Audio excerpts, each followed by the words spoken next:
yo, yo,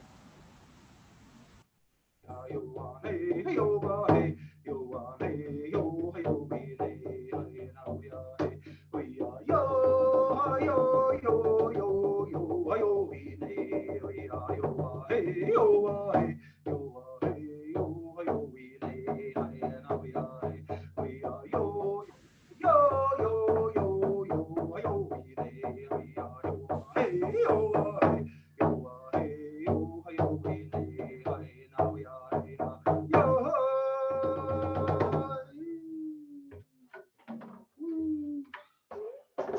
Okay, just as we were waiting to get everything else hooked up there, that was two short verses from the woman's dance. As today we're here gathered to talk about Onegonos, the water. We know that the water is the domain of the women, that the women are the power in this world. The power of creation is the waters. The women carry the waters in their bodies, the sacred waters of creation. And so the woman's dance is a direct link to the waters. Whenever we gather in ceremony or just a general social, any song, all songs that are carried out first is dedicated to the woman. It's always the woman's dance. In ceremony, it's either a sacred sky woman's dance or else in social, it's a woman's dance verse such as like what you just heard. These were two short verses. Okay, so everything ready to go? Okay, we're gonna get going. No further hesitations here. We got a lot of ground to cover today. This is very important for everybody who's gathered. Obviously, everyone who is here finds this to be of the greatest importance. And so there will be uh, no time wasted today, no idle chit chat. We're not here to talk about this or that. We're here to focus on our source of life and what is happening to it. Okay, so, well, Anna Gadiwahi Gajokwa. So what I want to see you, Snari. Ah, good see Dazrio, you just go how energy and dodgets go in a star, Rona Tat Roni. That you know what I do. Gorunga Gari, I guess. Yet he sought us a tank of Garoko dona, yet in the stars, you hunts agate on a guegu scut neganungwe. They tell you what I do, a guades in e Ganyat de Gero. They tell you what I do, a guegu or quadre on Uncle Soma. They tell you what I do, yet he sought a gunhan there on the headstone, a gunny guri or the Hawakwe. I only out again had Damdawe or on Hetson and a gazet Stasser and Neganungwe. Damdawe or on Hetzer and Asset Nigat Dardigan, Ganyanga Haga, Radinato, Ronata Roni, Dana, Rista Dewoge. Damdawe, Ori Wheel, Gary what Gori Shunsera, Dana Gazet Stasser and Gunny Gurio, ne Gayandawana. Okay, so as always, we keep it as brief as possible, the opening. As you all know, anybody could go on and on with the openings. It's as much as you wish to show gratitude for, as much as you want to connect yourself and whoever may be with you in ceremony. It is dependent on the speaker of the day. The person who is doing the opening is setting the stage for the minds of the people on which they are to be discussing of. So here, as it is in Ganyangeha, none of you understand it, so we're not going to go give a big elaborate opening. So just to know that, let you know that we've done basic general opening. And so the general opening is as this. We always begin when we gather in ceremony or council, we have to carry out a Honda Gari Wadekwa. This is the words that come before all else. This is what we identify of the things in creation that have created us and the things that we need to continue to sustain us. Of course, these are the most important things. This is, if you think of your existence, let's say from just from your feet up. Okay, so the most important thing would be your foundation. So your feet are very important. Next thing, your legs, and so on and so on.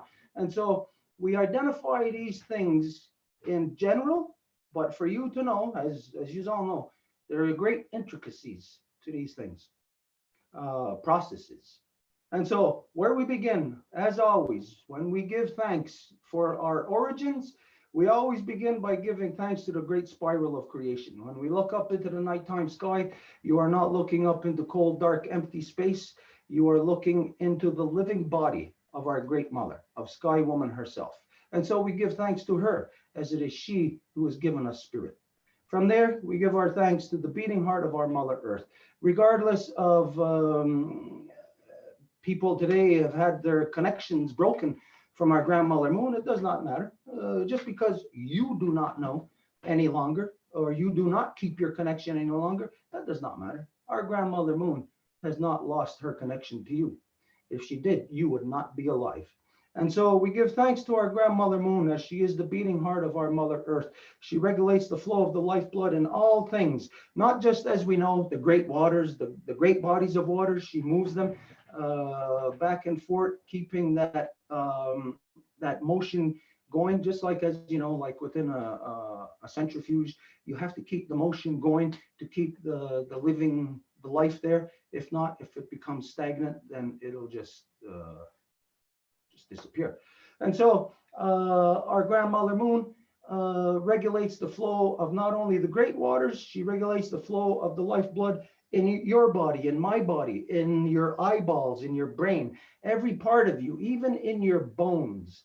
When our grandmother moon is directly over us, like it's going to be happening very soon, I believe she's right about there right now. So very soon, right now, she's in the process of where she's starting to affect us. For those of you who are with us in Turtle Island, those of you who are on the East Coast right now, if you're in like the more northern hemisphere, if you have your back to the north right now, and you're looking to the south, you're going to see our grandmother moon. She's right about there right now. So she's coming into the time of power for us, where she's pulling greatly on us a lot. This right now, we'll talk about it later as to her positioning right now. It's very odd, her positioning right now. Okay, so anyways, to continue, that she regulates the flow of the lifeblood in all things, because all things are made up of water. And so we give thanks to our grandmother moon, the beating heart of our Mother Earth, as it is she who has given us blood. From there, we give our thanks to our Mother Earth, regardless of where you have grown, regardless of what color you are, what language you speak. Maybe you have grown out of the mountains. Maybe you've grown out of the valleys. Maybe you are grown from a people who are who cultivate the land. Maybe you are grown of a people who maybe are not farmers, but maybe who say harvest other things like, say, fruit-bearing trees, stuff like that. All different terrains, all different, what do you call that, climate, temperate zones that we have all grown out of. And therefore, as we have grown out of these areas, we have the direct connection to these areas. It's our blueprint. And so these areas are very crucial to what our makeup is, what our identity is, what we do in this life. And so we give thanks to our Mother Earth, regardless again of what color you are, what language you speak, what you imagine divides us. We all come from the same mother. And so we give thanks to her, our Mother Earth, as it is she who has given us body. From there, we give our thanks to all the women, from the newest born baby girl to the eldest grandmother, as they carry the sacred title of life giver into the world and are to be honored and respected as such. This is never to be forgotten by the males in this world. The corruptions that have happened already is so far out there. Male dominance is so far out of whack with the order of creation that it would be a crime. It is a crime for any males, regardless of if it was 100 years ago, or if it's today, if it's 100 years in the future. It is a crime for any males to follow that path of male dominance. It is a crime for us to leave the knowledge of our mothers, to leave our mother's heart. And so as males, as sons of our mothers in this world, we know and we acknowledge that it is they that has given us life. It is they that have given us life. It is they that from the instance we are born into this world, that they feed us, they take care of us, they guide us. Into the instance that we leave this world, they love us when we are leaving, and they protect us and they guide us into the next realm. And so we give thanks to our Mother Earth, as it is she who has given us body. I already said that. To all the women, newest born baby girl to the eldest grandmother, for in this world, they give us purpose and direction. And to expand on that, these are not just quite simply words that we speak because they sound good. No. When we identify that our mothers give us purpose and direction, we look at all things in creation, every living thing, everything that has ever been born into creation is born into creation by its mother. And its mother is the one that shows that thing, that life, how to be. If you're a bear, if you're a bear cub, well, it's the mother bear that is showing you how to be a bear. If you're a puppy, it's the mother that's showing you how to be a puppy. If you're a fish, no matter what it is, if you're a bird, no matter what strain of life we are considering, all strains of life have been taught how to be by their mother. The mother carries the design. And so we give thanks to all the women, all the mothers in all strains of life. When we say, because we're humans and we're saying we give thanks to the mothers, we kind of isolate our perception down to humans. No, the mothers in all strains of life. So the mother birds, the mother wolves, the mother bears, the mother turtles, all the mothers in all strains of life. We give thanks to them, for in this world, they give us that purpose and direction. From there, we gave our thanks to Aguades and Egan out there together, to all the waters in all the shapes and forms they come in. And this is important, as you know, we could have liquid medicine that drink. Cedar. That's as you know, that's liquid, that's water. We associate that this is the most what's the term I'm looking for here? It's the most common thing we think of when we hear the term water. We think of what we drink, what comes out of the tap. You know, we don't. Today, most people, that's the extent of their connection to it. It comes out of the tap, or they're getting it from a water fountain. Not to know really that natural connection any longer, because how many of us now can go down to your local creek or your local river and go and drink water out of there? We cannot. We know this. And so the natural connection is stolen from us. It's killed out of us. Now, as you know, that natural connection, it's there as a continuous thing. But we can see in all the shapes and forms that water are in, that our connections are being cut. So just imagine, like from us, from our central point of consciousness, to communicate. Just imagine we have a telephone line going out from our brain, and it's connected to 100 different things, 100 different aspects. Mhm. Yeah, 100 different aspects of water, if that's the proper term. Pretty sure you know what I'm meaning here anyways. So we got 100 different ways of communication with the waters. At this stage where we are at, over the years, all of those connections being destroyed. For instance, the creek, you can't go and drink water out of your creek anymore. That's severed. You can't drink water out of the lakes. Even nowadays, it'd be kind of crazy for us to drink water, rainwater, if we collect it, from the sky, because of all the aluminum, all the particles, the chemicals, everything that they're spraying into the sky for different purposes. So we can then see that all those connections, all those points of communication that we got are all severed. So what is our points of communication now with the natural cycles of water, the natural rhythm of water. Well, our connections are pretty much next to zero for all of us. Okay, so from there we gave our thanks to all the medicines in all the shapes and forms they come in. And just to remind everybody that you are made up of 100% of water. The rocks outside, the clouds, 100% of water. Your eyeballs, 100% water. Your bones, 100% water. Trees, 100% water. Absolutely everything is made out of 100% water. Today, modern science will break it down to a certain point of, say, different elements, and that's where they stop. And they'll say, okay, there's this element, there's this element. Oh, yeah? Well, what are those elements based on? What are they made out of? Where did they come from? When you are taking the journey of creation from the great darkness, from the void where there is nothing, when you begin journeying from there, you do not all of a sudden have gold. You don't all of a sudden have whatever else, iron or whatever else, the other natural things that science breaks the things down to. What's that? The periodic table. That's the basics that they break it down to. Where'd the periodic table come from? What's that made of?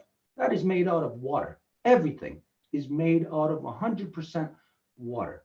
And so when we are giving thanks to all the waters in all the shapes and forms they come in, right now, if you are on the Zoom, look at the screen. You see all those people? That's what we are saying. We're giving thanks to all the waters in all the shapes and forms they come in. Each one of you is a shape and form of water. We're giving thanks to all of them. And so when we give thanks to all the medicines, when we acknowledge all the medicines, we have to acknowledge that all those medicines grow from out of the waters. And so every medicine that you are taking, whether it is this, again, I'm drinking a cedar medicine here right now, that is rooted in water. If it is the sage, if it's something that you burn, rooted in water. No matter what, all the medicines are rooted in water. So we are rooted in water. And as we grow, what we become to each other, we are medicines to each other. You are a medicine to your grandparents. Your grandparents are a medicine to you. Do you remember when you were a child, if you were lucky enough to have your grandmother, if you were lucky enough to have a good relationship and visit her, well, you know that when you went to visit her, your grandmother would always have a treat for you. Most likely, most everybody, cookies or maybe apple pie. My grandmother used to have apple pies for me, but cookies, no matter what. So every time I would go to see my grandmother. When we're children, the very first thing is that our grandmother is holding us. But as you know, when we start to run around, move around, well, we go away from her. We run away from our source of love. We go play elsewhere. But our grandmothers love us and they want us to be around them. And so they'll bake us cookies. They'll make us apple pie. And that will bring us around. And we always associate that love of that cookie that our grandmother made for us. We always associate that with our grandmother. Don't ever forget that the cookies that your grandmother made for you, that's medicine. That's medicine, her love, direct into you, direct into your body, from her heart to yours. So if it was cookies, if it was apple pie, if it was a stick of bubble gum, even that, the love that is conveyed, it's in the message. It's not so much in the way that it gets to you. It's in the meaning. And so when we identify all the medicines, do not forget, you are the medicines. We are the medicines. And when you acknowledge this, then then you are not just a medicine only to your parents or to your grandmother. You are also a medicine to our Mother Earth. What is the medicine? The medicine you are to our Mother Earth is when you compare the body of our mother to your body. Okay, your central point of consciousness is dependent on the trillions of nerve endings throughout your body to make sure there's a communication going back and forth from the furthest reaches of the body to the central point of consciousness.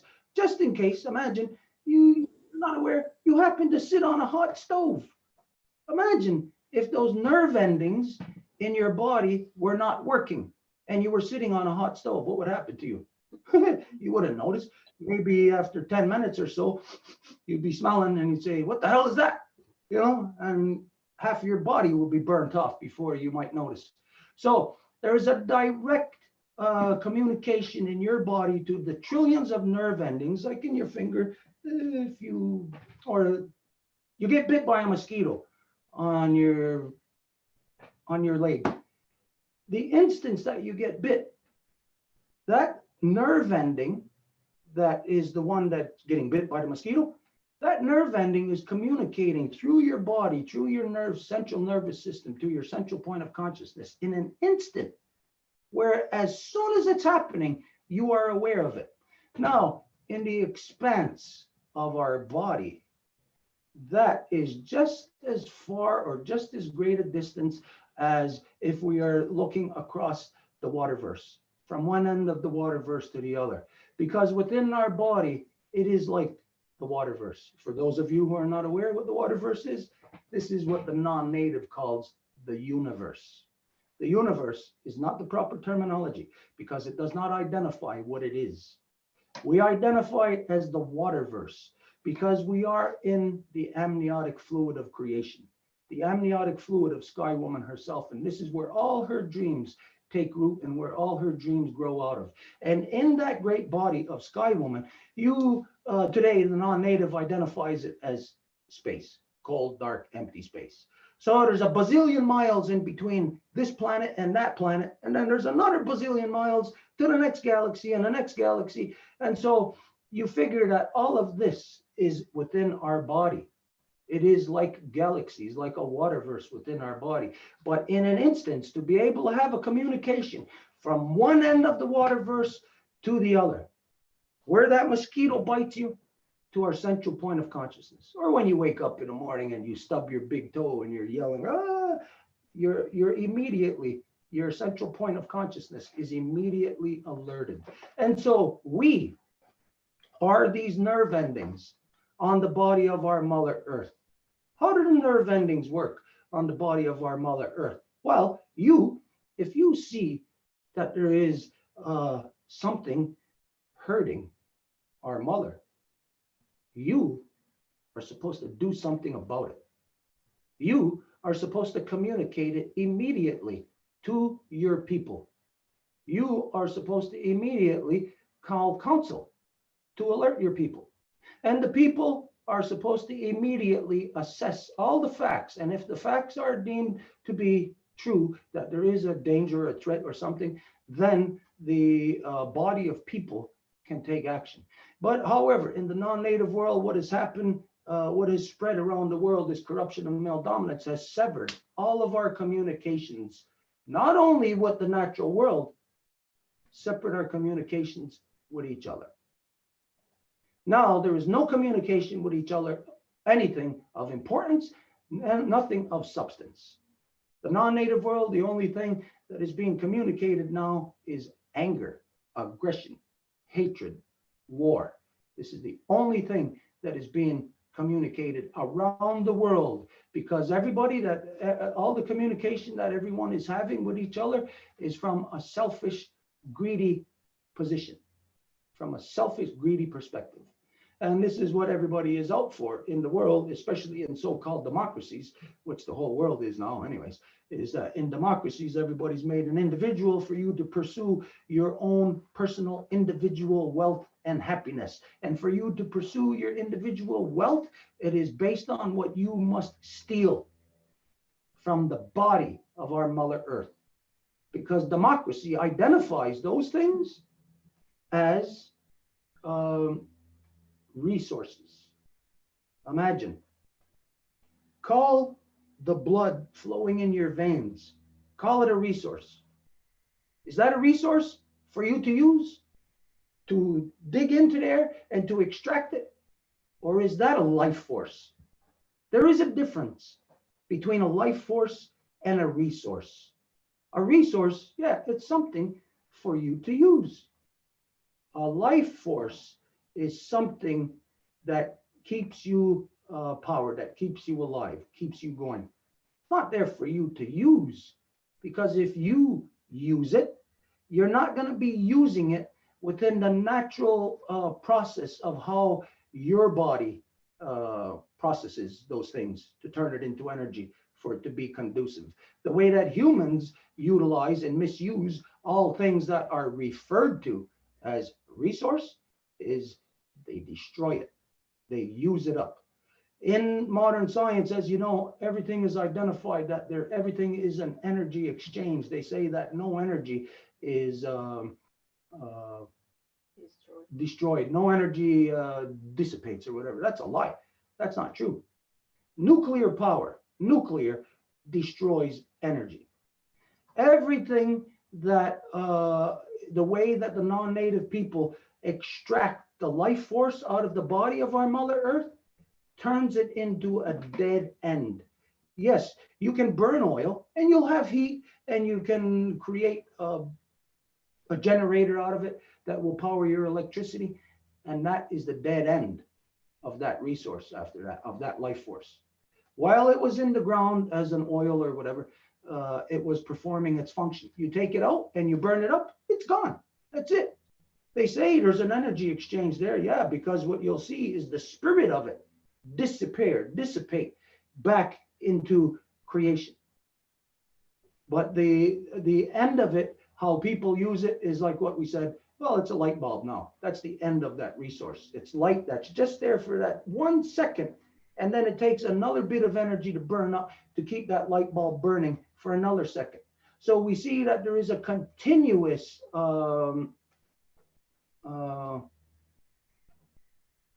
destruction, a continuous consuming of the life force of our Mother Earth, which everybody views as resource. So there's things here today that we are addressing that each of us have to understand that in order to address these things properly, that it is you that must attain the proper relationship with those things. Because from this point, when you are talking about it, if you are not talking about it from the proper relationship, then you will be misrepresenting it. And if you are misrepresenting it, then you will not be able to work conducively with it. You know, try to misrepresent somebody in a contract. Let's say there's a contract and you're misrepresenting them. Are you working conducively with them? When people find out, are you going to be able to continue to be maybe intermediator or whatever? No, you will be removed because of you misrepresenting. So terminologies and all of these things today, understandings is what we will be addressing. But to remind you again as to the level of medicines and the medicine that you are upon our Mother Earth. Our Mother Earth is sick. She needs medicine. Who is going to apply the medicine? Only you. No one else. And so from there, we gave our thanks to all our ancestors who carried the good mind, and we asked them to help us, to show us how to return our mothers back to their natural seat of authority within all our nations so they can manage all of our people properly once again. This is the natural seat of authority of our mothers, to manage our people, not to be governed. This is not the way. This is the corruption of the male-dominant non-native world. From there,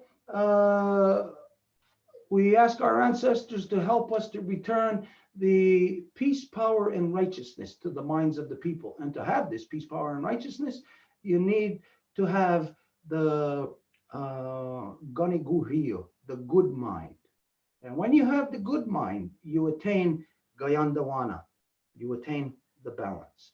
And so this is what we seek here today. In the things that we are going to speak of, we seek to have balance within us. We are not crazy. We are not like the non-native world.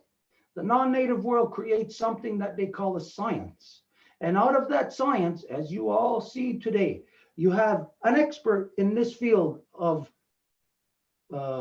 science, whatever, doctors. You have one of them saying, advocating for wearing masks. And then you'll have another doctor saying, no, don't wear masks.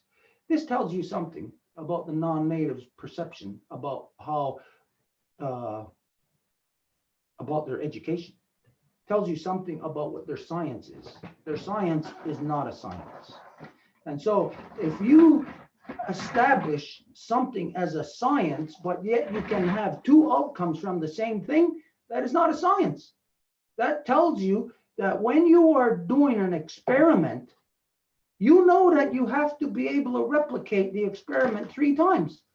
So if you have 2 different outcomes, that's telling you that it's not science, but it's not only telling you that, it's telling you that the 2 people who are engaged in that debate, who have received the same education, it's telling you that those 2 people are insane. Because when you carry out an experiment and it's always the same thing happening over and over, but you're expecting a different outcome, that's insanity. And so when you get 2 people who get the same education but give 2 different outcomes on the same thing, that's insanity. And so we're not insane here. No, the original people of Turtle Island know how to establish a fact, know how to establish facts amongst us. We do not allow the corrupt minds who have special interests to be the thing that determines and then dictates over us, like in the non-native world. You are completely dictated over now. You have no freedom. You have 0 freedom. Everything about you is decided for you on your behalf by someone else. We are not like this here. We do not allow our minds to be subdued into the male dominant insanity of what you call academia. No, we go based on facts. And so we ask our ancestors who carried the good mind to help us here today, to listen to everything, to help anybody who's going to speak, only to speak the truth, nothing else. We are seeking out truth here from all the minds that are gathered. This is where it's like sort of like a discovery. You know, we're out to discover. We can say we don't really have to discover anything. We already know what happened. We already know what happened to you, to the non-native people, and we know that what yous are doing to us, and how that is affecting us, and how that's separating us from the natural world. We already all know all these things. This is for you. It's for you who cannot determine, who cannot conclude, when right in front of your face there is the crime of the century happening right in front of all of us, and nobody can even deduce properly as to say this is wrong. You cannot even communicate collectively as a people. You can't conclude. All of your power has been taken away. And so this is what we're going to talk about today, about how to identify the truth that is right in front of our faces and how to take action on it collectively. So from here, we ask our ancestors, we say, Doga Taina Nahoda Yataksa, Air to Sawat, Air to Sawat, Air to Sawat. Kenya has a ways in Ijumena. We ask our ancestors to listen to us and that we identify that we have nothing to do with bad. We push it away on the 3 levels of existence. And so here today, if anybody is going to say feel anger or aggression, or if you feel like your feelings were hurt or something like that, all of us, regardless on what side we're on, if we're the offender or if we're the offended, each of us have to work with a calm mind. Each of us have to understand that we might be engaged in a very diametrically opposite mindset. And to be engaged in that, you cannot be adversarial. You must be open. to be able to understand. Okay, so all of that being said, we're going to go straight into explaining to you, we're going to do it as brief as possible, as to the perceptions of what water is, what creation is. All of us, again, you are 100% water. Everything that you have learned about creation is wrong, because everything you have learned about it is from the academic world. The academic world is a male dominant world. It has separated the knowledge of our mothers, and it has put importance in the male. That's the male self-glorification process. That's man creating God in his image. Oh, we're so great. We're so powerful. Look at us men. We're the best.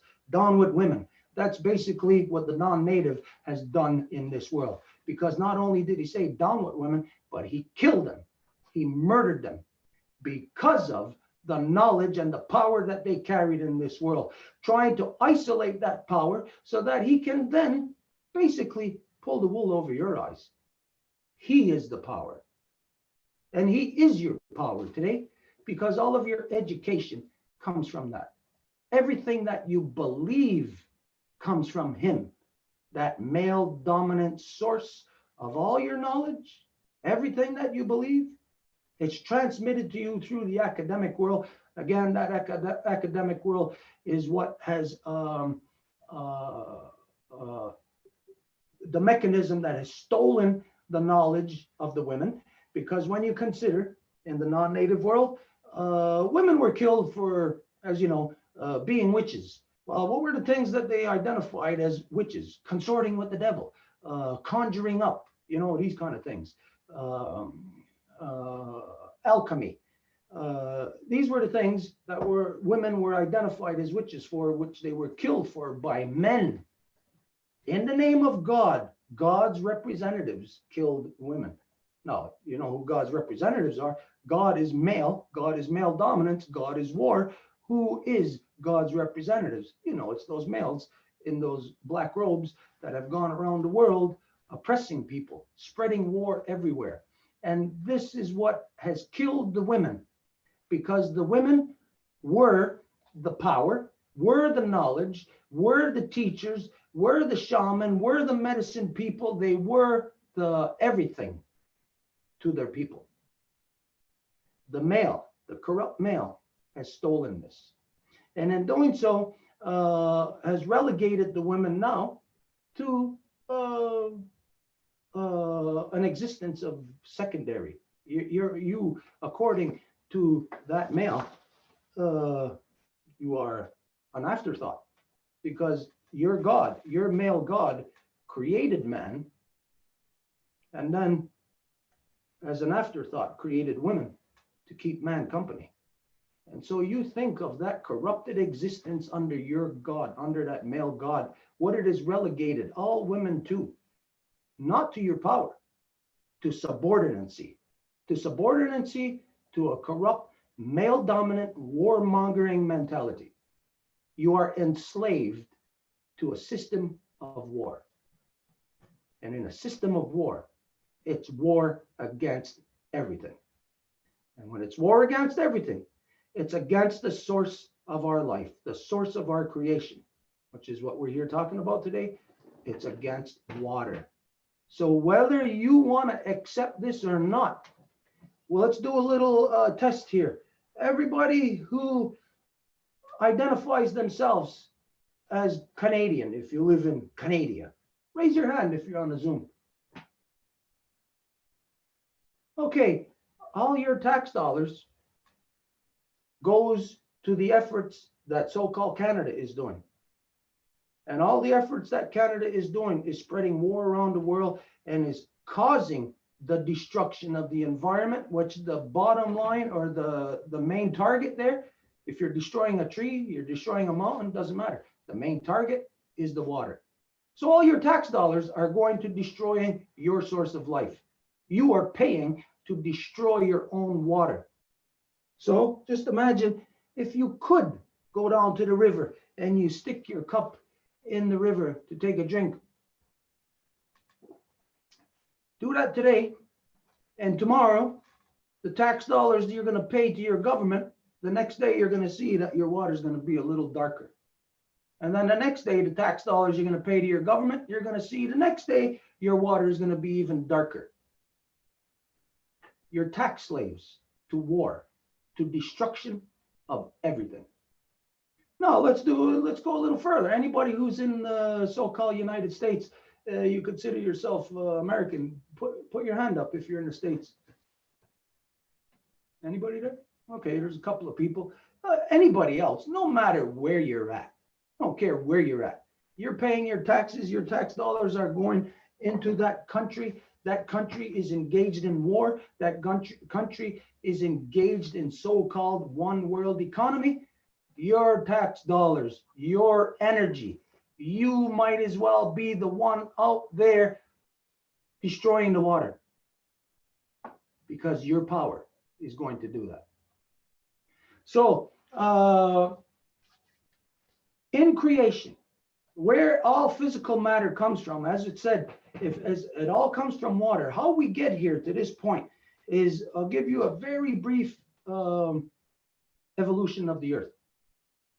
It's water. It's a water droplet. Imagine there's one water droplet right here, right now. You know that water is, it's like a magnet. It attracts other water. So here's one water droplet. All of a sudden, we'll have 5. Next, we'll have 10. And then there'll be more water droplets. What happens until you get to a point of where you have enough water that at the center of that water, it collapses onto itself because of the weight of its own self, the gravitational force.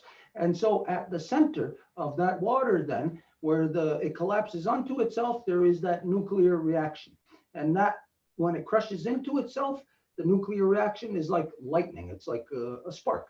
And that's when it starts to fuse together. And when it starts to fuse together, it's at the center. Now, people, everybody have heard how land has grown. It's a lie. You are completely lied to about absolutely everything. This is not how land grew. How land grew on our Mother Earth is it grew out of the center from that pressure of the water collapsing onto itself. And at the center, it has again, that nuclear reaction, fusing water together. And the more water gathers and puts more gravitational force on the center, then there is more nuclear fusion or fission there. And what happens in a ball of water is that that ball of water, once there's nuclear fission in there, the whole water is activated. And in space, in the vacuum, is the water will stick together. And so as it sticks together and it's fusing, then it creates the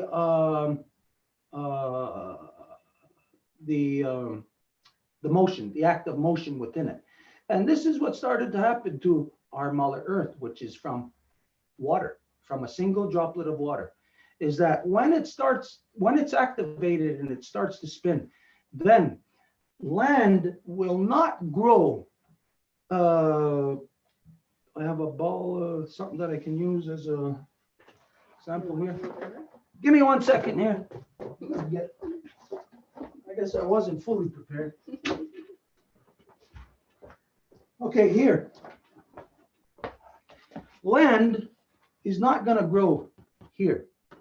When the body is spinning, it's impossible for the land to grow here.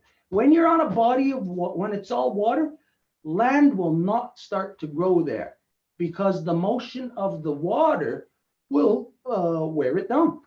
Where land grows from in a body of in a sphere that is rotating is from the axis point.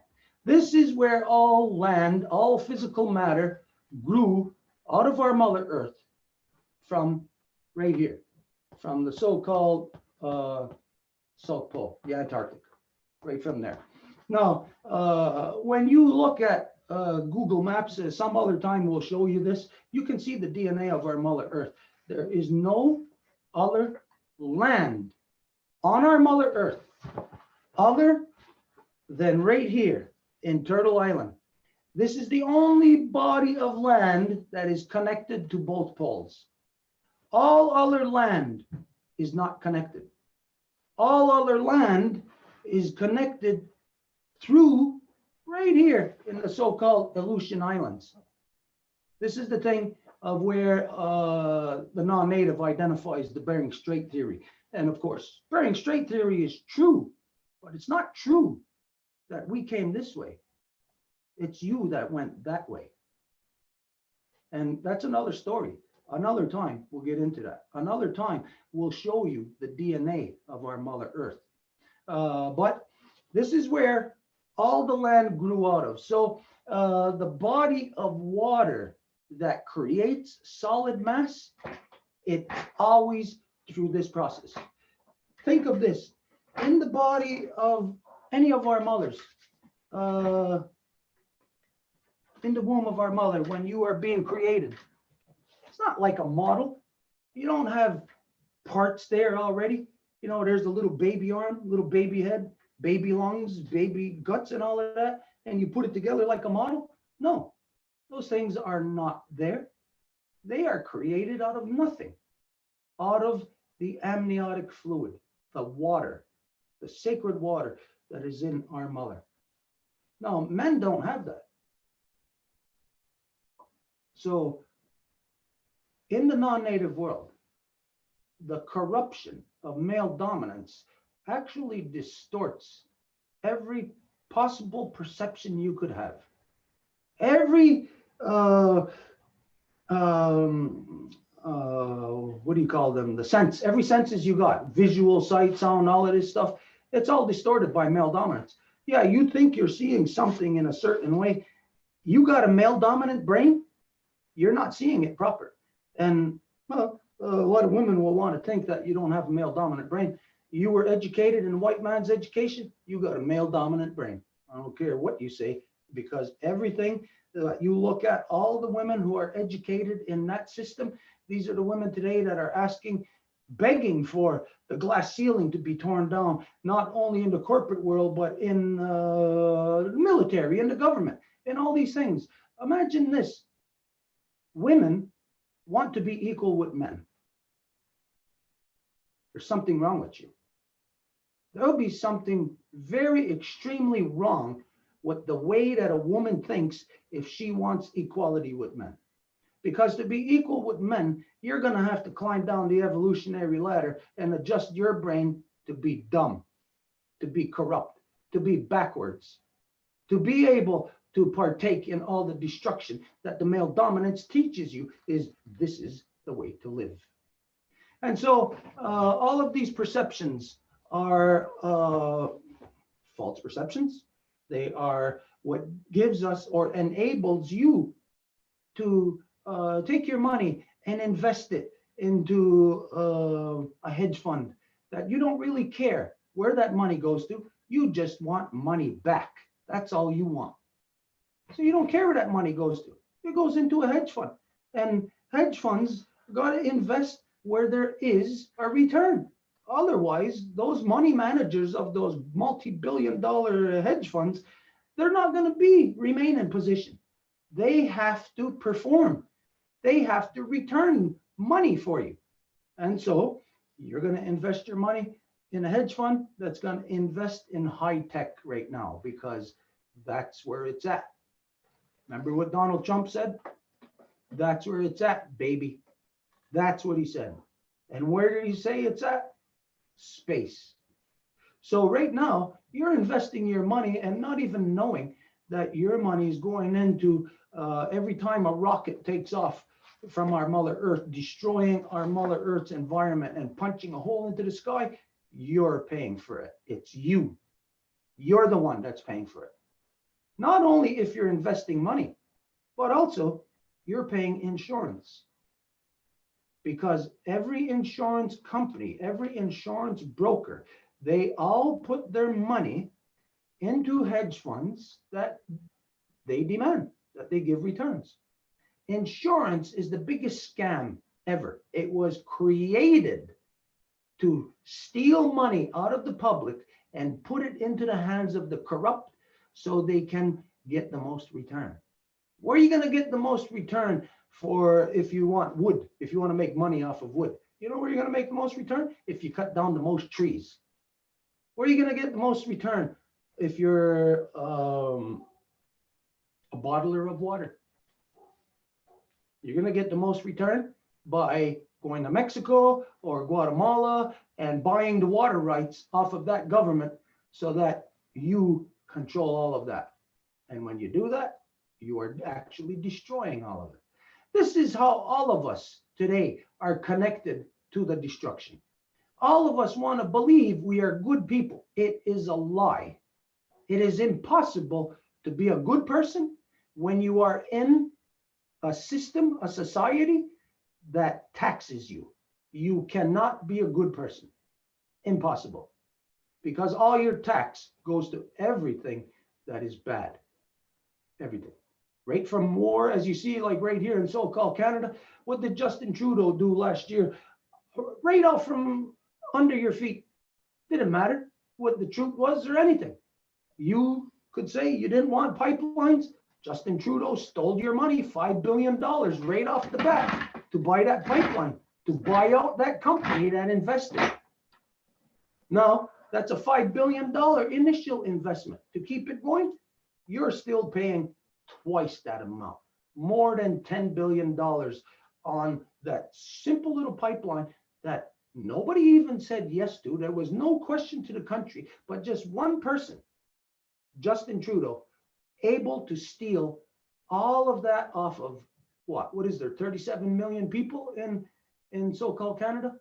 One person able to steal off of 37 million people and to take whatever direction you think your money or your energy is going into and to redirect it into destruction. You're not good people. You're living a dream if you think you are. And so we're here today to talk about the reality then of our perceptions about water.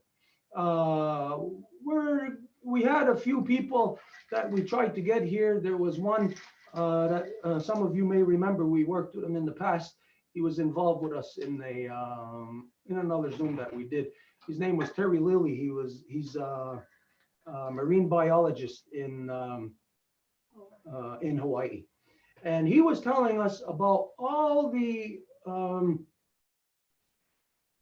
military testing that's going on in Hawaii about underwater, microwave, radio testing. I forget what other, direct energy. Anyways, all of these are military weapons testings that are going on in Hawaii. It's been happening there for decades. And so he told us the last time that this is what was going on, that it was pushing away, of course, all the wildlife. It was killing off the wildlife. It was affecting their ability to navigate. As you know, try walking around in the darkness at night. Imagine if you're under the water and you got eyes, you're not going to be able to see too good. So you know that a lot of fish, a lot of water life are dependent on sonar sonar, that kind of stuff, whales, the dolphins, everything. And so these life forms are being destroyed. But there is something else here that we've seen within the waters. We know that it's hydrogen. What is it? Hydrogen and oxygen. Mm-hmm. Yeah, and we know that hydrogen can burn. That you can actually burn water, but of course it has to be. You got to go through a process. So imagine now the weapons that they are using. Microwave, radio waves. Imagine to be using this directed energy in the water. What is it doing around Hawaii? Now, for me, I can say that it's doing one of two things. It is either agitating Mount Kilauea, which has been now running constantly since, about 2-3 months, constantly. Last year or a couple of years ago, I forget when it was, You might remember it was running for a very long time, constantly, like maybe, I think it ran for about 3 or 4 months straight a couple of years ago. Well, now it's doing that again. And a couple of months ago, from what I know, we stated that I don't believe that it's going to stop this time. I believe from everything that I see that Mount Kilauea is going to keep on flowing. So there's one of two things that are happening from the military testing that the so-called United States is doing all around Hawaii, under the water, on top of the water also. Again, microwave, radio waves, all of these things, directed energy weapons. This is either agitating the volcano, what's happening, or else it's trying to stop it. One of the two. But no matter what, it is having a negative effect on what is happening with that point in time, that point on Earth about Mount Kilauea. Now, if you think about this, a volcano is like a pimple. Okay, so think about that. If you got a pimple, got a big pimple on your forehead, you don't want to leave it there. You want to bust it. You don't want to leave that thing there. So you know that the pimple, if you left it alone, it will dry up and it'll go away. But if you touch it, if you rub it, if you go like that, you know it's going to get inflamed. And so we can extrapolate very easily to what's going on in Mount Kilauea in Hawaii, as when you compare it to like a pimple. If you just leave it, it might go away, maybe.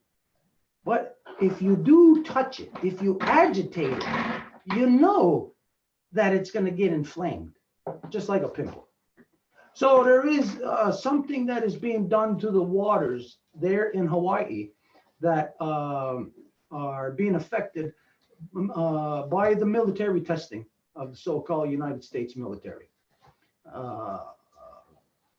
The justification for wartime technologies, it cannot be done by people with common sense. But for the insane people, they will justify and they will use the mechanisms that they have within government to enslave you, to steal your money, to steal your power, to steal your energy, to do all the corruptions that they want to carry out. And so this is the reason why around the world, everybody's paying for war. You're paying for war against other people to go and kill somebody else's, some other mother's children. You're paying for it. You don't really care because it's not your children. But you're also paying for the destruction of our Mother Earth. And again, you don't really care because you're getting a return for it. You're getting paid for it. Everybody is a part of profiting off of that destruction. Okay, so it's clear to identify water is the source of life. Not everybody understands how it truly is the source of life. You just think from this point, water is the source of life because we drink it. And it keeps us, what do you call that? Hydrated, so that we can continue living. Is that our source? Did that create us? No, that's what we just drank that allows us to continue. So we go back to the source, how water created us. And this is what was identified earlier. Like we said, people today have a backwards perception. You know, it's just like in the non-native world, you ask children, where do babies come from? The stork. You know, you ask any people in the native world, where do babies come from? And children will tell you where babies come from. You ask anybody in the non-native world, where do babies come from? Children are not going to be able to tell you. Why?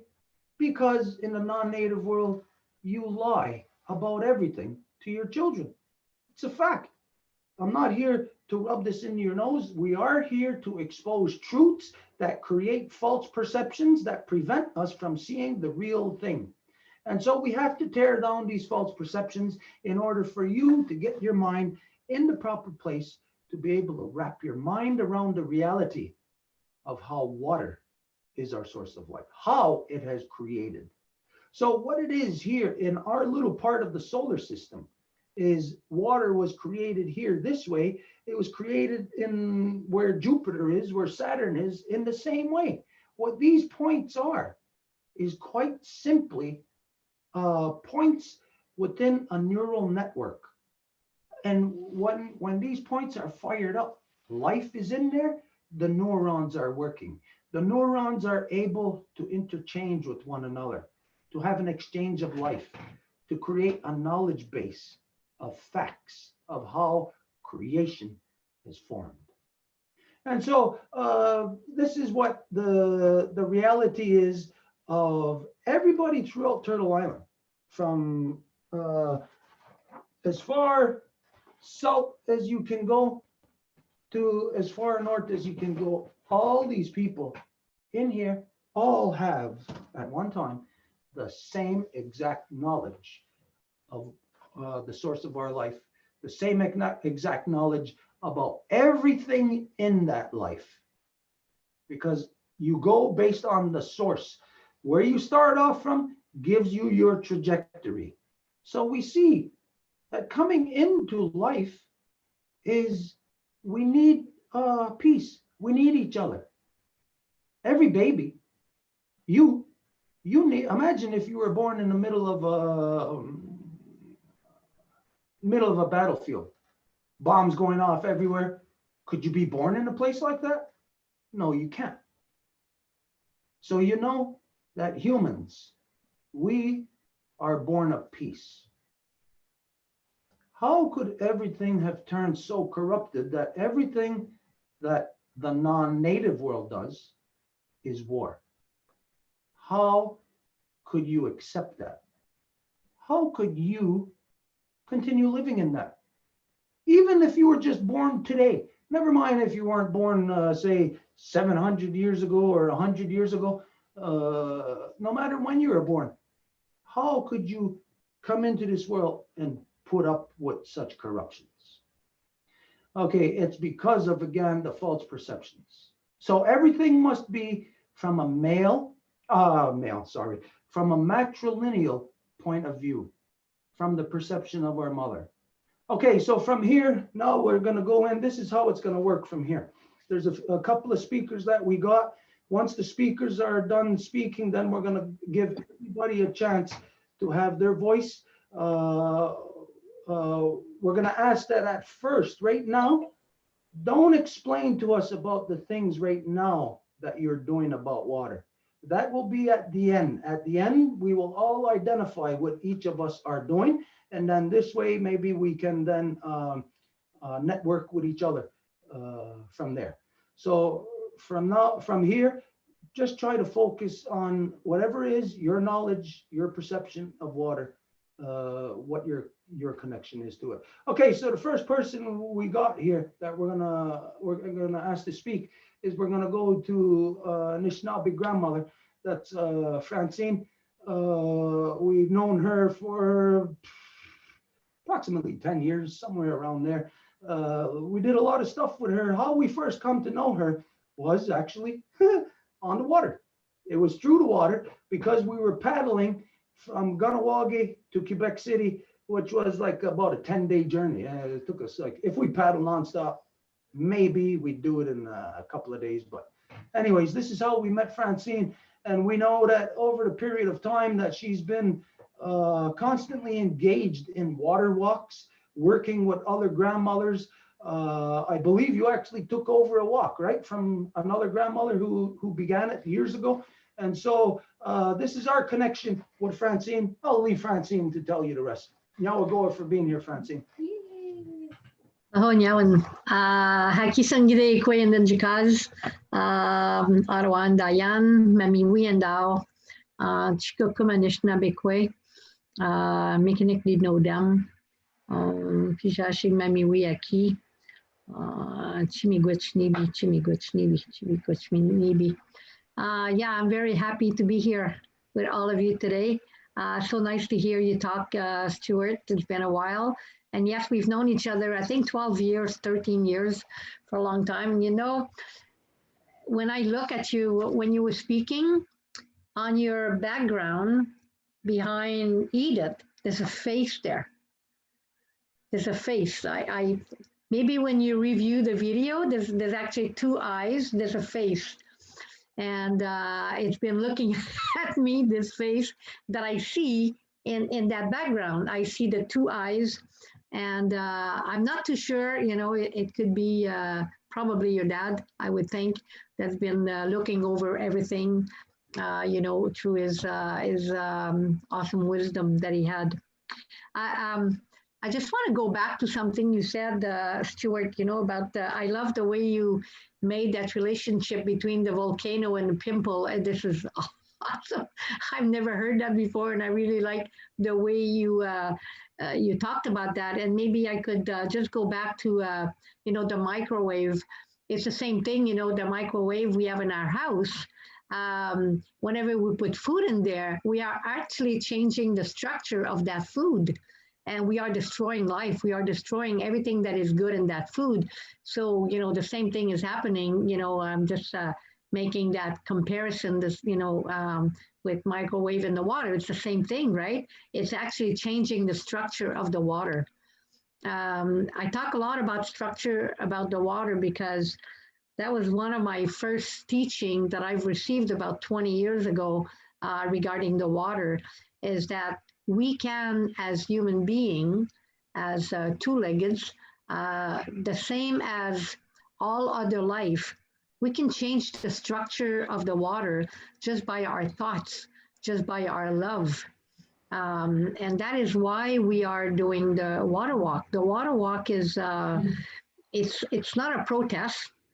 It's really a ceremony. And that ceremony, and I think you mentioned that a little bit earlier, it's all about relationship. It's all about relationship. It's all about creating a relationship with the water. You know, one of the first things that we do every morning when we start walking is ask for forgiveness. You know, we need to ask forgiveness from the water because of all the things that we do every day. You know, to destroy her is just unbelievable, all the little actions that people do every day. So we ask forgiveness for everyone. And even though, you know, I'm not perfect either, you know, I try my best, but maybe sometime, you know, I'll run the water a little bit too long and I'm like, oh my, you know, what am I doing? But so, you know, asking forgiveness for water, because what do we do, you know, when you create a relationship, you get to know one another, right? And that's what you do with the water. We know that water is alive. We know that water has memory. You know, we've been walking the same watershed. The same thing when we were paddling, you know, that same watershed. The water, you create a relationship with that water, with your canoe, because you get to know that watershed, and the water remembers you. Every year when you put your canoe in that water, you know, from Kahnawake to Quebec City, the water remembered you all the time because you are creating that relationship. So when we do the walk, and we always walking, you know, the Ottawa River, the St. Lawrence River, and we walk to the Atlantic Ocean, right to that door where, you know, it begins. So this water knows us and we know her. But she knows us a lot more than we know her, because we are still trying to connect. We are still trying to create that relationship. One of the things, you know, we adopt way of life, right? We adopt way of life. You know, like yourself, Stuart, you're living the way of the longhouse, right? That's your way of life. You're living your life according to the Turu Wampum, to the Great Law of Peace, to the longhouse principle, right? To the longhouse teaching. Now, when you become a water walker, you are learning that way of life. You know, we learn that zero tolerance way of life, you know, that there's no way we would tolerate anything that is made from Nestle or derived from anything that Nestle would have to do with.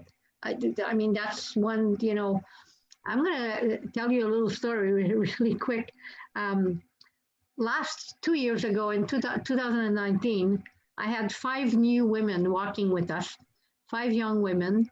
And I had told them we don't bring food on this trip. We don't bring food. We cannot. This is not some kind of logistic that we want, right? Because our focus is the water. We cannot start focusing on preparing food. We are trusting in the process. We are trusting that people would feed us along the way, and we buy as we need. So we don't want to have to manage, coolers and. But these young girls, they were not listening. So they had brought coolers with food. And the first night, we all, get our things out, and I see them opening their coolers, and there's a bag of ice in there. And I said, "Okay, girls, let's sit down and have a conversation. See how our first day went and all that." And I said, "I couldn't stop but noticing you have a bag of ice in your cooler." She said, "Yeah, to keep our food." I said, "Do you know that bag of ice? Like this is plastic. This is a plastic bag. The size that you purchase, it's put in plastic. And what are you going to do with this plastic bag after? Where do you think it's going to go? And you need to learn that if you want to become water walkers, you need to have that thinking all the time of all your little action, everything that you do on a daily basis. Is it going to hurt the water? If you're hurting the water, you're hurting Mother Earth. You're hurting all life form. So it just made them realize, yeah, well, we never thought about that. I said, well, yeah, that's the thing. You never think about it, but you went to the store. How much did you pay for these stupid bag of ice? Like $5 each bag. They had 2 bags of ice in their cooler, and I'm there. Now you're going to have to manage that bag because I don't ever want to see that bag the whole trip. You're going to have to fold it and figure out when you get home what you're going to do with that plastic bag. Where are you going to put it? Because if you put it in your garbage, we're going to find it along the highway because when they throw everything at the dump, all the plastic, it's light, right? And it just gets blown away with the wind. And that's why, we find all, if you drive from Ottawa to Montreal, I can guarantee you I'm going to see at least 25 plastic bags on the highway just rolling around. And so it's all about, thinking about our actions, everything that we do on a daily basis. It's about that connection that we establish with the water, that relationship that we want to establish. We want to have that relationship with Grandmother Moon, right? We have that relationship with Mother Earth. We also need to have that relationship with the water, especially as women. Because we say, women, we are with a sky woman, Grandmother Moon, the Mother Earth, and the water and women. We are one. We are one. And we should feel that very, very strong connection. Even today, in 2021, when a woman tells me, "Oh, I'm so sorry I missed the full moon this month. I forgot to look in my calendar." And I put my 2 hands on it. What are you talking about? Looking at your calendar? And didn't you feel her? Didn't you feel that full moon was coming? Like, don't you have that connection? We've been working together for many years and trying to, tell you about connection. So it's the same thing with the water. When you have that strong connection, you can hear her cry. You can hear her tell you that she loves you. You can hear her, she's never complaining, right? She never complains, just like Mother Earth. She never complains. And every day she keeps feeding us day after day after day after day. Even though we rape her day after day after day, she keeps feeding us, clothing us, sheltering us. And the water is the same thing, right? Raising awareness, is one of the things that I do the most every day when I go to the schools and I teach the children.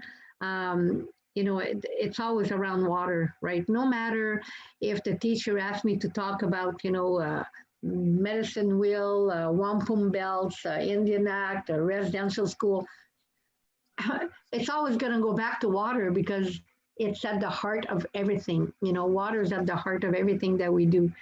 There's this movie that came out, I think last year, Frozen 2, and I took my great-granddaughter to the theater to watch it.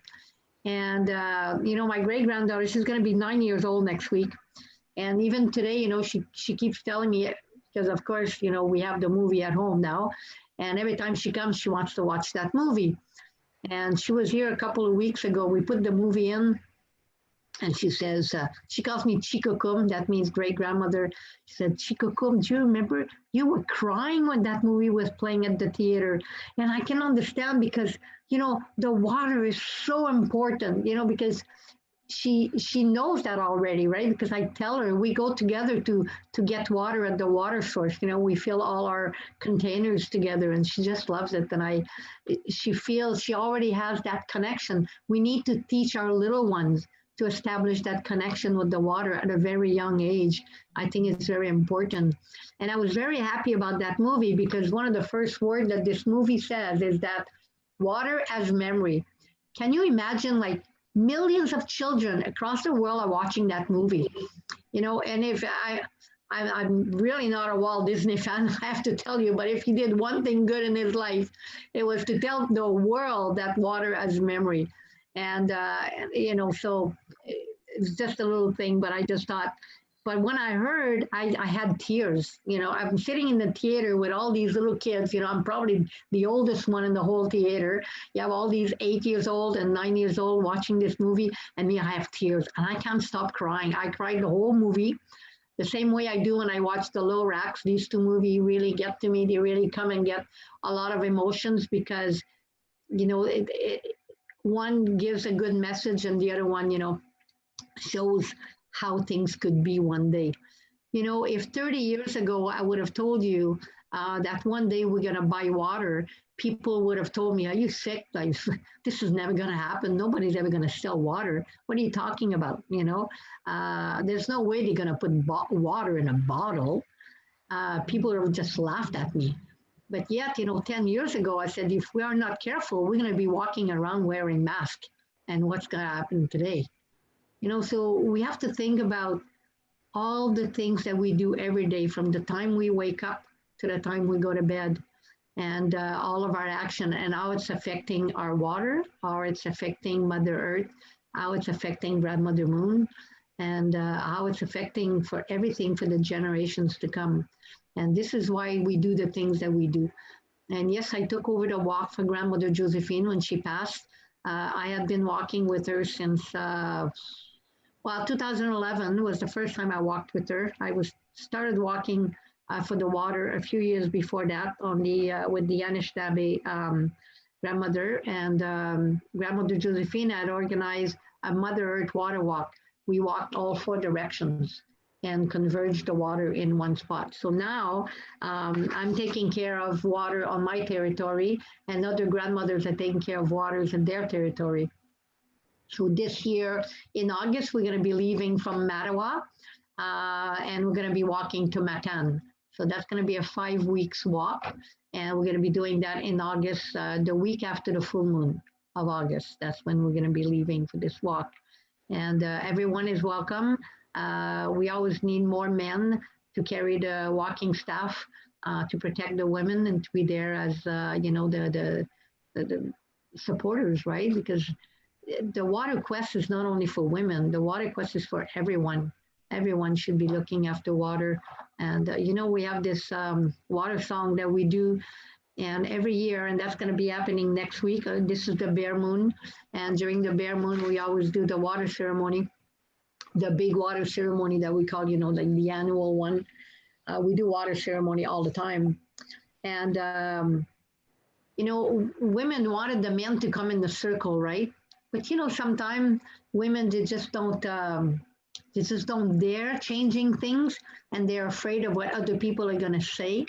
So we would be going to the circle, and once a year on Victoria Island, and all the women would be in circle, and the men would be behind.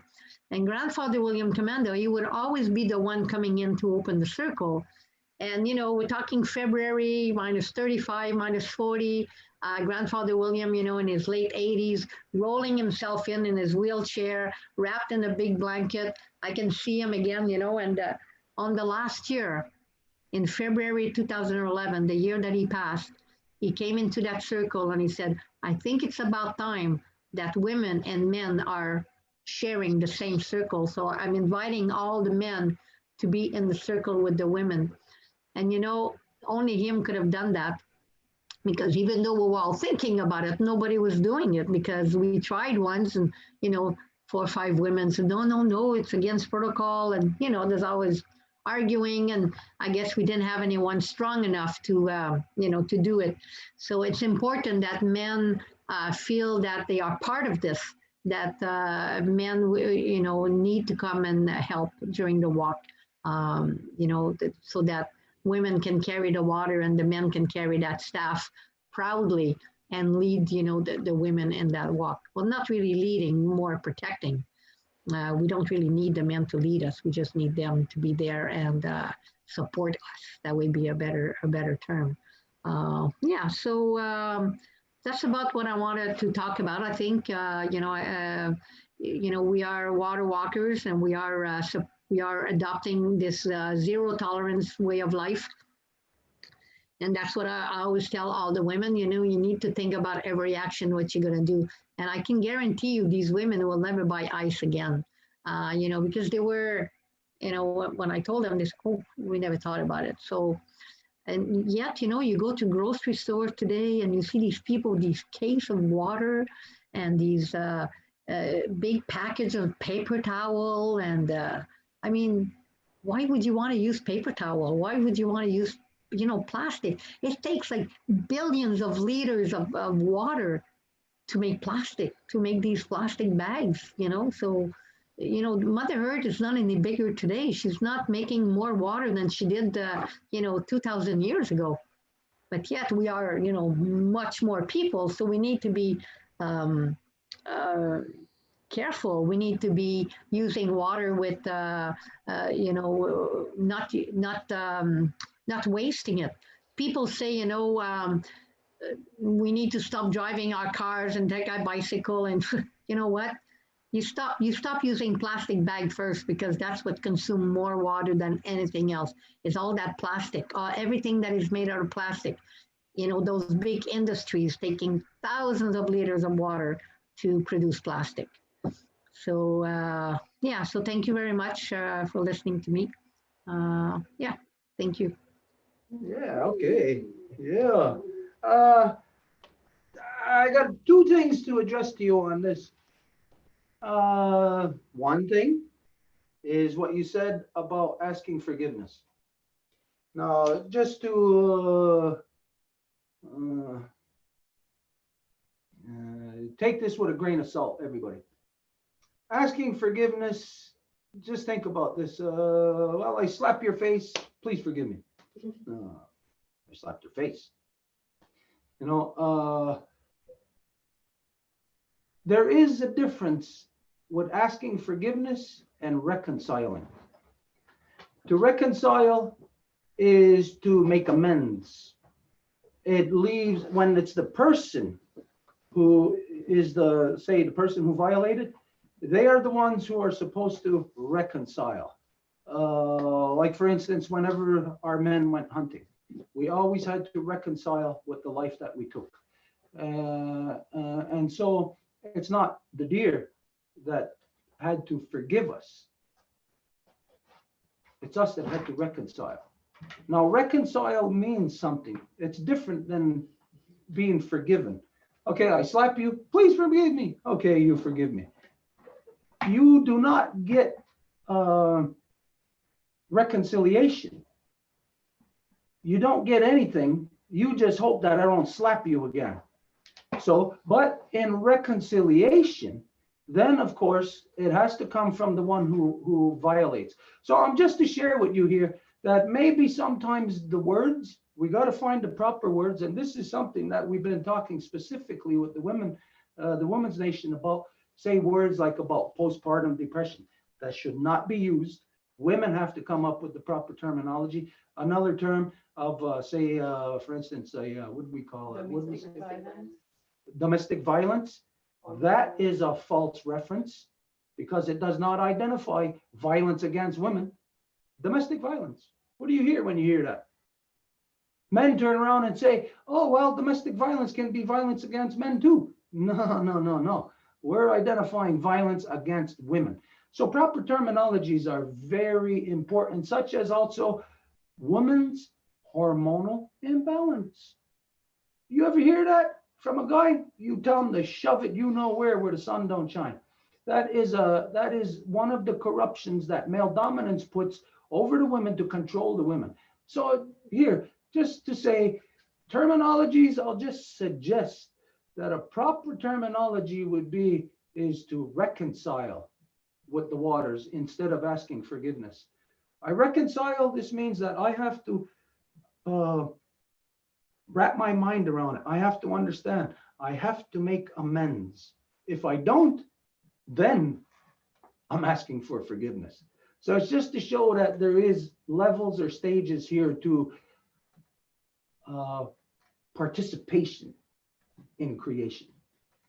We can participate, we can slap the face of water and ask for forgiveness, and then slap the face of water again and ask for forgiveness and keep doing it over and over. Maybe the first or second time, yeah, okay, I forgive you. Third time, get the hell out of here. There's no reconciliation in the person. So anyways, just that one thing. The other thing that you said that maybe, just in case somebody's just wondering, oh, yeah, how the hell does that happen? When you said that we paddle down the river and the river remembers us. Somebody might think that, you said the water remembers us. Somebody might think that, hey, wait a minute, that droplet of water, while it's there, it's only there for that second, and then it's over there, and then it's over there, it's over there. So how can that water that's there the next year remember us? Well, when we consider like the veins in our arm, I don't know if you can see my vein, but anyways, you got veins, every one of us. Okay, there's the blood, the life force that's flowing through it.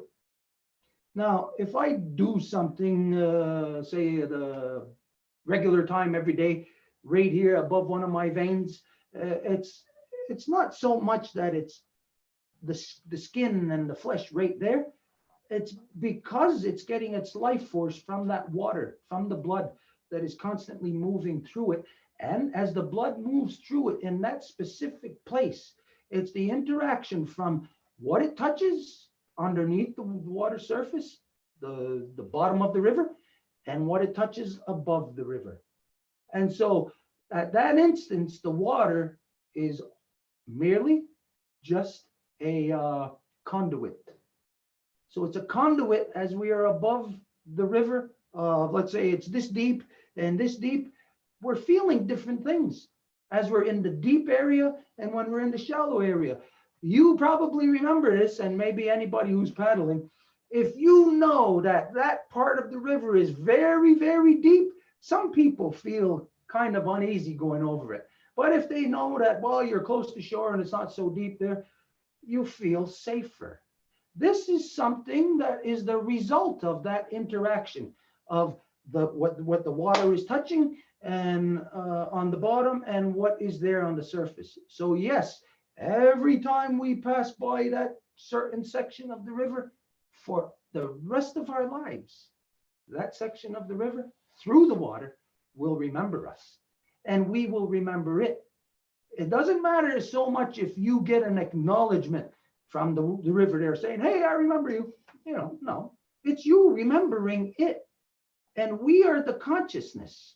And so we take the consciousness through that conduit of water from the land that beneath the water, and we become aware. We become connected to it. We become the living part of it. We are the living part of the body of our mother. And so this is just for people who are thinking that, like what Francine was saying, oh yeah, how could the water remember if it's constantly moving? It's through this process. As the water comes here, it's activated from here. Well, when it's right here, it's activated over here, so on and so on. So it's activated in different ways, depending on, like, say here, look, my arm's a little fatter here. Over here, it's a little skinnier. It activates based on that reality also as to how it communicates then in turn. Okay, just those two things. We ask for reconciliation. I'll never ask you to forgive me, because then that implies that I am not making amends, that I am not reconciling.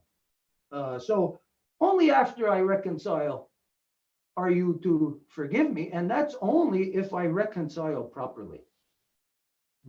Okay, of this, I can't see who's there of the speakers. Well, we have Magenta and Mira from the meeting originally established. We also have Emily, the well speaker. Okay, listen, this is what we're gonna do then.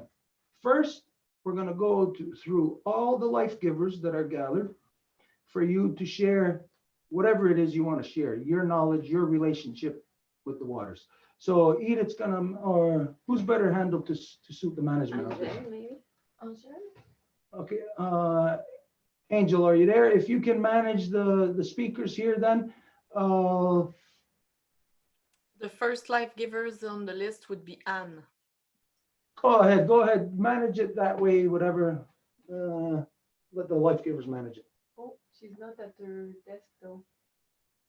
Okay, she's not there, Oh, so she's there. She's coming now. She didn't hear you. She has to come Anne, in. we are going through the life givers to speak about waters and whatever you want to share about it.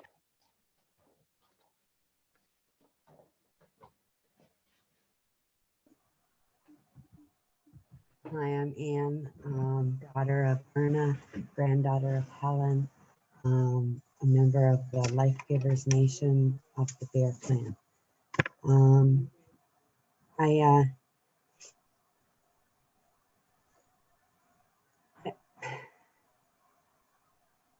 don't really know what to say today. Just one of those days for me, but I will say to Francine that when you talk about Victoria Island, I remember that at a time during that time when we first started to go to Victoria Island, and we realized that the Algonquin Nation with Stewart had a lease opportunity that was up. We occupied the island for a while, and the first teepees and various stuff, the poles for all that, we pulled off of my husband's property. Other than that, which really is of no importance, but that's all I have to say. okay, you're on. Let me put you further on the spot. Don't you plant? Absolutely, I plant, and water is very important to me. My medicines and my family would not be able to survive and have the health that we do without that water. I'm also looking very forward to the spring and the running of the Sweetwaters this year. Let me ask you a question, because you are you're a person who works with medicines. So let me ask you this: when you're working with your medicine, is there anything that you ever notice about the water? Say what the size of it, or say what the root or anything? Is there any connections that you make? Maybe you might see a weak spot on it or a strong spot on it. Anything to do with that connection of water to it? Well, in that the medicines need that water, and if they aren't getting that water, if they aren't getting a good quality of that water as well, not just any water, it will be weak. Mm-hmm. They also, if they were getting too much water. Too much water. So that tells us something. Everybody who plants knows that. Like you could drown a plant. If water is the source of life, right there, it tells us, like with all things, too much, it has to be managed. We have to be managed in relation to that.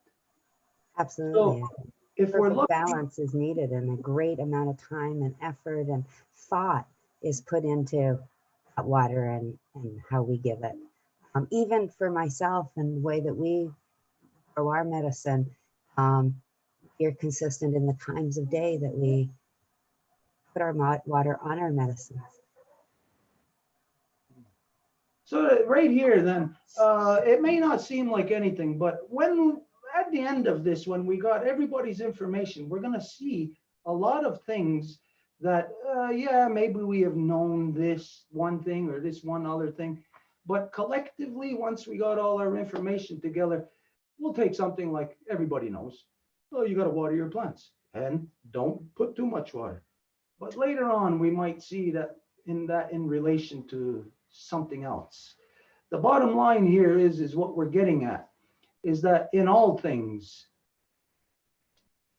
and especially water, people's interaction with the life force must be managed. And it can't be managed just by a person thinking that, well, if they're planting, I'm going to manage it by regulating how much water or whatever. No, the people have to be managed by our mothers, by women, in the relation to whenever we are using or connected to life force. Now today, again, it's screwed up by this word resources. People think resources, and if you're using resources, the source, or not the source, the meaning of resource is that it's something for us to use. So everybody just automatically thinks that they are like qualified, that they don't need anybody to tell them anything. They don't need to learn. They don't need to be taught. Everybody needs to be taught about how to use water, the amounts, when not to, and you need to be taught by women, because women carry the waters.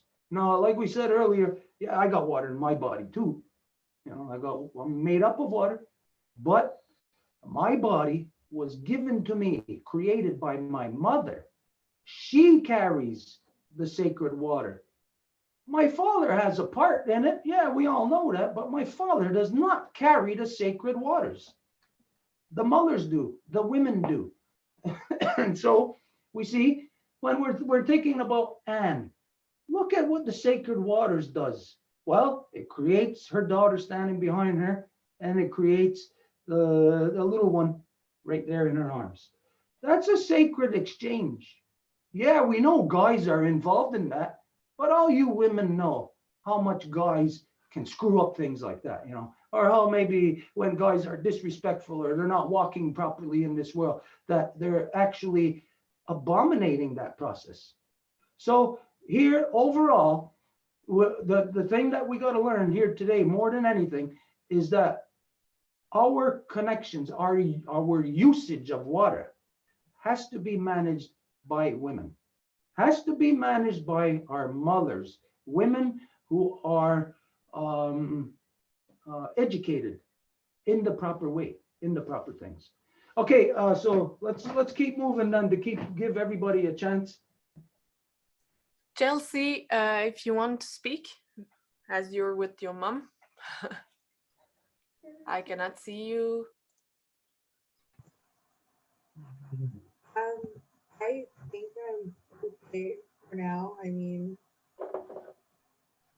water is fairly important to us here. I have to feed my son, so I need water to do that. That's probably it right now. I mean, That's Tim's about out there shoveling the frozen water off the deck so I can cook dinner later. that's about as simple as it gets.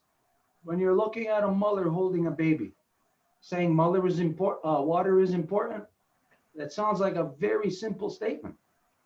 But just imagine the entire process of the exchange of water, first from the amniotic fluid in Anne to the amniotic fluid in her daughter, and to have that manifest into a baby.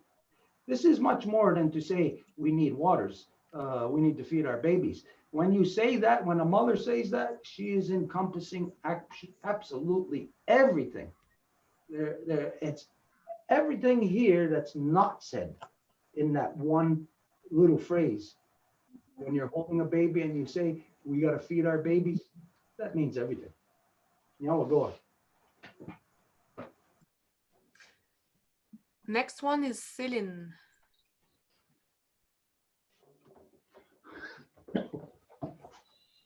Hi, my name is Celine. I'm the daughter of Florette, the granddaughter of Cécile, the great-granddaughter of Rosanna, and the great-great-granddaughter of Olivia.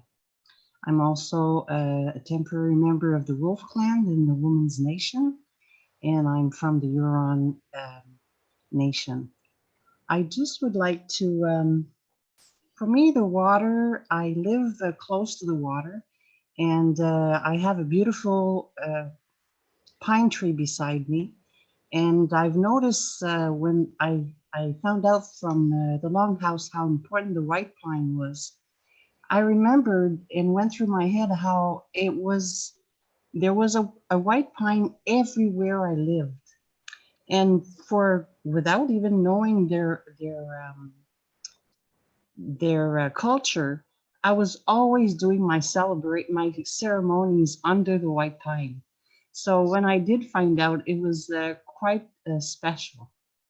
The relationship I have with the water is that, of course, Francine had taught me the Nimbi water song, and with my water stick that I went and got at the beaver beaver dam where I used to live, and there was a big dam that was done with the beaver.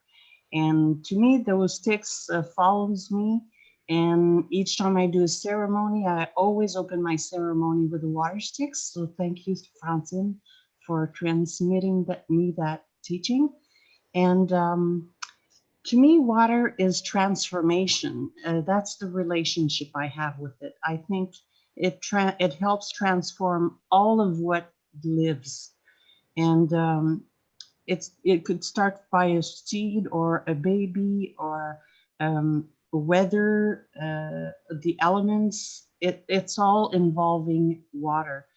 And my family is a family that came from making a maple syrup. So of course the water that we start with the maple sap water to make maple syrup, and that we've carried every year. We have our maple ceremony and we share maple toffee on the snow. So I'm about to keep some snow in the freezer for us to do that toffee a bit later on and to share it. And the other thing I find is the vibration. I recall when I had my daughter carrying her in my uterus, that every night I would get up and spend some time with her, put my hands on my belly, sing her a song, and the vibration that I would do with my singing could be transmitted to my daughter by the vibration that I was emitting in the water. And she would dance in my belly. She would kick, and she was really dancing. And to me, that was a very precious moment. I did it every night. I was getting up just for that. It was feeling my daughter in the water. That's what it permitted me by that vibration. So I really truly visualize how the water structure is emitting love. So it amplifies, like it transforms and it amplifies anything that we put our heart to, and especially love. And the other thing that I've been using lately is I got a pipe. It's in copper, and then there's a swirl in it. And what it does when you put the water through it, it dynamizes the water. And the structure of the water changes in a way that I tested with my plants, with my cats, with everything that I noticed the drastic change of what it did as to your health. And that's what my latest conquer with the relationship with the water. So I wanted to share that with you. I hope that was what I wanted to say. Yeah, I want to address something there that you just said about how water, for you, it's about transformation, or what did you say? Provides, or it's transformation anyways. That's what you said, right? Transformation. Yeah, Okay. it transform anything you put your mind to it, or anything you put water to it, or, you know, it applies to everything. Your daughter, the belly, the water in your belly, it transform a fetus into a baby. Okay, transformation there. And I just want to point out something that you said for uh, men especially to be aware of this, is that the natural physiology of a woman from the time that she is born is, we know that she goes through changes.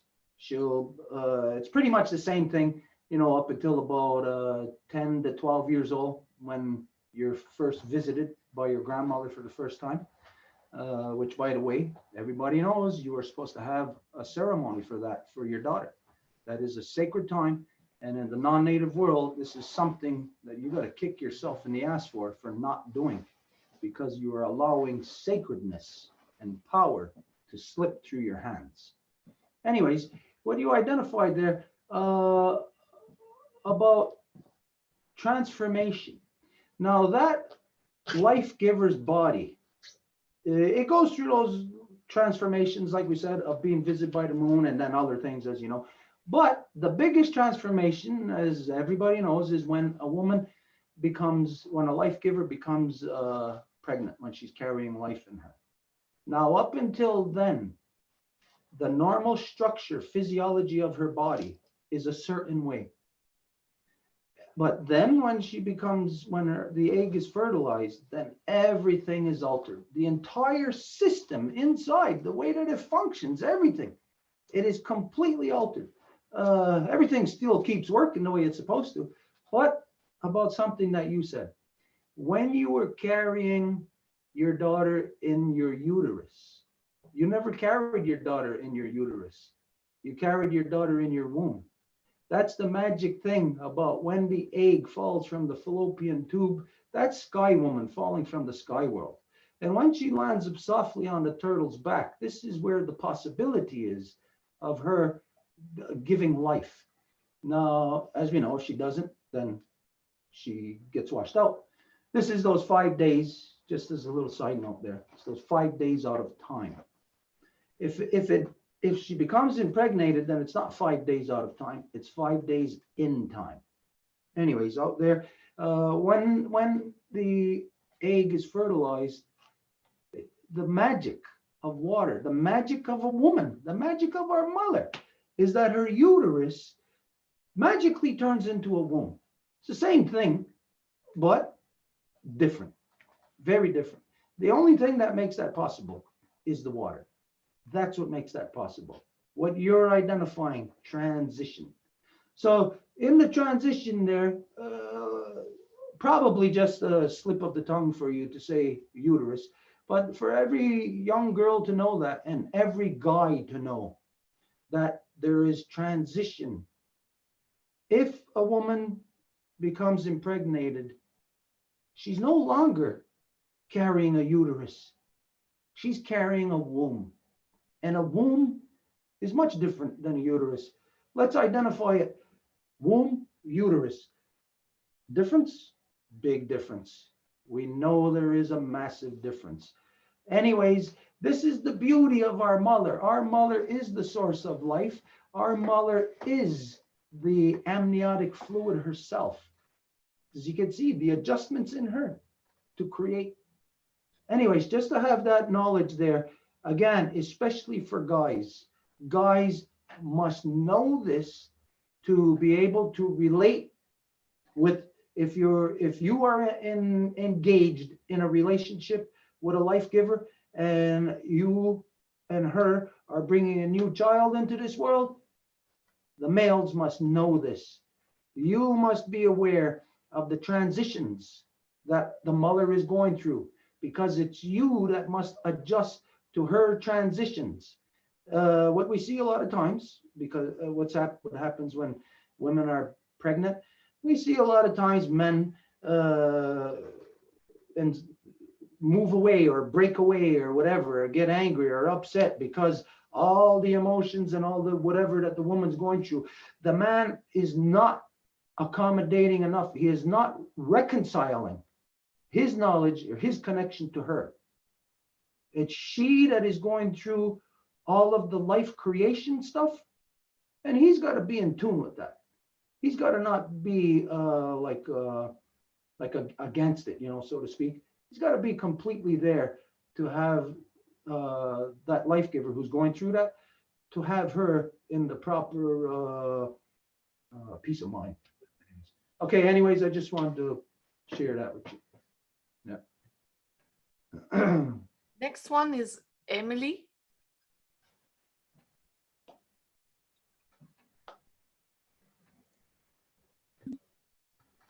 Hello, so my name is Emily Desmond. I'm originally from France, so I'll do my best in English.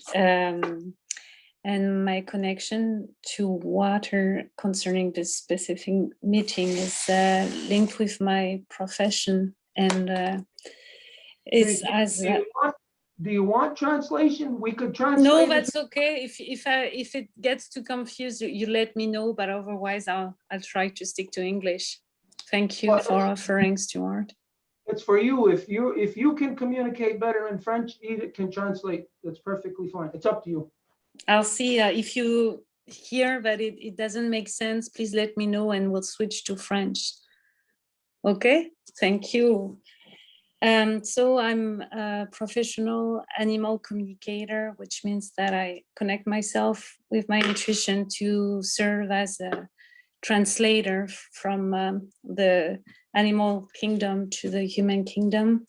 And lately I was on a trip to meet seals in the St. Laurent, and I ended up connecting with whales, a group of whales in the St. Laurent at the beginning of last autumn. And they sent unexpected infos about the state of the ocean and the fact that they had encountered very recently new type of technologies, underwater technologies that they had never seen before. And what was very emotional, even though I usually try to stay neutral, but I was taken, that was an unexpected message on their behalf. They were mentioning that these new technologies were not only affecting their navigation system, they were used to have organs blown up by acoustic underwater blasts and stuff, but this new technology that they were talking about was mentioning how their water molecules were affected, how the atomic bridge, the bridge between atoms in the water molecules were being destroyed or affected by this new tech. And the other thing that they were mentioning is the state of waters were such that some of them had consciously decided not to reproduce anymore. And they were also mentioning the fact that the sanctuaries, the marine sanctuaries where they were usually still allowed to go and give birth were more and more suppressed. So I'm not a specific activist in the water issue. I'm just, as I said, a translator when it happens of the animals specifically in certain areas. And if we could be able to communicate with them in a more conscious way, they have very pertinent information and sometimes even local solutions about how the water is being affected.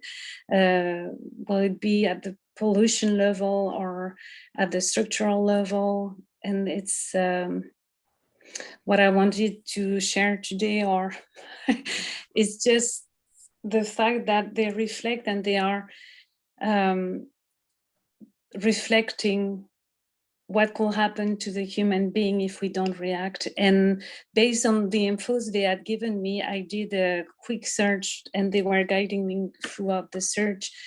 And I ended up finding a big issue that is going on today in our international waters. And it's the start of the, what they call the deep sea mining, which is a concern that we don't often hear in the main media.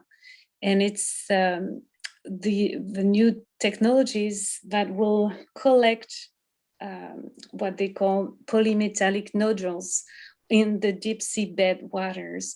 So, and this type of exploitation is not officially in the exploitation phase yet.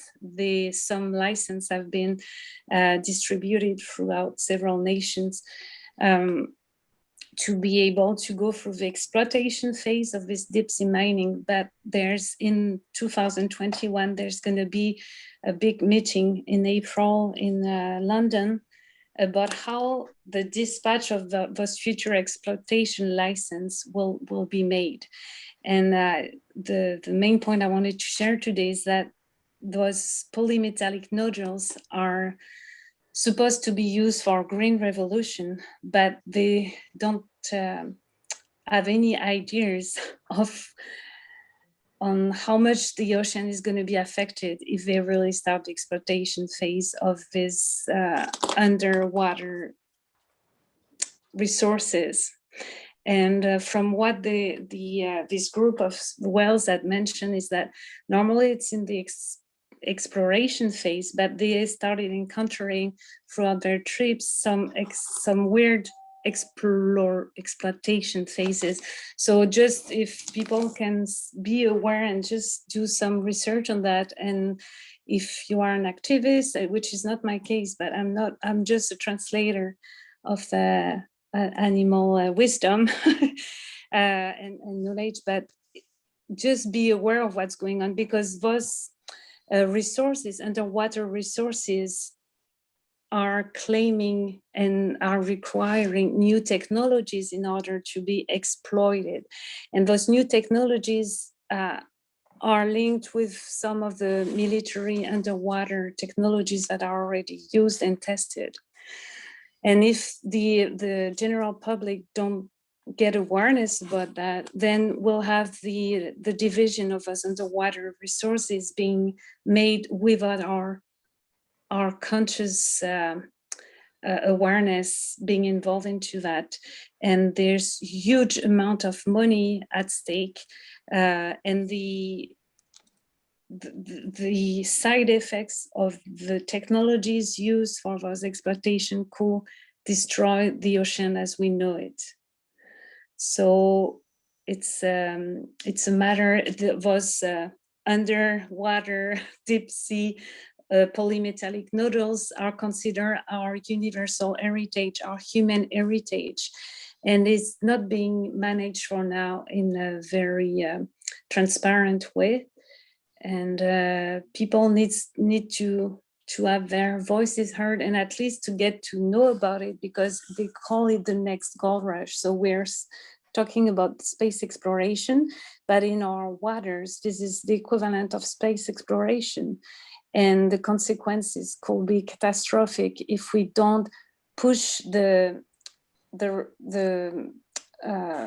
governments and the people responsible to do a preventive use of ethics and to think about the impacts that this kind of future exploitation will have in our ocean. If like I was born, I almost died when I was born because the amniotic fluid of my mother was affected by a medical mistake. And oceans are similar to this universal mother water. So if we let them be infected by technologies that affect the very molecular structure of water, then we're screwed. So it's not very optimistic, but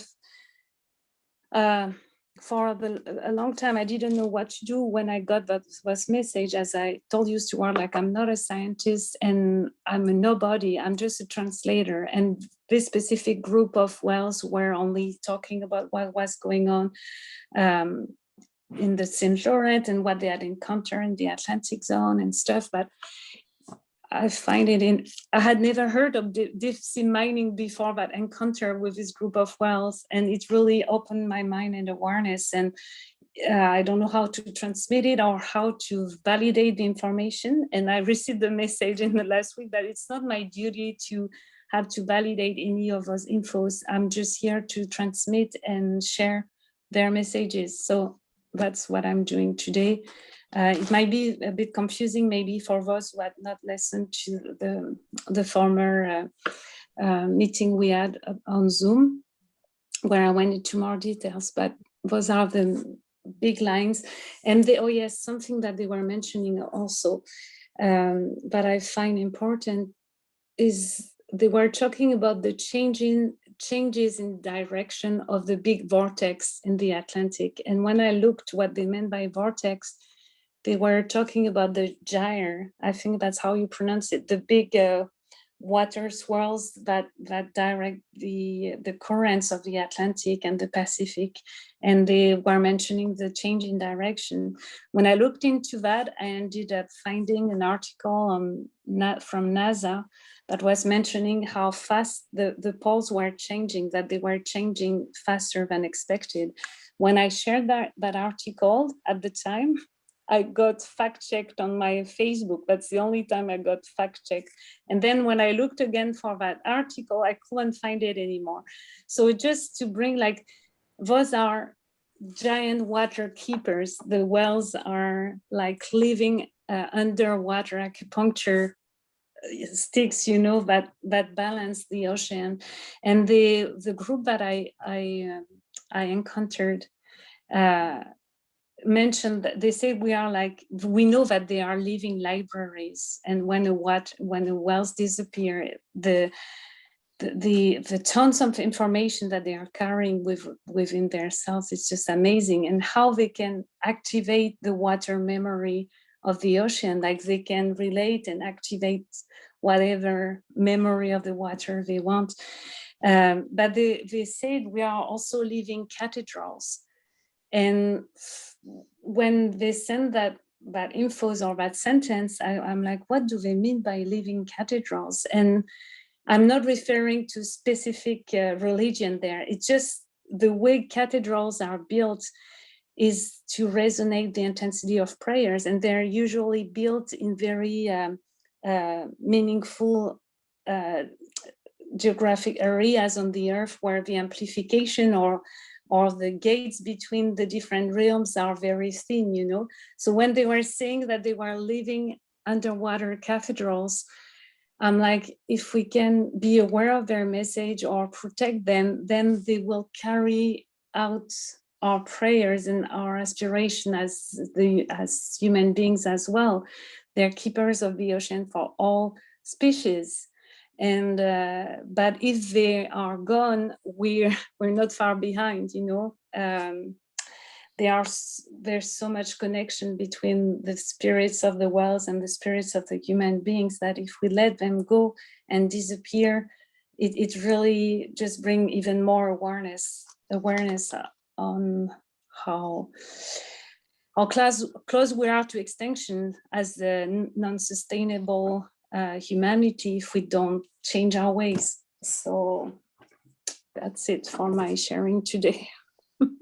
Oh, Nyawagoa. Okay, you really made some connections for me that we didn't make the last time that the last Zoom that we were on. When exactly did you say that you went into the mouth of the St. Lawrence, and when you started? It was the end of September, beginning of October 2020. Okay, and it's at that time that the whales told you that the vortexes are reversing? They had noticed it in the months prior to that encounter, like, because the issue when I initially went to the St. Lawrence, my meeting was with a group of SEALs, so we didn't actually see those whales as we were giving thanks to those animals and saying goodbye to the area we were in, where usually we see whales. That's where the connection started. I wasn't expecting to speak with whales on that specific day. They really came like, and the issue there was many scientists were curious because they had noticed last year that there were less whales than usual, and they observed that there was less food, but they didn't know why. So the whole question was brought up as I was there, and that's one of the answers that the wells mentioned that had affected the currents and how far the usual current, like warm currents that go into the St. Laurent, had not gone as far as usual, and that's where they mentioned the change of direction of the vortex. Wow. Okay. I'll just give you a little story of how natural science works, how natural science plays out. You may consider yourself, like you said, you're a nobody, you're just this. No, everybody is like that nerve ending on the body of our Mother Earth. So you're not just, you are just as important and just as crucial for communication of the body of our Mother Earth as anybody else is. I don't care if it's somebody who's a billionaire who thinks they're important, or somebody who's a politician and thinks they're important. These are the least important people on the planet. The most important people on the planet are the people who are living within their natural power, their natural energy. And if your natural power happens to be communicating with other things, animals, parts of creation, then you are more important than a politician. Politicians are a dime a dozen, and you know we can do without them. You know we can do without lawyers. You know we can do without a lot of people in the academic world. So when you're saying you're just this, no. First off, as a mother, as a life giver, even if you do not have a child, you are a mother of our nations. So as that, you are first the primary. So you are never just. A guy will be just a guy, but you will never be just. But in your story, this is very, very revealing that you placed this in this time last year, that the whales said this to you. I don't have to look at any kind of science to try to prove that you are an actual whale communicator with animals. I don't have to try to prove anything. All I got to do is listen to what you say. And if you say it can be substantiated, then that's the way that you got that information. Doesn't matter what anybody else says. If you got that information by whatever, sticking your finger in your ear and yelling, whatever, then that's how you get your information. Yeah. But what you identify about the information is, or the information that you reveal, is what will either confirm, affirm what you are saying, who you are, or just say, nah, she's not what she says, whatever. By what you say, I know that you've communicated with the whales then, because last October, there was a hurricane that stalled right over the Grand Bahama Islands. I don't know if you recall that. It stopped. First time in history, ever. Hurricanes do not stop and then continue. If a hurricane stops, it dissipates. It's gone. This one stopped over the Grand Bahama Islands for, I don't know how long it was. It was there for a while, stopped, just stayed there. And then it continued. But as soon as we heard, and anybody can go back to, it was a Wednesday night Zoom, one of the regular Wednesday night Zooms when we heard about this. What we had said was going to happen as a result of the hurricane stalling over the Grand Bahama Islands. Now it's important. We gotta geographically associate ourselves here, what we're talking about. Okay, so can you see this? Is it seeable? Yeah. Okay, this is where she's talking about, basically right in here where she communicated with the whales. And this down here, somewhere over here, I don't know exactly, is the Grand Bahama Islands where the hurricane stalled. When we heard that, what we had said was going to happen was that we said it was going to reverse the flow, that it would drain the mouth of the St. Lawrence. Now, we said this on a Wednesday, and on a Sunday, it did in fact happen, because there was a friend of ours who was up in that region, what they call the Gaspé region, Gaspé or Gaspésie, anyways. A friend of ours was up in that region who has family up there, and they called us and told us that everybody in that region they were like scared, they were terrified, or they were confused, because what had happened is that when the tide went out, it didn't come back in. It stayed out. So if it's supposed to do this, tide out, tide in, tide out, it didn't do that. It went tide out, tide out, tide out, tide in. Now, just from hearing about that hurricane stalling over the Grand Bahama Islands, we were able to deduce that's what would happen. Now, how were we able to deduce that? We didn't hear no meteorologist or no scientist on Earth say anything about that. We identified that not because we're so smart, not that because we're so great or anything, and I'm not trying to re-emphasize this to focus on what we said. I'm restating this to focus on what you said about the whales identifying that those vortexes were reversing. If they are reversing, that means, well, if they're going one way already and the water's doing this, well, to reverse means then the water would do that. It would do something else. What we don't know right now, what the world hasn't detected, is with that process of the tide going out, staying out, is that's a reversal of a process. Before it was tide going out, tide coming back in, tide going out, tide coming back in. That provides for a certain thing, even the interaction of salt water and fresh water. They mentioned it. They say that the ratio of salinity, of saltiness in the water had changed. So it had affected the food chain, and the currents being regressed, not going as far into the St. Laurent as usual, had affected the plankton genesis, among other things. So sorry, I couldn't help, but it resonated with what you were saying. Sorry, I didn't lift my hand.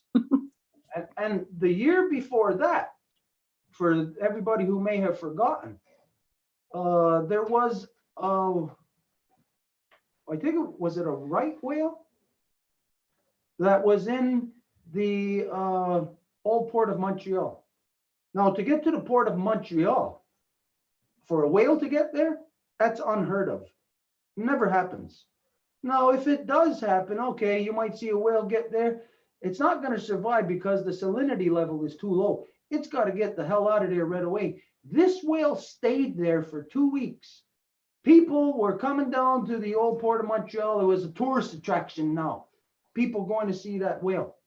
So the year before, there was a whale that needs salt water in Montreal. It's right, it's in the river, right in front of Ganawagi. A whale was here for 2 weeks. Impossible. A whale would not survive here for 2 weeks, if not for a reversal of something. So in some places now, there's salt water where there's not supposed to be salt water, and where there is supposed to be salt water, no, there's not.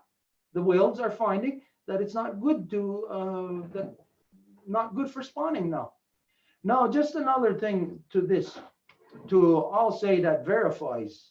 I got nothing to say that no, you do not talk to animals or you do not talk to whales, but there's things there that verify that you do, or that you have, or else you came up with these things some way on your own.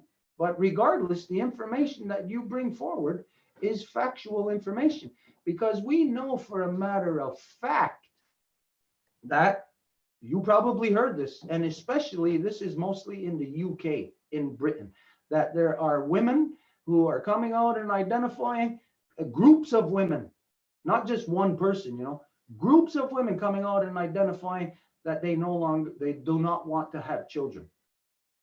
So here's a species of whales that we see diminishing. They're diminishing. Now, nobody's come along to say, like, no one like you has come along to say, hey, the whales said they're diminishing because of this. But when we hear it, it makes scientific sense of what you're saying. It's scientifically provable. So the first thing that a lot of people will do is they'll just say, oh, a person who talks to animals, yeah, as if, that's the first thing that a lot of people will do. They won't listen to the information. Your information can be backed up scientifically, and the fact is that really now, the information that you got, combined with the information that we got, is above and beyond the information that science can provide. They cannot provide an explanation to these things, but we can. It's easy. They did not even detect, science couldn't detect. Nobody said on the earth, nobody said that it's going to drain the mouth of the St. Lawrence. How could we deduce by hearing a hurricane stopping dead over an island? How could we deduce from that it would drain the mouth of the St. Lawrence? It's based on law, what we know of law. When you see that happen, it automatically means something else will happen.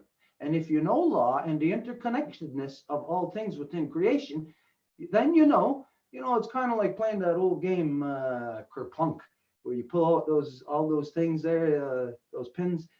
You know that if you pull one out, it's connected to that next one, and it will affect that next one. So it's scientifically provable that what we have deduced before science acknowledged it, that we had detected the truth. And how we can confirm it now is by what you are confirming now about the whales, what they have said. To me, when you said that, holy, that's a revelation. When you said that the whales are identifying reversal in the vortexes, in the currents. Nobody else would believe that. I believe it because I know. Last year, we said that's what was going to happen. And it did, in fact, happen.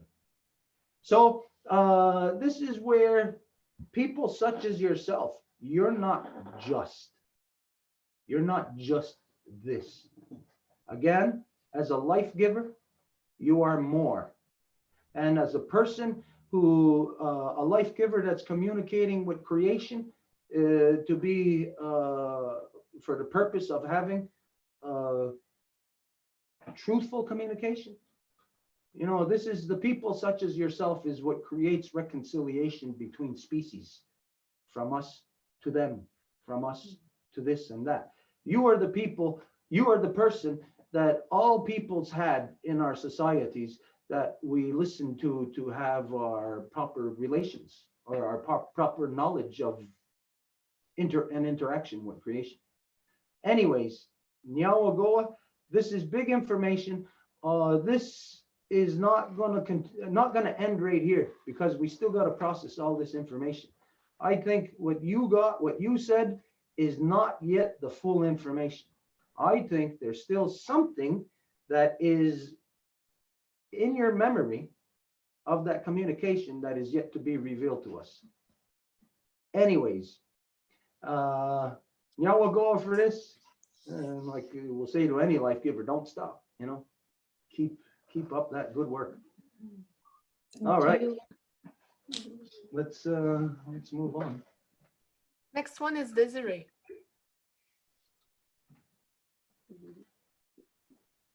Hi everyone, Nawagoa.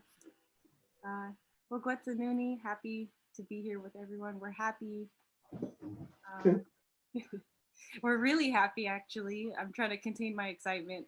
I'll just introduce myself. I'm Desiree, the daughter of Neviat, the granddaughter of Berchuko. I am a temporary member of the Turtle Clan of the Life Givers Nation. I wish I had some time for translation. Just kidding. Yeah. The brain starts to work that way. Like you want to pause to give time for translation. It's good. I should practice pausing. It's breathing.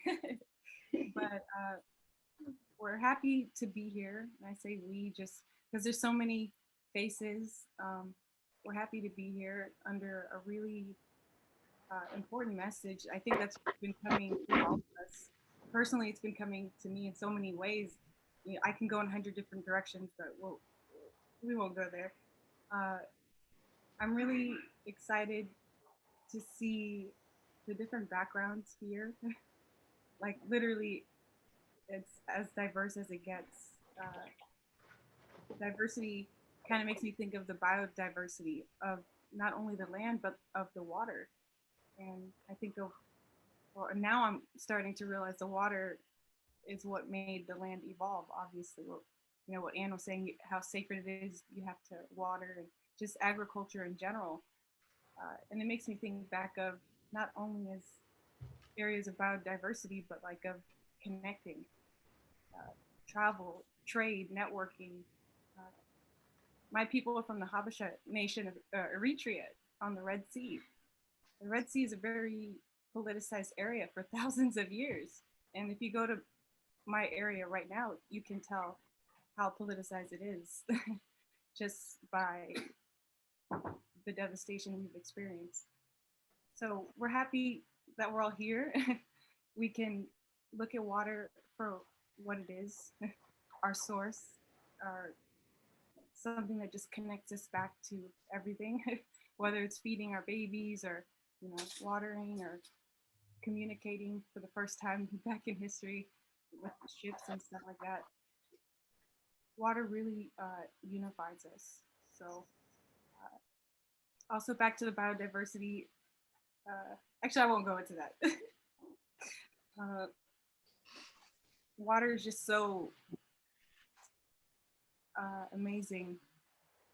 There's so many, well, I'll just go into the ways we can go from here with blockchain technology, the ways we can protect our waters.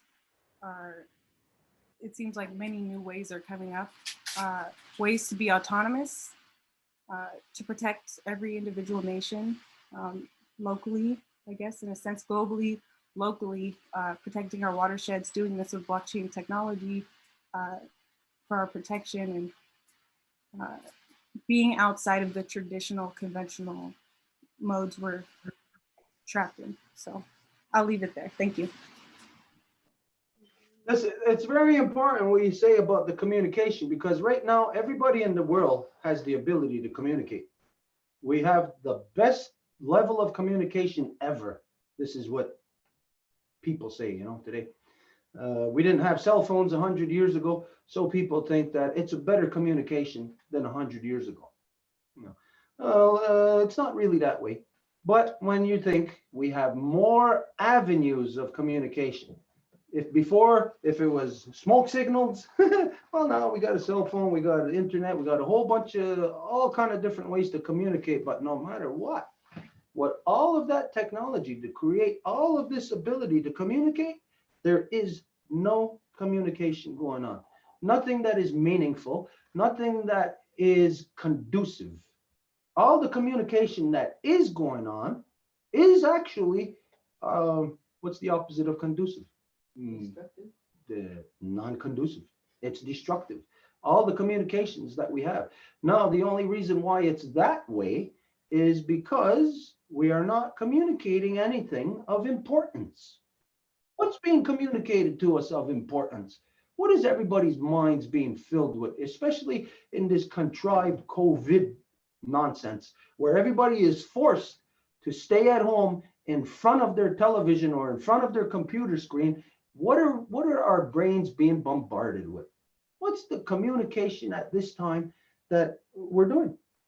Well, you know, we're doing something meaningful, but everybody else, 7 billion people on the planet, are communicating nonsense. And that means that they're all communicating in a negative. Even if they're using that very technology that we are using for the positive, they're all communicating in a negative. So communication here is really the key in which you identify.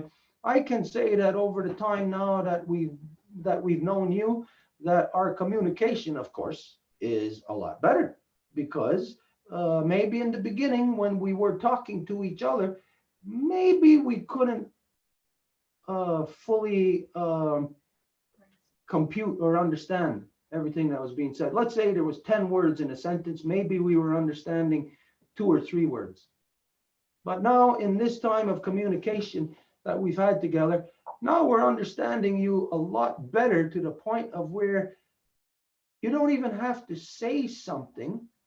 It's really like in your expression, you know, and by the word that you said over here and the word you said over here, combined with your expression, now there is a better, stronger communication that is happening. And this, I will say that it is because of the water. Everything that our relationship has been within, you can say, within the Gani Guhrio, within the good mind.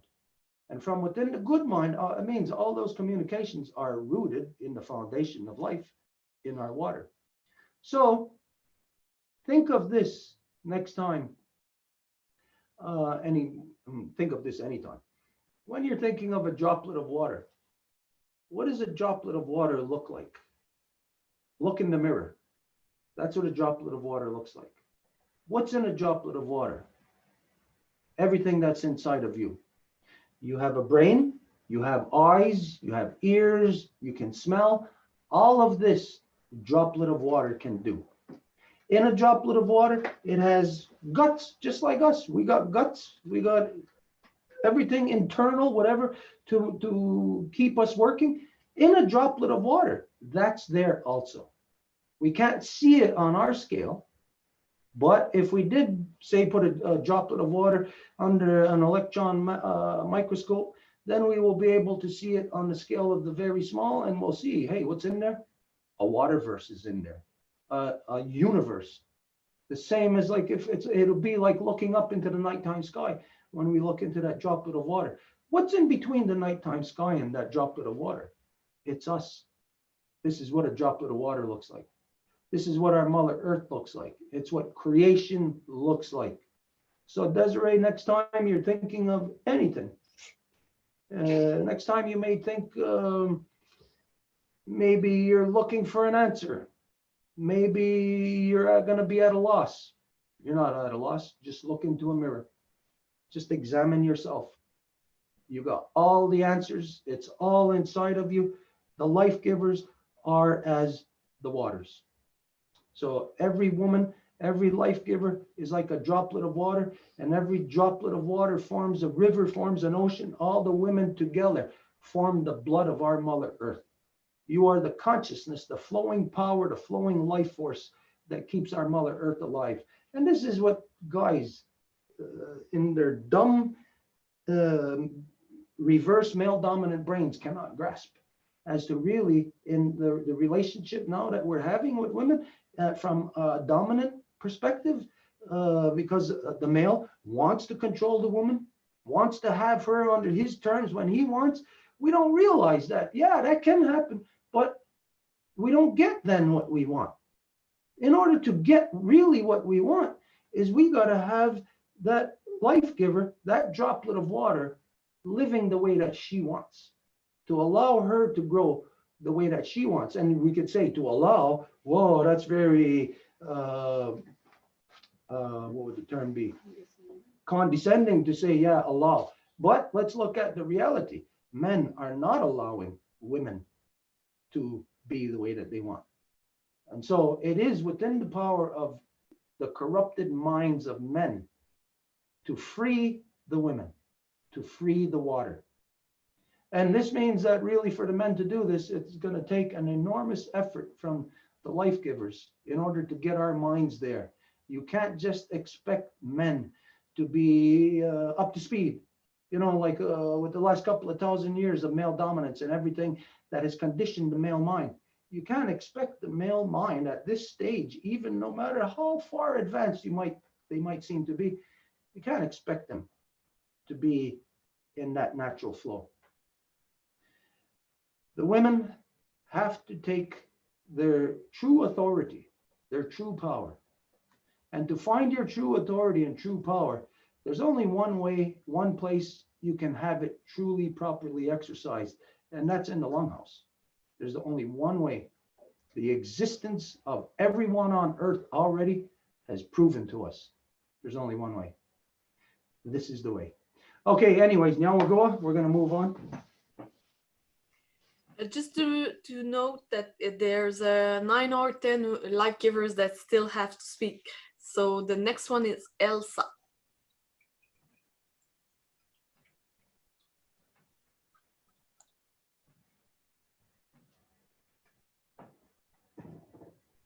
Okay, sorry. Elsa de Blison, granddaughter of Leah, great-granddaughter of Adelina, and I'm from Wabanaki Nation. There's no translations. Everybody's waiting for translation. Sorry, I was ready. So in Life Givers Nation, I'm a temporary Bear Clan member. Sorry. I am going to the waters, and my life are very important.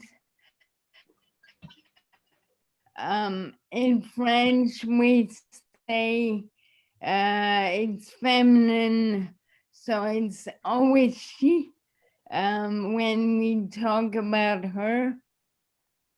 And when I was young, well, my parents were kind of hippie style, so we had a Westphalia van, and we traveled Canada coast to coast, and United States too. So as far as I can remember, I know the first time I went to the ocean, I was 2 weeks. But the furthest souvenir, the furthest I can remember, I was around 3-year-old, and I went to the ocean, and I fell in the wave, and I didn't like it.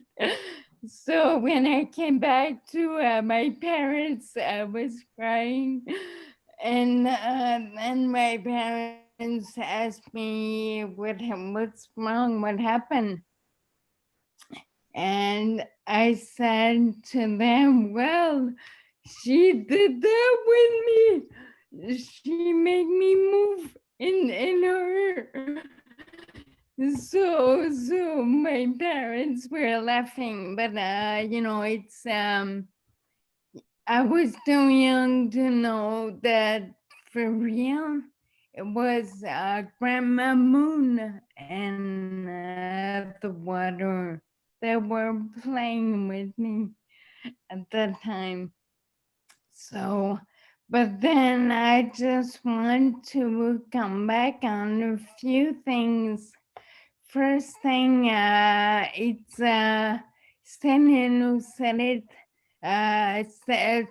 spoke about the transformation water can give to things and humans and life itself. I couldn't find it. I looked for it. It's in my medicine bag, but I found a piece of wood in Costa Rica that was got shaped by water. The water is always making things smooth. So it's making piece of wood smooth, and also stone smooth too. So this piece of wood was is now when I found it, it was shaped as a pregnant woman. And for me, it was very symbolic. So I kept it. For me, it was the way water and humans are interconnected, and that was maybe 15, 20 years ago. So it's kind of strange that we all talk about this today. And the second piece I couldn't find also is a piece of stone, because for me, stone this symbolizes also the patience, because water is, you can try to put a dam to put stones to stop water, but the water during time will patiently carve the stone, and she will get through it. So she's showing us patience also. So for me, there was two examples of transformation, but yeah, I agree also with humans and the wombs. And I want to come back on what Coco Francine said about plastics, and the water is the blood, it's our water. So plastic is clogging water and stopping it from being free and being flowing, and and bring oxygen and bring life.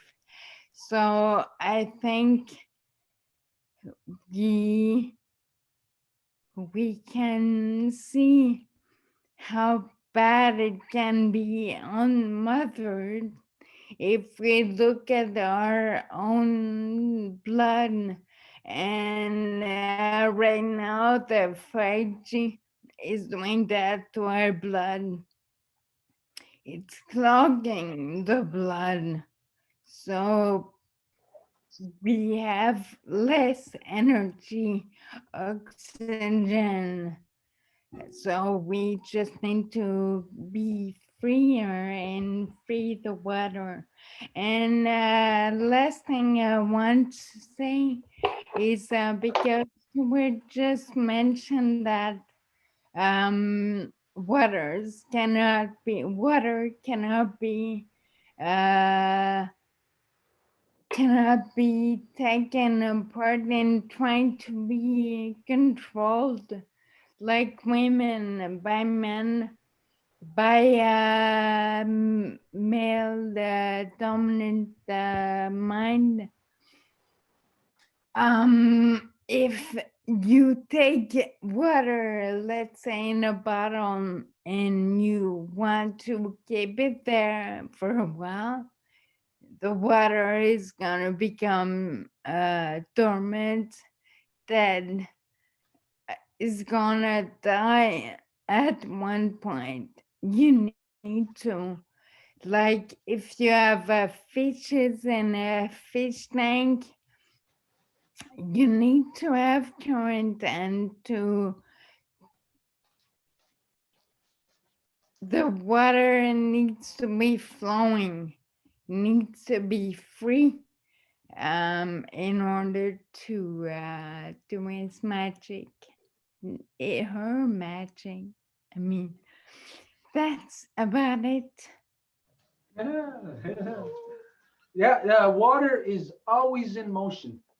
Like you said, if it becomes still stagnant, we know, like if you were walking in the wilderness and you're looking for a water hole to drink from, that a stagnant water hole, it could be disease in there, because it's stagnant, bacteria, whatever.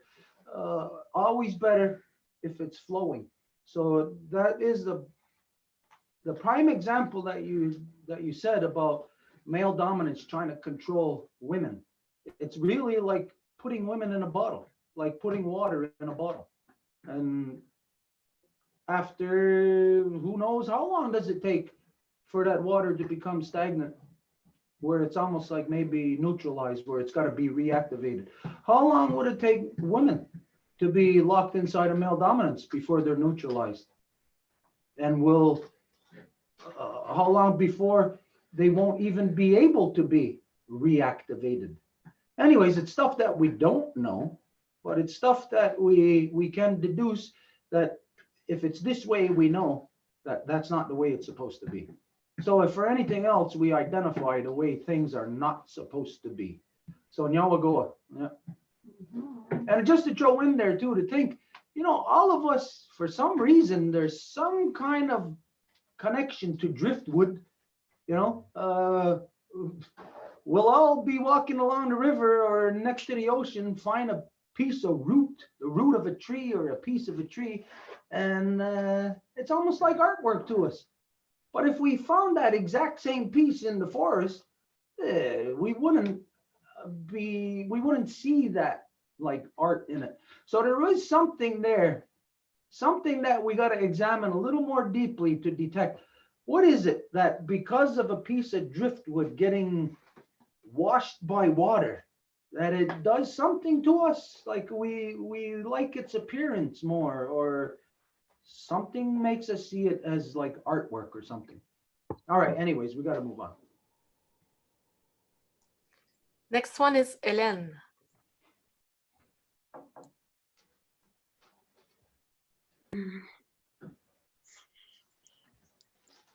Hello, everyone. My name is Hélène. I'm the daughter of Emmanuel, the granddaughter of Janine, the granddaughter of Julie, and the godmother of Jeanne. And within the Life Givers Nation, I'm a temporary Bear Club member. There's many things that pop to my mind. Listening everybody talking about waters. But just to relate from what Elsa explained and what you replied to her about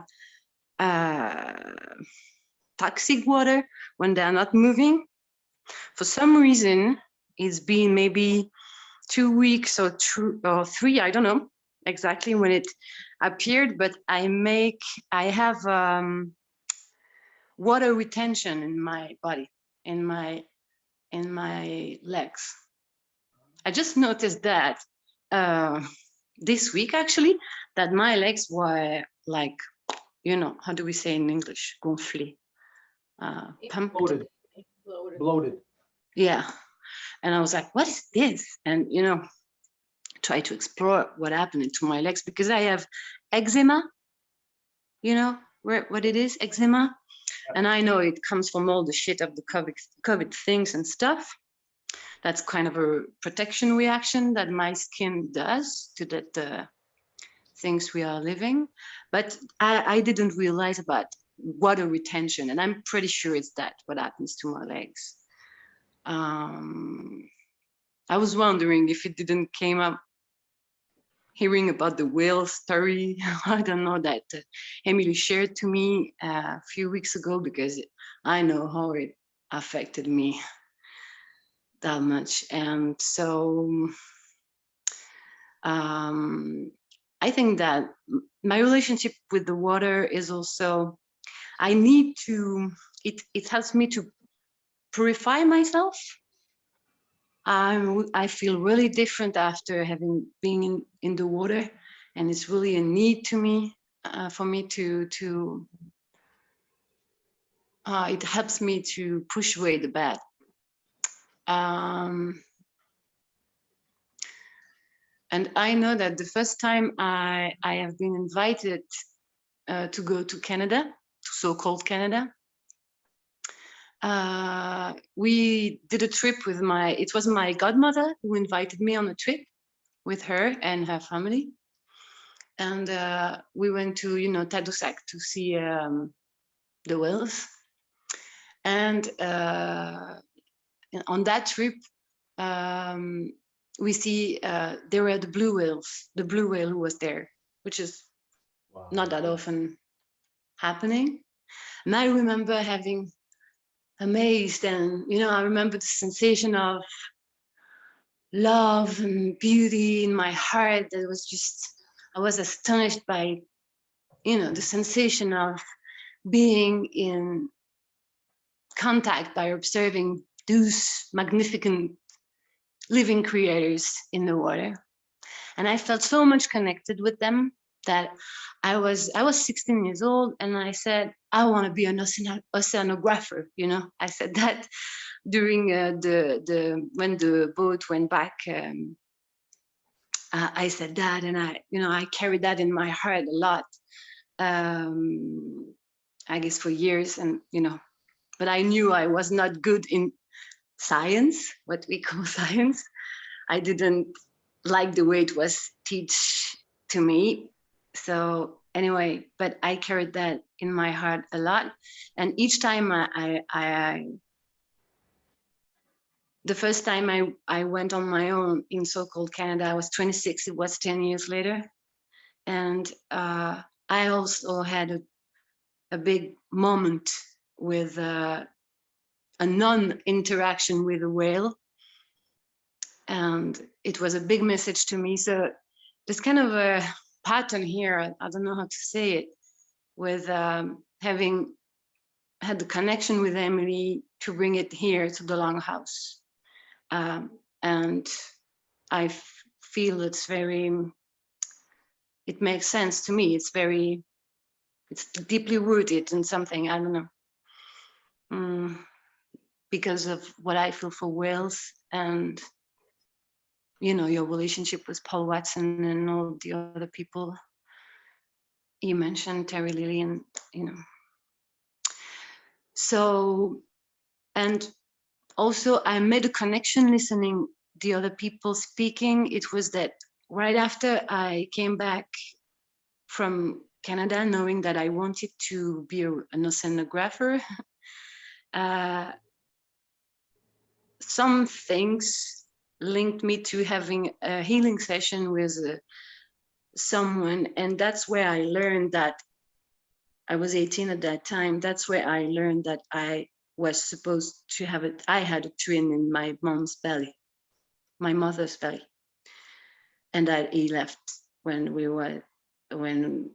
at 3 months pregnancy, and that was a huge thing that I learned. But I just realized tonight that it was connected with that moment.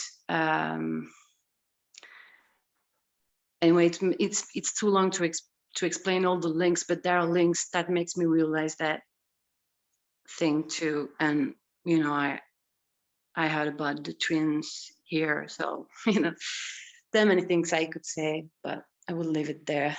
So. Oh yeah.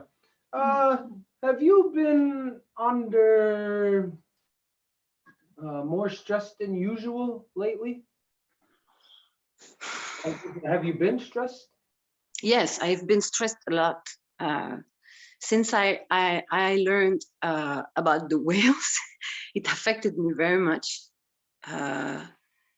to hear about that. I know that there is predation, so many predation on Earth, but I learned it more and more during this COVID thing, and that was something not easy for me to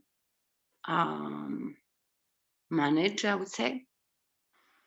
Okay, I ain't no process.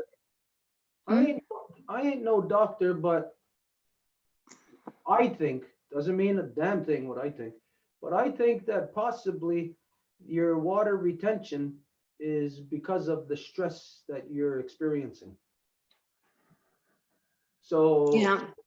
The only thing that I could say about that, I mean, it's dependent within our own system, how we work in our own system, but easy to say, try to de-stress yourself, just like a person detoxes.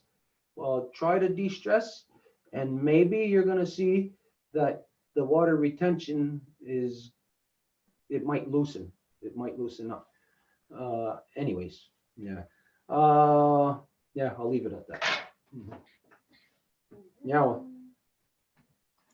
Oh, but wait a minute. The whale the whales where you were in Tadoussac.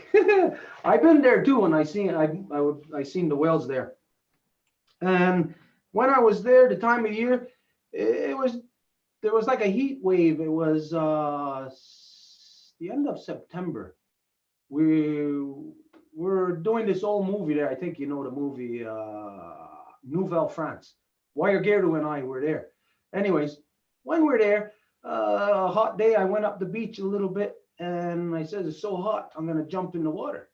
And when I jumped in the water, it was too cold. And I just thought, why the hell do people stay around here?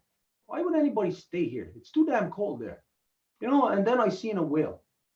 And when I seen the whale, just like you, I experienced something. What is it? Can we prove it scientifically that there's some connection that just visually seeing a whale connects somewhere in our body and activates something? We cannot prove that scientifically, but we can all prove it humanly. When you see something that so massive as especially a blue whale, that's the biggest whale on the planet, right? Blue whale. That if for any of us to see anything that massive, that's like a spiritual experience.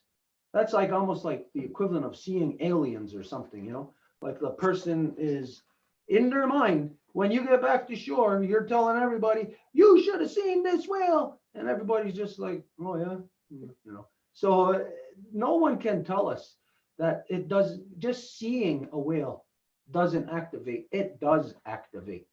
And what I've known from the Innu in that area, you know, Tadoussac, a little bit further up, that's all Innu territory. And so from what I learned about the Innu is of that they have whale songs that they used to sing for the whales. And so, you know, I sing songs, all our traditional songs. And I know that when I sing, that's a spiritual connection for me. So I could just imagine. I don't have to ask them. I don't have to have any of them tell me. If you're living in an area where there's something like that big, that spiritual connection, and you can communicate, you can sing a song for them, I wouldn't want to leave that area either.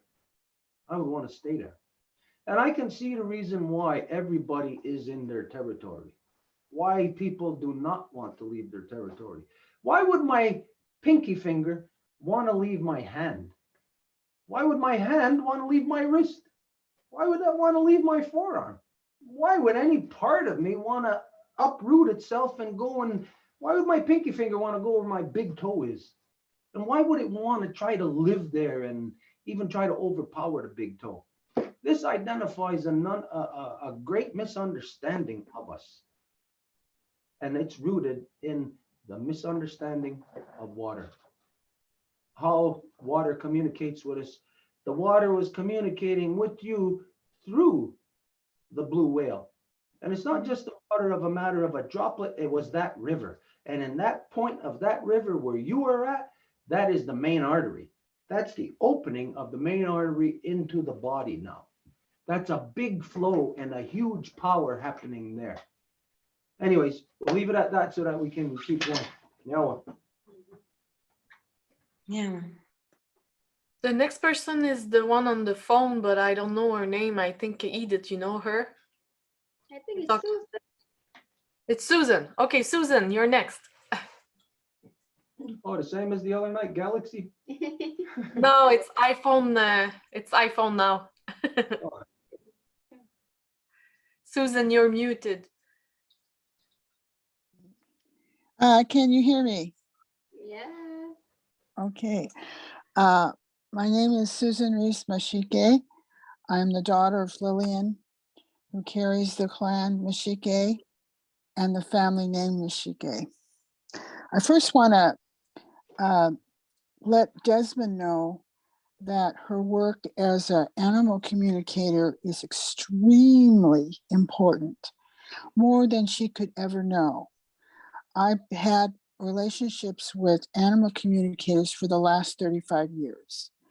And everybody who I've communicated with that does this work always diminishes their importance. They usually are surrounded by people or situations that don't actually honor what they do.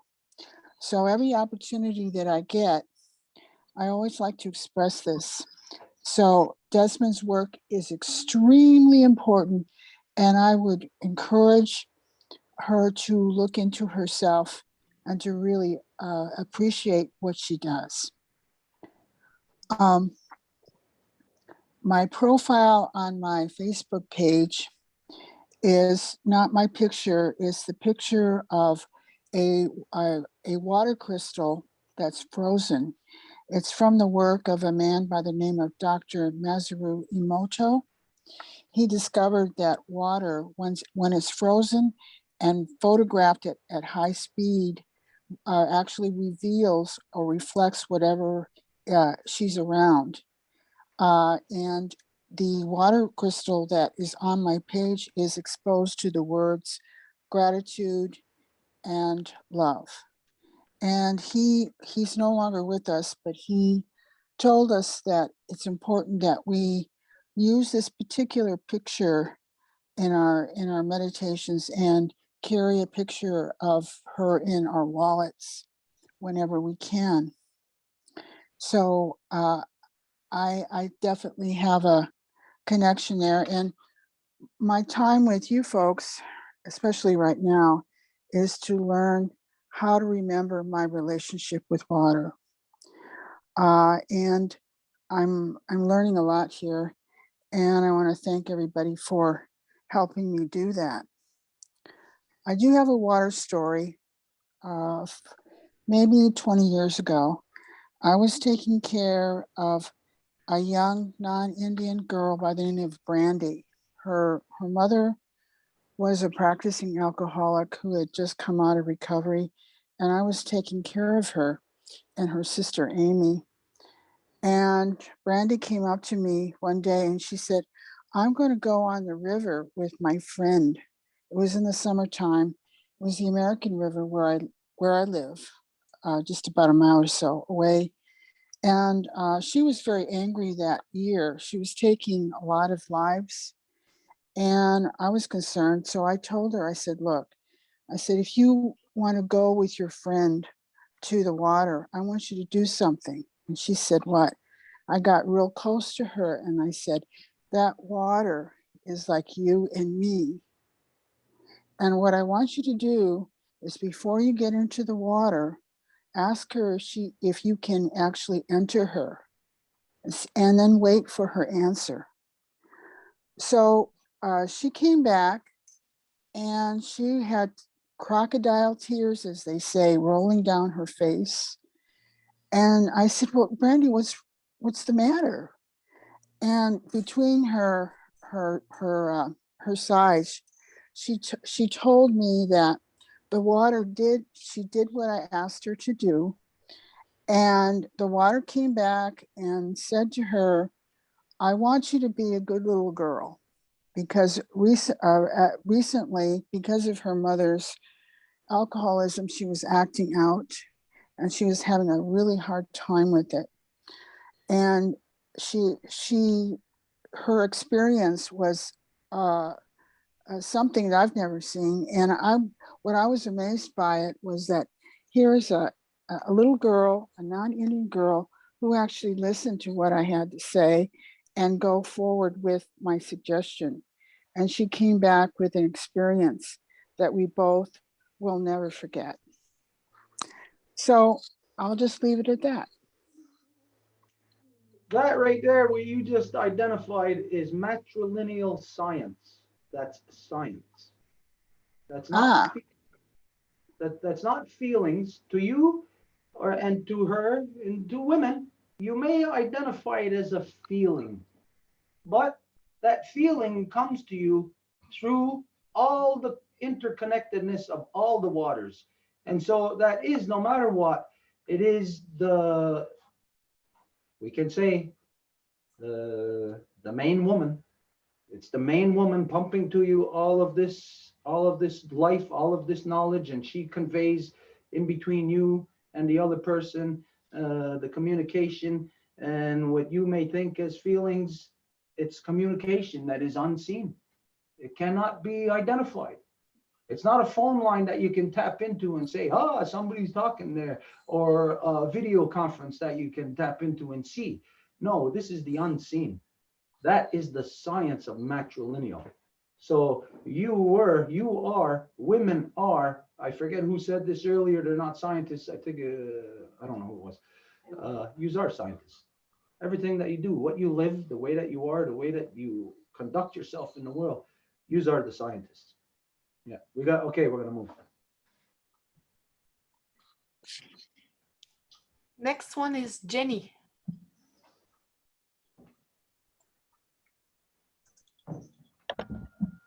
Hi, I'm from Quebec, and I'm part of a movement that's called Femmes Gardiennes d'eau in French.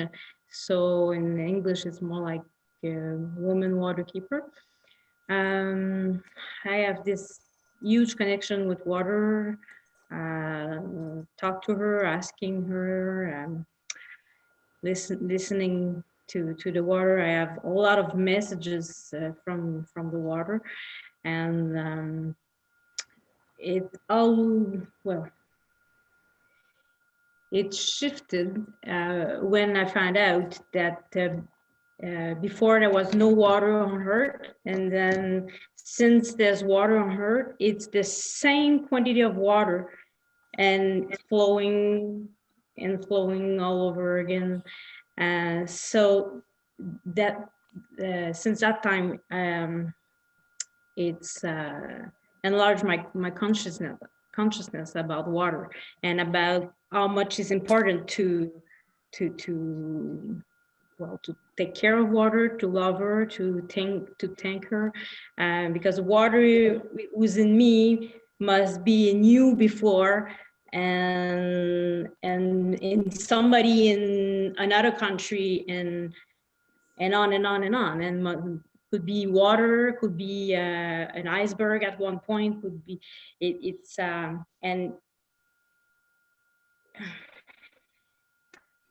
and it's hard to me to explain, but in just one little, we're all linked together. So the water in me,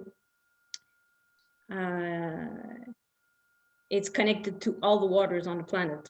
For me, it's an evidence. It's so we started to get messages from the water that the water was saturated. Can you say that in English? And that the water were needing her help so we connect to the water that is pure to get all the original quality of the water, and then connect to a polluted water to make that water remember what she was at the beginning, what all the qualities, the purity, the purification, the clarity, the in French we say transparence. Do you say transparency in English? Yeah. Okay. So authenticity, the truth, and the light. I also received the message that the water is light. It's fluid light. So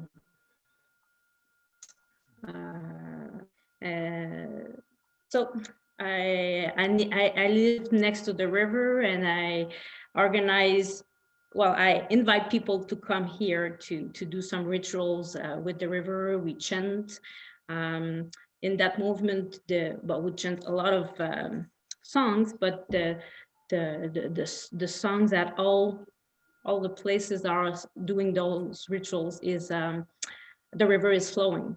So that probably a lot of people knows.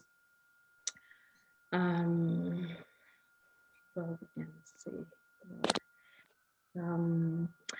Well, lately I received the message that to elevating ourselves together, it will be with the water. Last summer, I got a crystal ball, a blue ball, And there was like big connection with that crystal ball. And I didn't know why, but I took the ball and I'm playing with that crystal ball like almost every day. And I received the message that playing that crystal ball, why that ball was in my hand is that playing with that crystal ball will help to raise the vibrational rate of the water, all the waters on the planet. I was like, whoa. So it's what I wanted to share. There's if I want to rationalize it, it's like no sense, but it's like it's very something big. And there's a guy who can see things that I don't see. He came at my place, and on the river where I do the rituals each year, he saw nereids. I think it's the same thing in English. Nereids. It's a deity from a divinity from the water. It's like Siren, but it's without the fish tails, you know. So it's marine worm. But I cannot see them. But he saw two of them, and he said, "Wow. There's only like 50 in the world and you have two right here." And he said, "I don't know for how long they're there, but I know when they get to somewhere, they're there for 5 to 6 years, something like that." Oh, wow. And so I started to talk with them, to chant to them, and I don't see them, but I feel I really feel their presence. And what they told me, if they arrived at my place between my first ritual at the water and the second one. So because of my connection of the water, they came at my place and they're staying there for now. So when we think about it, it makes no sense again, but it's that's what I experience with water. I can say more and more because I have a lot of messages from water, but let's leave it like this. The water is often telling me that she loves me, and it's important to take care of me, because when I'm taking care of me, I'm taking care of water also. So it's all about love and consciousness. Yeah. That right there, would you identify all about love and consciousness? That is precisely what all of life is about. Unfortunately, when you get male dominance, love and life loses its meaning. Male dominance destroys love and it destroys life. So when we're in male dominance, the balance or the imbalance is so great that it can even destroy the foundation, destroy water. So we can see that all of life, which is rooted in water, we can say it is the strongest thing. Our mothers are the strongest thing, but yet at the same time, they are the most delicate. They are the most fragile. Not fragile that like if you drop them, they would break, but fragile that you can, what we identify as split the sky of your mother. If you split the sky of your mother, that's it for you. That person is finished. There's nothing more they can do in this world. To heal, to put the sky back together of our mother, to heal that is the great work of a united people. It takes united people to do this. It takes a divided people to destroy the water and everything that it creates. But it takes a united people to pull it back together. So I would say to you that in this, what you're doing, you are in the perfect place. You're right in the middle of the main artery. I would say for you to do precisely what Francine is doing. that they've been taking the walk. She's been taking the knowledge of the water on a walk. Now, that's not just to go and walk. It's to go and make contact and communicate and to spread the word. I would say to you, what you should do is go to the mouth of Lac St. Pierre, go and observe the movement of water there, you know, at Three Rivers. Observe, of course, the way, how tumultuous it is at Quebec City. Everybody knows it's very tumultuous there, the water. And then go out to where we said, like, if you're on, are you on the North Shore or South Shore? I'm close to Drummondville. It's between Quebec and Montreal. Oh, okay. You're on the South Shore then. Okay. I would say if you can, go from Lac St. Pierre up till around, you know, where the Bic, Oh, the Bic, it's Rivière du Loup. National Park, up around Rivière du Loup. You know, the Bic National Park? I would say I know where it is. if you travel within that area to bring your message of the water and to go and do those ceremonies with the people that you gather with, you're going to get, I would say, a complete knowledge of the motion of water. Because right there, Lac St. Pierre is it's like the holding area. You know, the tide doesn't come any further than the mouth of Lac St. Pierre. So Lac St. Pierre holds it back, and that's where the relationship between the salt and the fresh, where it really is the forefront of it.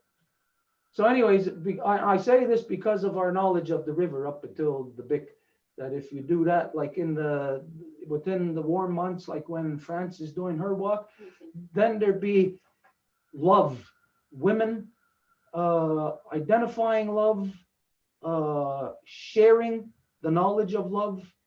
And just think of that. If our mother's body, if it's only just bad being done to water everywhere, well, just think then if there's women doing in relation to water, love over here. Oh, I got a sore knee. My joints hurt. Oh, so imagine doing that ceremony right there. Do it over here.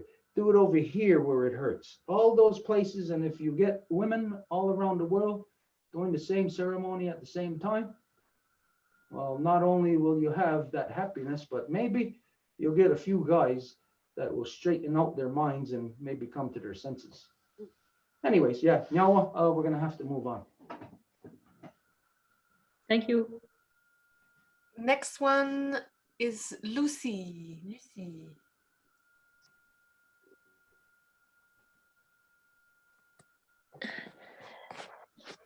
Kwe. My name is Lucy. I'm the great-granddaughter of Anna, the great-daughter of, Anita and Jeanne Isabel. I'm a mother and a grandmother. I want to thank every life givers, because everyone has a story that complete ours. And I remember my how can I say,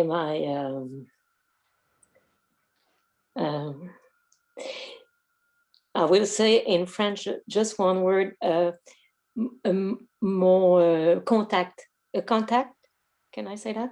My contact with the water was, I was little, I was always in the water, always.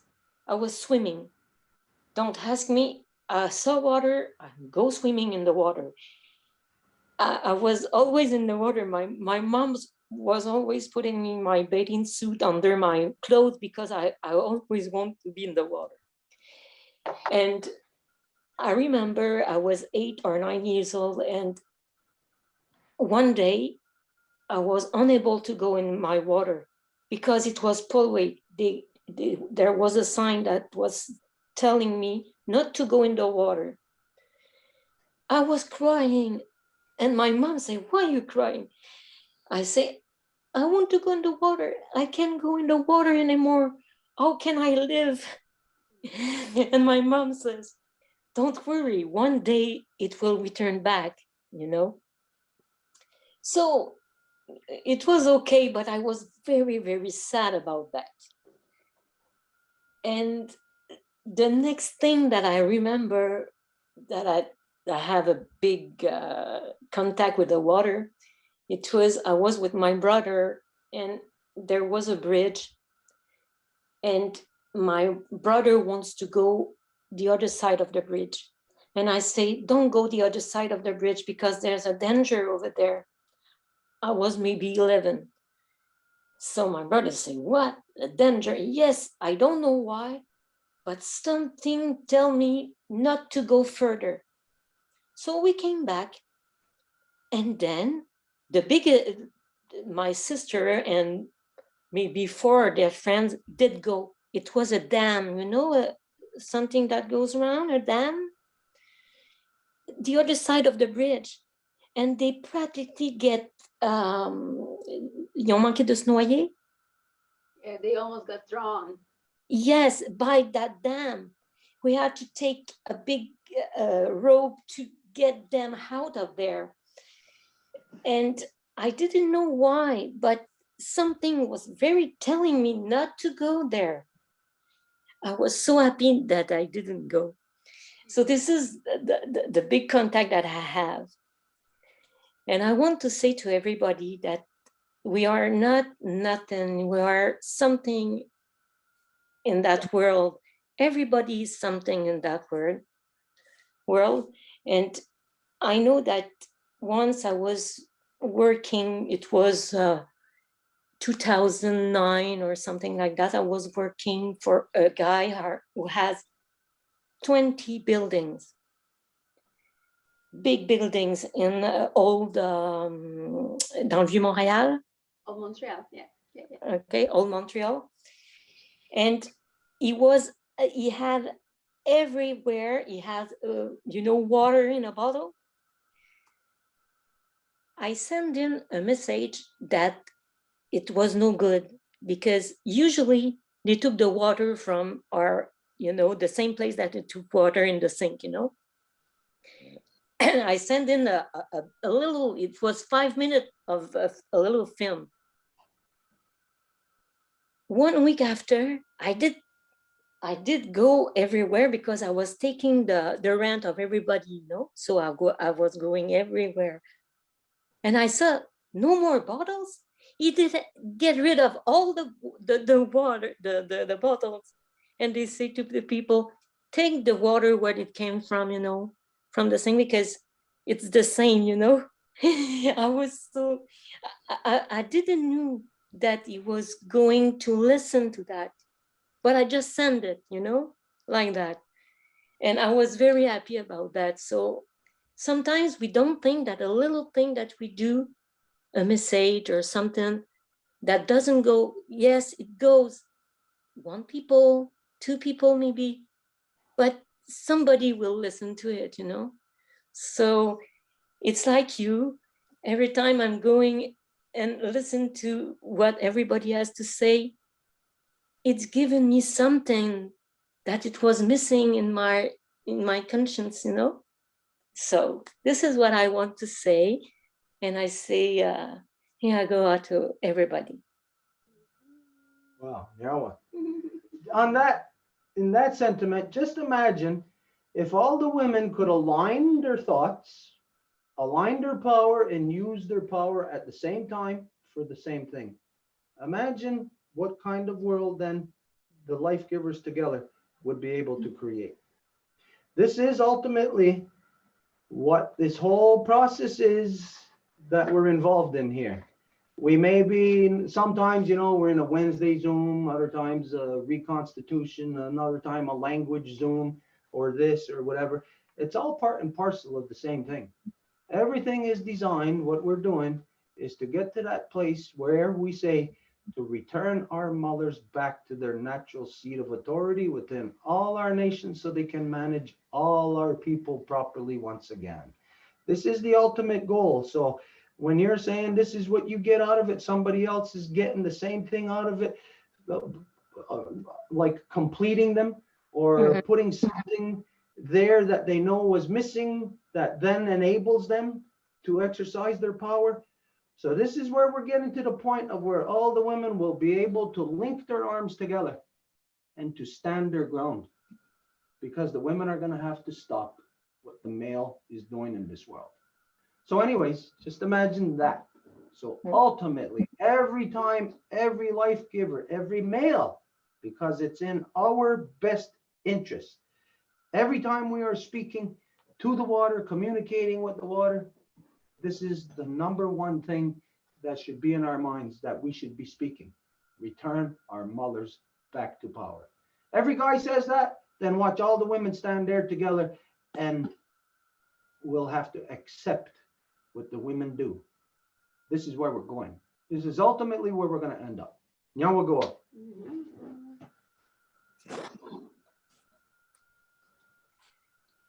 Next one is magenta. I'm Magenta. I'm the daughter of Linda, the granddaughter of Donna, and the great granddaughter of Viola. Thank you, everyone, who's hearing these messages over the water. Is very beautiful. I'm gonna go walk to her after this and listen to the one that is near me. So I work with a global network of communities, and we're trying to encourage them to organize around this. Oh, There's something with the sound. do you hear me a little bit or not at all? It's very low. We could hear you a little, but it's very muffled. At the beginning it was better. Maybe it's something in the contact or something. Something felt like it moved. Getting worse. It's getting worse. Batteries are dying. Oh. Maybe.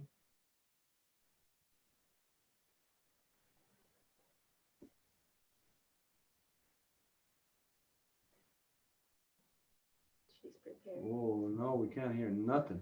Well, because she's not saying nothing. No, she's saying it up now.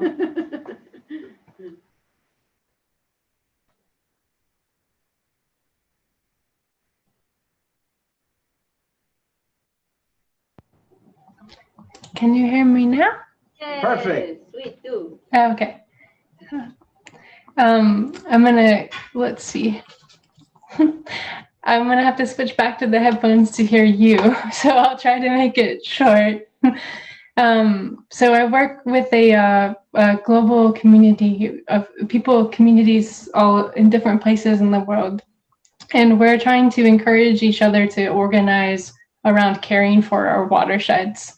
And this call has just helped make this much more real to me and much more in my body, so that in my position of leadership, I can speak and share more from that place, and helps me kind of refocus to kind of go further with that.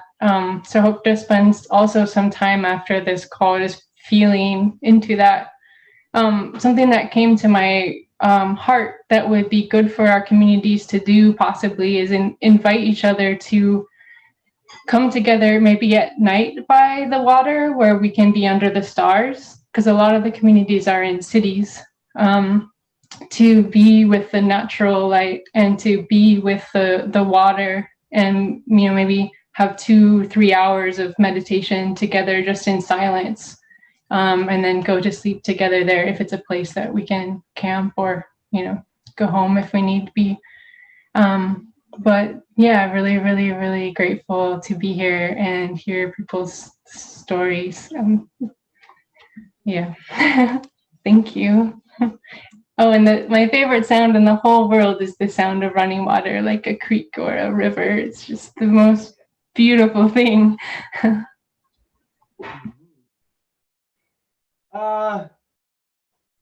Last year, I don't remember when, maybe one of you might remember, I said that I wanted to do our live Zoom from in the lake across the street.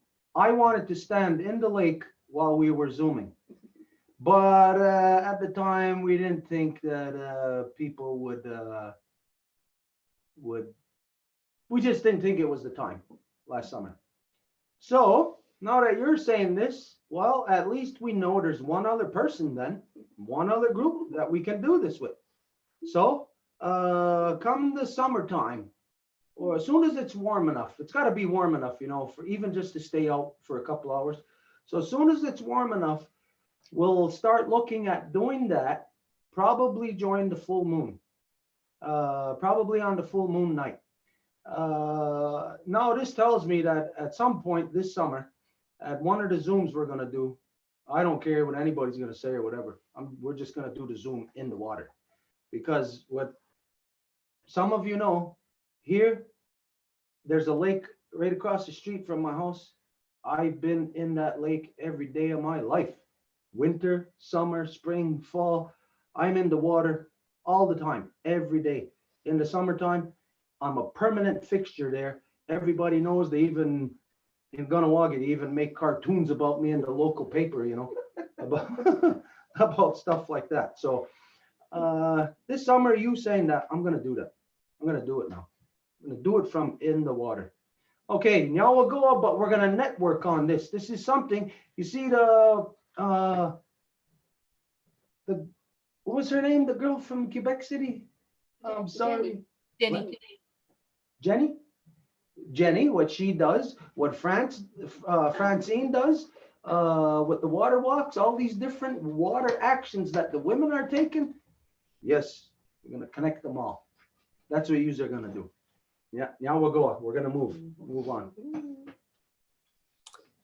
Myra just wrote me that she's here to learn. She doesn't want to speak. So okay. The next one would be Edith, Marie-Claude, and me. Okay. Marie-Claude,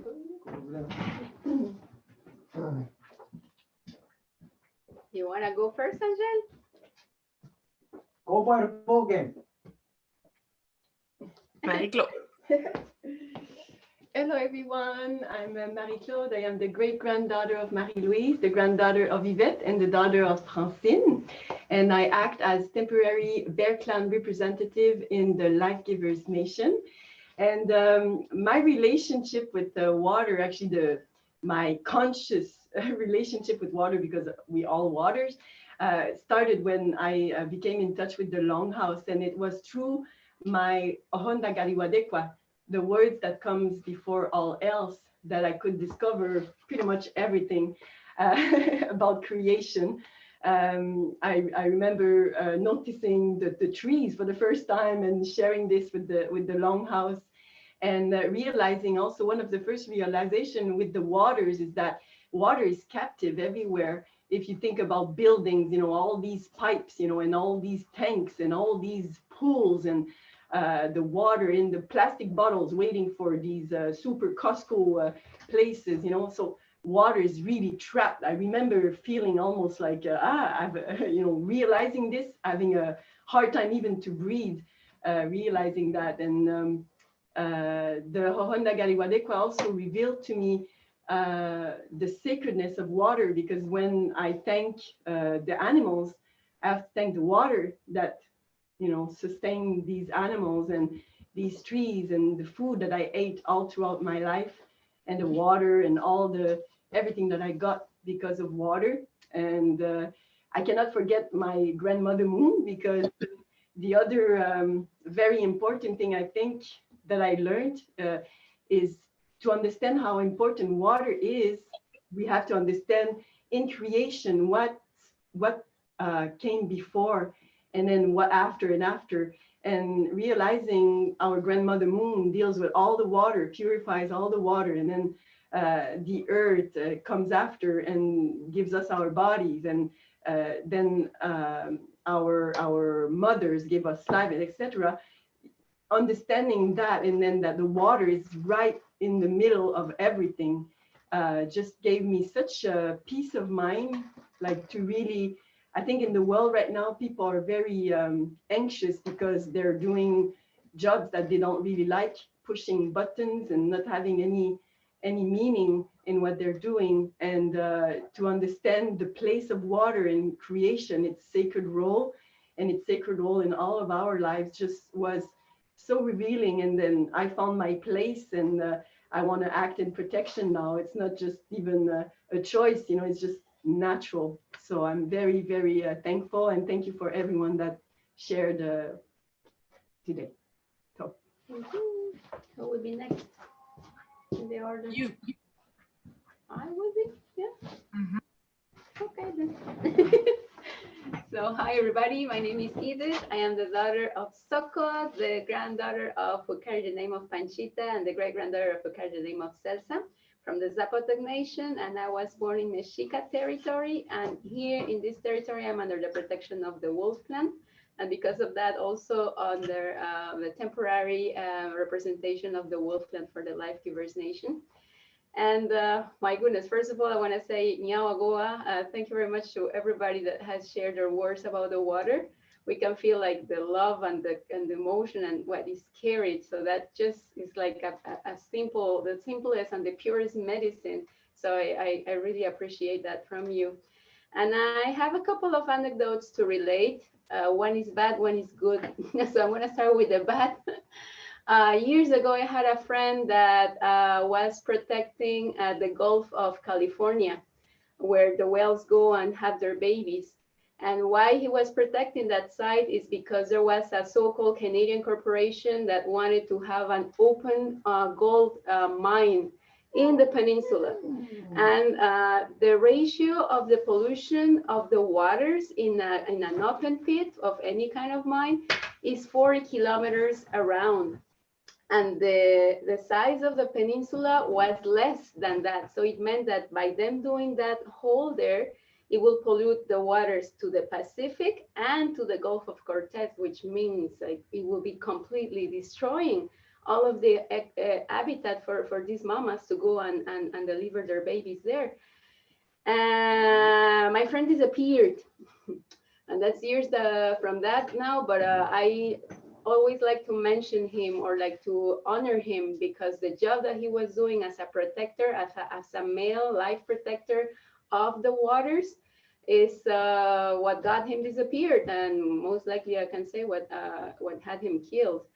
So it's sometimes, you know, like this mentality that carries like we're gonna take this oil or this mine or this whatever, like a little bit like what Stuart was saying, extracting, just like taking and destroying by that fact, is that we know that that is completely unsustainable, and we have to do something about it. I just want to honor that memory of my friend because he was actually doing something, and he was just like completely brushed out of the image, out of the question. So for all of the life givers and life protectors that have protected and carried the waters and that have even put in their life on their line for that, just like so much love for the families and the people that carry that in their hearts to be doing that, an honor for them. Like what Magenta just mentioned about, you know, going to the water and doing something. Those are kind of the meditations, you know, to heal the families, to heal the people that are affected by those that want to destroy the waters by not letting the ones that are protecting them do their job. Also, a couple of weeks ago, I had a dream and I could see that everything was getting clogged. And everybody already spoke about it, but when we talk about all of the plastics that are everywhere, that are actually, you know, like if it's our veins getting clogged by everything that we are putting in it. So even like grandmother Francine about the example of just simple one plastic bag, you know, it tells us a lot of what all of the cochonnerie, all of the garbage that we are putting everywhere upon our mother. And there's a lot of initiatives that I have been seeing about people that actually carry, like go and grab all of the garbage, and that are more and more immediate recycling facilities to make sure that that's that. But I mean, still, we have to push much more. And the message of the dream was that it was we couldn't hold on any longer like that. Like it's all gonna be clogged. Like there's a certain moment that in our heart, if we had the arteries very clogged, there's no turning back. So that's where we need to do something, to intervene, to carry out the job.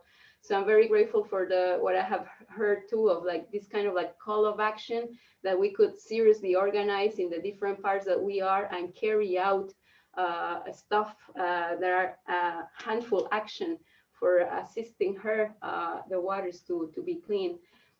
Here in Ganawage, the Ganyangaha Traditional Council has organized for years, it was now the 20-something, cleaning on the waters up here in the lake. And every year we find a lot of stuff everywhere. But recently the young people have been much more aware and conscious. They will put their boxes or their plastic bags to pick everything. And it's been working, like the sensibilization and the education work has been having the fruits now in the new generation. So that's also something really hopeful and good to see. And the last thing that I would like to share is about our moons as life givers. Very thankful for our moons. And if that knowledge of our moons was also something that we learned since we were little children, you know, like in school or in our houses, of how sacred it is that we carry our moons, and that we carry the connection also of what phase of the moon is. Let's say if I have my moon today is the first quarter, what is it that she's indicating me to in the advancements of her phase? Like right now, she's gonna start like getting ready to catch everything that we are gonna be sending her from here upon our Mother Earth. So she's ready to catch, and she's gonna be catching from here to the full moon to the third quarter. So how is our moon, personal moon, assisting us in whatever phase she is in? And if we had the opportunity as life givers to share about that, to share about our experiences, that sometimes we have pain in the back, sometimes it hurts some other places, sometimes we feel more moody, sometimes we feel like much more affected by sensible stuff that can happen outside of us, and we can like internalize them a lot. So all of these things is like us life givers would really need to talk much more amongst us to say, hey, how does that happen to you? And like just share advices, counsels, like on our own moons to understand each other better. Of course, first oneself, but to assist the understanding of the others too. And the moon time was very taboo when I was little. You know, it's like you shouldn't even talk about it because like, oh, it's such a shame that the people know, stuff like that, you know. But now it's like once we understand matrilinearity and that's actually the source of life, like how is it that they make us ashamed of what constitutes us or what is like our source of life, like the source of every being. So anyways, I just wanted to share all of these thoughts with you. Yeah. Yeah, just about that thing that you identified about your friend that was working to protect, defend. You said that he disappeared. He was disappeared. He just didn't disappear. He was disappeared. That's when the government in the South, from Mexico, Guatemala, Honduras, right into South America, everybody knows that whenever there's the native people trying to protect and defend the environment, they always end up either getting assassinated or disappearing. That's official policy of economics, to disappear anyone who tries to protect, stand in the way of what they're trying to economicize. Yeah. Oh, another thing about the Sea of Cortez. Here, it's too bad we don't have all the other people that we wanted here today, but there is a connection direct from Hawaii to the Sea of Cortez. There's a direct DNA magnetic connection right to the Sea of Cortez, and we know that that place there, the so-called Sea of Cortez, is a very important spawning ground for, what whale is it? I forget which whale, but anybody could find that out. So anyways, there's a connection there, just for information. All right, let's move on. I'm the last. So the connection I have with water is I just remember how important for me Temiscouata Lake is. It's where my family comes from, my mother and my father. And I just remember how I was raised there by my godmother. Each summer we went there camping. And I learned really young how important water is, because when you're in camping, you don't have, it was all wild. So we didn't have any services, electricity or nothing. So we had to be careful with water. So that's something I learned really, really young. So now I just realized that it's in me for so much a long time that I don't realize that it's not every people that were raised like that. So this knowledge was lost in the cities and all this automatic plumbing and stuff. And yeah, that's basically what I wanted to share. And I forgot to present myself properly. I'm Angèle. I'm the daughter of Jeanne Mance and the great granddaughter of Jeanne Aimé. And I'm the temporary Turtle Clan representative in the Life Givers Nation. Yeah, that's what I wanted to say. Just a reminder that when any of us have any kind of physical ailment, an illness or anything, that no matter what, it's happening to water. So we always got to remember that that particular part of us, if it's a lung, if it's a heart, no matter what part of us, about it being water. So then our approach to it can be much different than the way that the rest of the world knows. The rest of the world knows the medical industry. The rest of the world does not any longer know the natural medicine. They don't have the relationship. Like, for instance, if you had an upset stomach, somebody's going to go to a pharmacy and get something, some kind of pharmaceutical. Where if any of us, the native people, had an upset stomach, well, we'll go into creation and we'll go and get this plant or that plant, depending on what it is, So when you're rooted, when your mind is solid, rooted that, okay, this heart, this lung, it's water. Your approach to it medically will not be the same, because right now you go to do anything in the medical industry, the approach is to remove it, not to heal it, not to work with something natural that will heal it. Like all of you know this. Oh, if your appendix gets inflamed, you're going to the hospital to have it removed. Oh, what did the dentist tell you? Oh, you got to take out your tonsils. You got to take out your wisdom teeth. It's like as if there's parts of us that the medical industry has targeted, identifying that convinced you that you don't need, convinced you to let them extract it out of you. The same way that they go and extract gold or uranium or whatever else out of our Mother Earth. They're mining us too, because those things are in us. And nowadays, that whatever they take out of us, they're using it. They're using it in either, like women giving birth, they're using your placenta for stem cell. If they're taking out a kidney out of you or whatever, it's being used. You don't even have the right to it any longer. Anyways, just to keep that in mind too. Okay, so now we're going into the guys. Okay, I don't know, I can't see. Maybe, again, just go ahead and manage it. Yes, I will still go into alphabet, the order I see there. So Harold would be the first.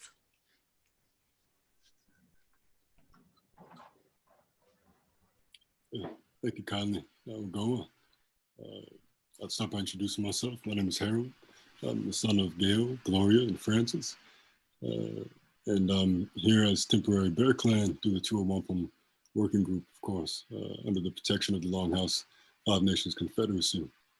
And yeah, I'm humbled by experiencing what is very, I guess, Wolf Clan of this particular day, right? The gathering of the minds, the well, And so, in seeing the power of consensus, very, very well described by Lucy, I believe, in terms of the missing pieces to our consciousness, our collective consciousness, and the power that gives us going forward in these urgent times. I spent a lot of this particular council learning about water, especially from the life givers, who I'm very grateful every time they get to speak first, and hearing voices like Emily's, hearing voices like everybody's that describe, you know, what Magenta was just speaking to in terms of feeling. You know, this as it relates to the waters may have never crossed my mind as a life protector, not a life giver. And so now goal for everybody for these insights just in this council today. But my own personal experiences with water before today, of course, go right to my mother. She has experience as a lifeguard, just can spend hours in the water. I remember going to the lakes around where we live here in the Central Valley of California, the little water we have left. And she can just disappear into the lake, you know, and just reassure everybody that she's okay, even though we're scared. And just constantly relaying how important it is to not fight the water, right? That you never have to be scared, you know, in the water, as long as you understand to respect it. These lessons like this from my mother are my first experiences with water, and just her comfort in it, her seemingly oneness with it, is as her language always seemed to go towards. And so now I'll go again for giving me these insights into my own mother that I may not have been able to see without this collective consciousness, especially from the life givers. So yes, I'm excited for the networking that is to come of this piece of the council. As the Longhouse has already related, you know, the possibilities just of what's been said here, and all of the people walking for the waters and working for the waters, working for peace through the waters, is a beautiful, beautiful, transformative potential that I'm very, I think we're both very humbled to be a part of. And so now we'll go. It's gonna go. Yeah. Very good to hear that even if, again, if there's no scientific way to prove it, it's very good to hear that all of these words have gotten into your mind to the point of where you're talking about your mother, thinking about your mother. That's exactly what the world needs. If we want peace, you got to have all the guys thinking about happiness. What's going to make us more happy than our mother? What's going to make us more centered than our mother? So this is the path to peace. And this is something here that every woman, every life giver here has to acknowledge, is that you're holding a key for the rest of all the guys in this world as to how to get them on the path. You're never going to change the guys by leaving them to do what they want. The women gotta get their act together and be the authority, and basically tell us. No, let's keep moving.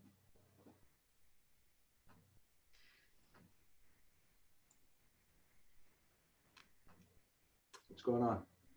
Okay, the next one would be Sobe.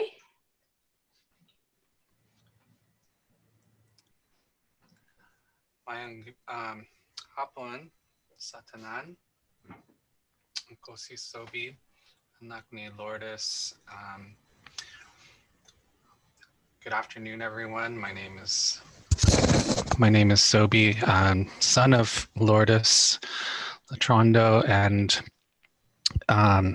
grandson of Florentina Agnon Latrondo. And I am on my mother's side Cebuano, which relates to the people of the Sug, or the people of the current. And our ancestors were very close to water, much more than today, but still today. We are canoe people, and this is something that I'm trying to recover. Our creation stories are of course related to the water. You know, before our islands were present, it was just an expanse of water. And Magwayan, goddess of the sea,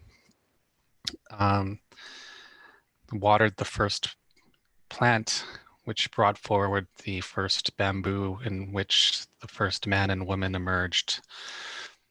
So I am learning these stories as my as part of my path of understanding who I am and where I come from. I am situated on the unceded Coast Salish territories of the Squamish, Musqueam to Tsleil-Waututh, and part of my efforts in being a Bantai Tubig, a guardian of water, are related to where I am situated. And this is a place that is the end location of the Trans Mountain pipeline, and where currently there are the Red Braid warriors, the youth, indigenous youth, who are standing up right now and have been brutally treated by the police in the recent days here. So I'm trying to find ways that I can support, at least monetarily, for their legal. And of course, this has been going on. Many indigenous movements have been making the front lines of this effort. And so, in addition to that, I'm working with the Indigenous Food Sovereignties school here, that's also working to recover lost streams for salmon, and are working with trying to preserve and recover the loss of salmon, which is really the we owe our lives. We live on the backs of salmon here. All settlers, all indigenous people before us lived on the back of salmon, and so this is something that we are trying to. So that salmon has become a very important creature in the web for me, and to understand this land. My mother, I really credit as somebody who's, and my mother's family, I reckon, has been a very instrumental role in me understanding water. My family was sort of dubbed as the, well, they were a distributor of water in Cebu City at a point, and I was there as a child when they still had the water company. And so, I really owe my life in some way to the water, just in that way. And then today, my mother lives by the sea and has been part of eco-marine sanctuary kind of efforts there. So eco-education has always been a part of, has been embedded within our family. And so I'm trying to find ways to bring that into, rites of passage work that I do with my family, with my niece and nephew, and trying to exemplify what this means to guard water. And I work currently in a flotation tank center. So I'm also discovering the healing properties of water that our elders would have known, which is when their body aches, that they soak in the minerals of the sea salts, and they float in the water, and how it helps heal the body. And so I get to experience that in the modern day version of a flotation tank and see how that helps people and myself mentally, physically, emotionally, helps heal PTSD, helps so many things. So I constantly am thinking about that, and definitely trying to also think about ways to deal with this issues of plastic in the water. It's something that I'm continuously thinking about. So yeah, and I really recognize the life givers on this call and in my life and in my and the matriarchs that lead the work that I'm seeing in this territory and throughout BC and elsewhere in the world, and recognizing the work that's needed of men to support these matriarchs. And this is something that we're doing right now with our BIPOC men involved with the Indigenous Food Sovereignty Group. And this is something that in my Filipino community we are also working to do, is trying to find ways that we can undo and decolonize our masculinity, and how we are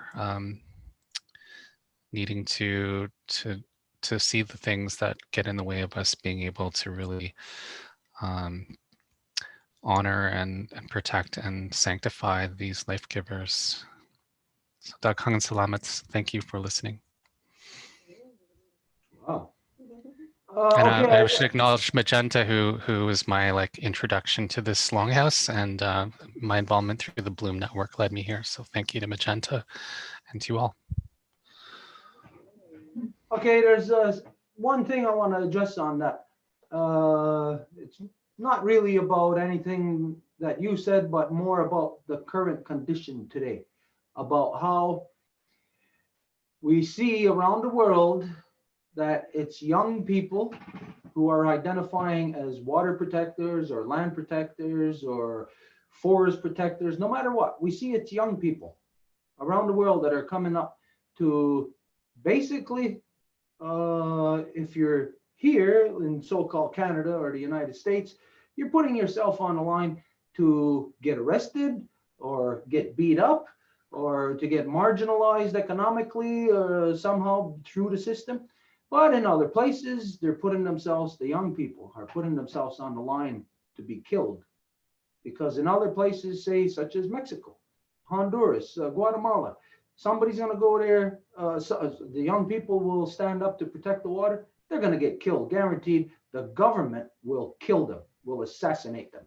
If it's not the government, it's the mercenaries that the government makes the contracts with the companies like Coca-Cola to sell and privatize land, or Nestle. I think it's the same thing, Coca-Cola, Nestle, Kentucky Fried Chicken, all the same thing.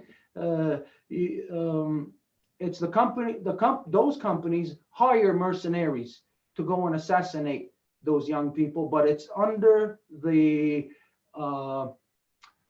approval of those governments, not only the federal, but the local governments. In order to kill, which happens a lot, a young person who's trying to protect and defend the land, not only does it have to be one of their own people selling them out, it's got to be somebody in the local non-native, non-indigenous government that says, yes, kill them. And it's go right up to the federal level where they're saying, yes, kill them. And where they're saying, yes, kill them is in the contract with those private companies, because they know they have mercs that are the ones that will enforce the company's will. And in countries such as those, you know, that's where the country gives their consent when they give the water rights.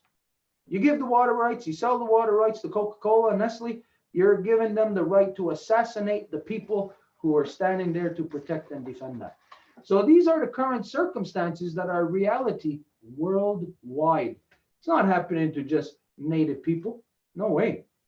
I don't care if you're the whitest person ever. Go and stand on the line to protect water, and you're going to see you're going to be the victim also. So in this sense, when we stand for our mother, when we stand for truth, we stand for the water, in that sense, then we're all Native. I don't care if you're white, black, yellow, brown, anything, you're going to be filling the shoes of what my people have been paying the price for 500 years now of trying to protect and defend creation.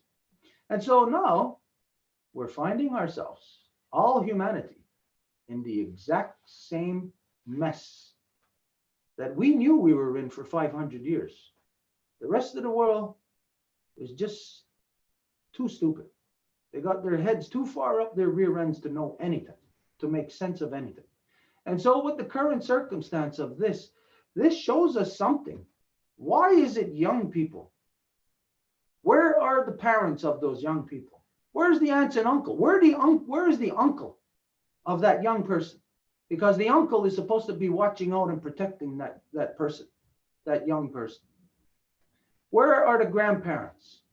Where are the elders in that society, the people of wisdom? They're not there. They don't exist. So what you just identified about those conditions about young people everywhere, we got to deal with that in a way that has not been dealt with properly yet. What all those young people got to do is, yes, they're there protesting against something, so they're in an action. But that action is actually expending their energy. It's wasting their energy. Now, I'm not saying don't go and protest, but you got to think, if you're standing there protesting against Nestle because they're destroying the water and you're in Mexico, is that doing you any good? You're going to get killed. It isn't doing you one damn bit of good. So it tells us then that the people here in so-called Canada or the so-called United States, they're not getting killed, not outright, they are, some of them, but not outright like the way they are in other countries.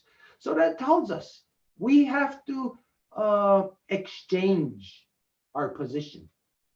We're here, they're there, they're getting killed for what they're doing, we're not. So let's exchange our energy, our position. Let's do something here, because here, this is where Nestle comes from. Nestle, we know the people here, all the good tax-paying so-called Canadians and so-called United Statesians, all those people are paying Nestle, giving them the right, giving the right to Coca-Cola to go to another country and kill people, to kill people for that water that they buy the rights for. Why are the people here protesting some other company destroying? No, what we got to be doing is bringing two birds to life with one stone, the way that Harold said before.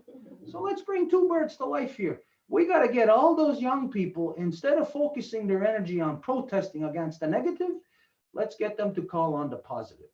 Call upon their own parents, call upon their own uncles, call upon their own elders, their grandparents, to come out and teach them about the water, to come out and teach them about why the pipelines are so good. Why do we need the pipelines? Because the children are standing there saying we don't need them. So call upon their elders to come and get involved, because their elders are sacrificing their own children. Everybody whose children are on any front line for protesting anything about our Mother Earth, you know what the parents are doing? Sacrificing their children. You know why? Because they're the parent. They themselves did not do what their children are doing. This is a stage of shame. As a race, as a species of human, we are in a time of great shame, because look at all the people who are of adulthood. What are they doing? Not a goddamn thing. They are the problem. What are our children doing? Our children really don't know what they're doing. They just know that something's got to be done. So the elders are sacrificing the children to the entities that are going to beat them up, that are going to arrest them, that are even going to go as far as kill them. So those children got to focus their energy. When you go out there to protest against a pipeline or to stand there to protect water, don't go there to protest against that negative. Go there to protest against the negative that is within you. Call on your family. Call on your elders. Call them out. This is what's got to be done now around the world. And at the same time, we gotta manage from north to south. Okay, again, there you're getting killed. Okay, let's focus over here what we can do about Coca-Cola. Because I fought against Coca-Cola before, and it was just over a stupid commercial, a polar bear commercial that they were playing in every movie theater across the country. And I don't know, maybe it's around the world. But here, I took my kids to go see a movie, and Coca-Cola had a commercial in the movies saying about how they were protecting the polar bears. I took it upon myself to drive to Toronto, the corporate headquarters of Coca-Cola. Edith came with me, Stone came with me, and I just sent them a letter saying, I am going to be there at this time. If you want to talk to me, I will be in your lobby. If not, I am going to release this document, which I was telling them to pull their commercial out of the movie theaters because they're liars.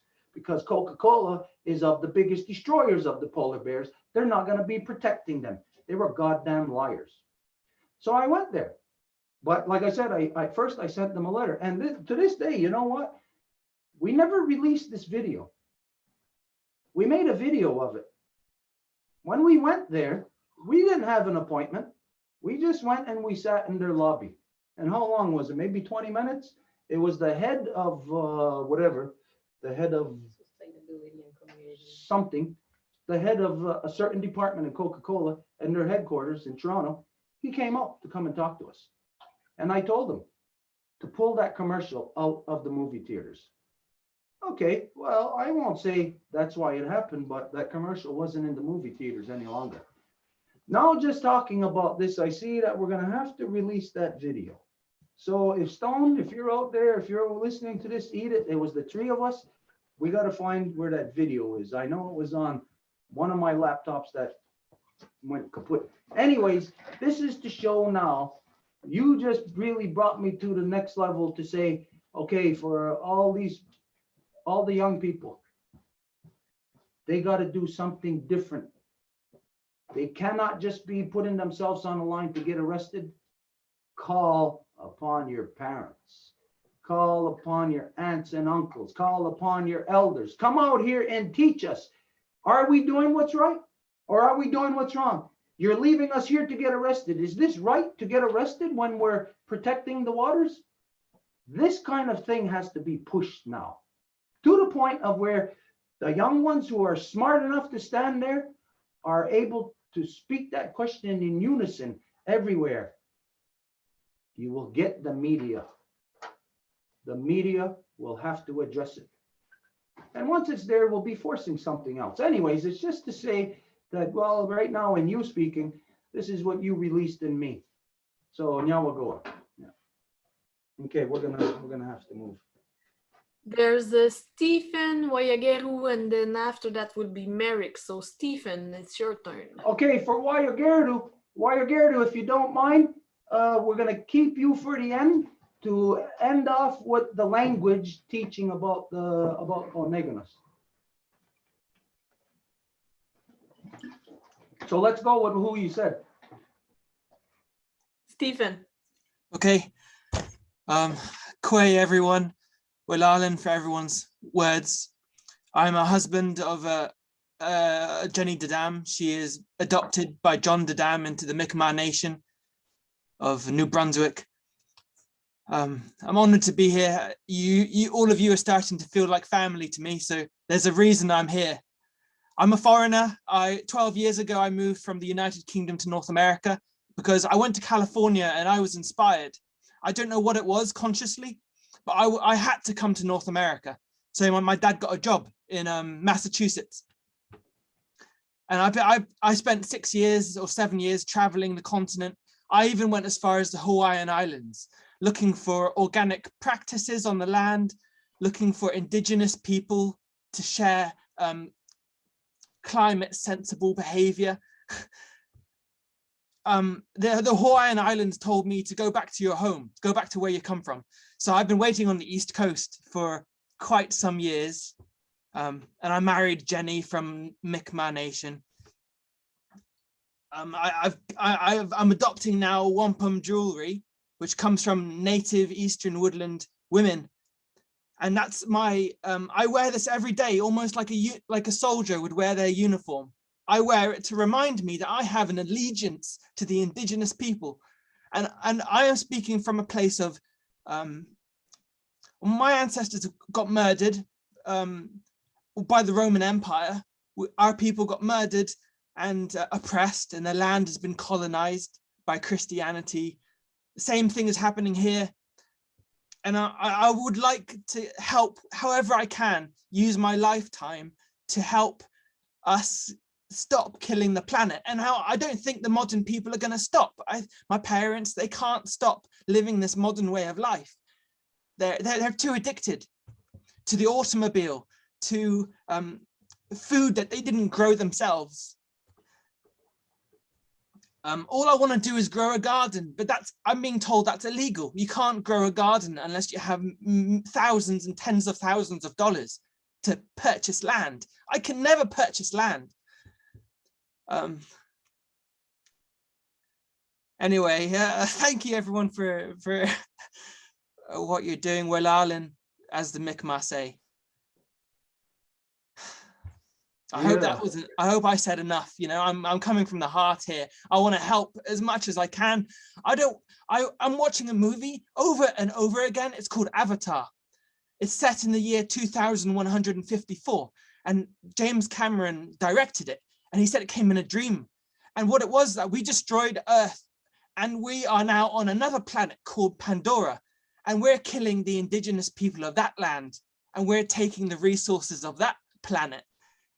I don't think modern people are going to stop doing what they're doing. And I would like just some answers perhaps on what our next steps are going to be. I also believe that protesting isn't enough. I am feeling like we are very urgent on the planet. We have lost a tremendous amount of flora and fauna. Our water's getting polluted to no end, and our indigenous people are getting murdered. I'm very at the end of my wits. I'm 29, I'm young, I've got some time left, and I'll use the rest of my life to help rebuild our indigenous nations and our villages and really protect this land. Thank you, everybody. Sorry, I've said enough. What you said is a mouthful. Of course, as you know, there's the majority of the original peoples here are of a certain closed off mindedness to not be open to you. You know, if you do this enough to somebody, eventually they're going to close off to you. So this is unfortunate. Now, the knowledge that the original people hold here in Turtle Island is what is the medicine that the rest of the world needs. But the original peoples here are not grasping it.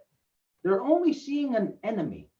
Now, the enemy in the past looked exactly like you. As a matter of fact, he came precisely from where you came from. This is the enemy to us.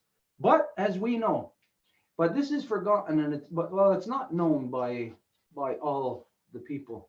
It's part of the circumstance that comes about of genocide.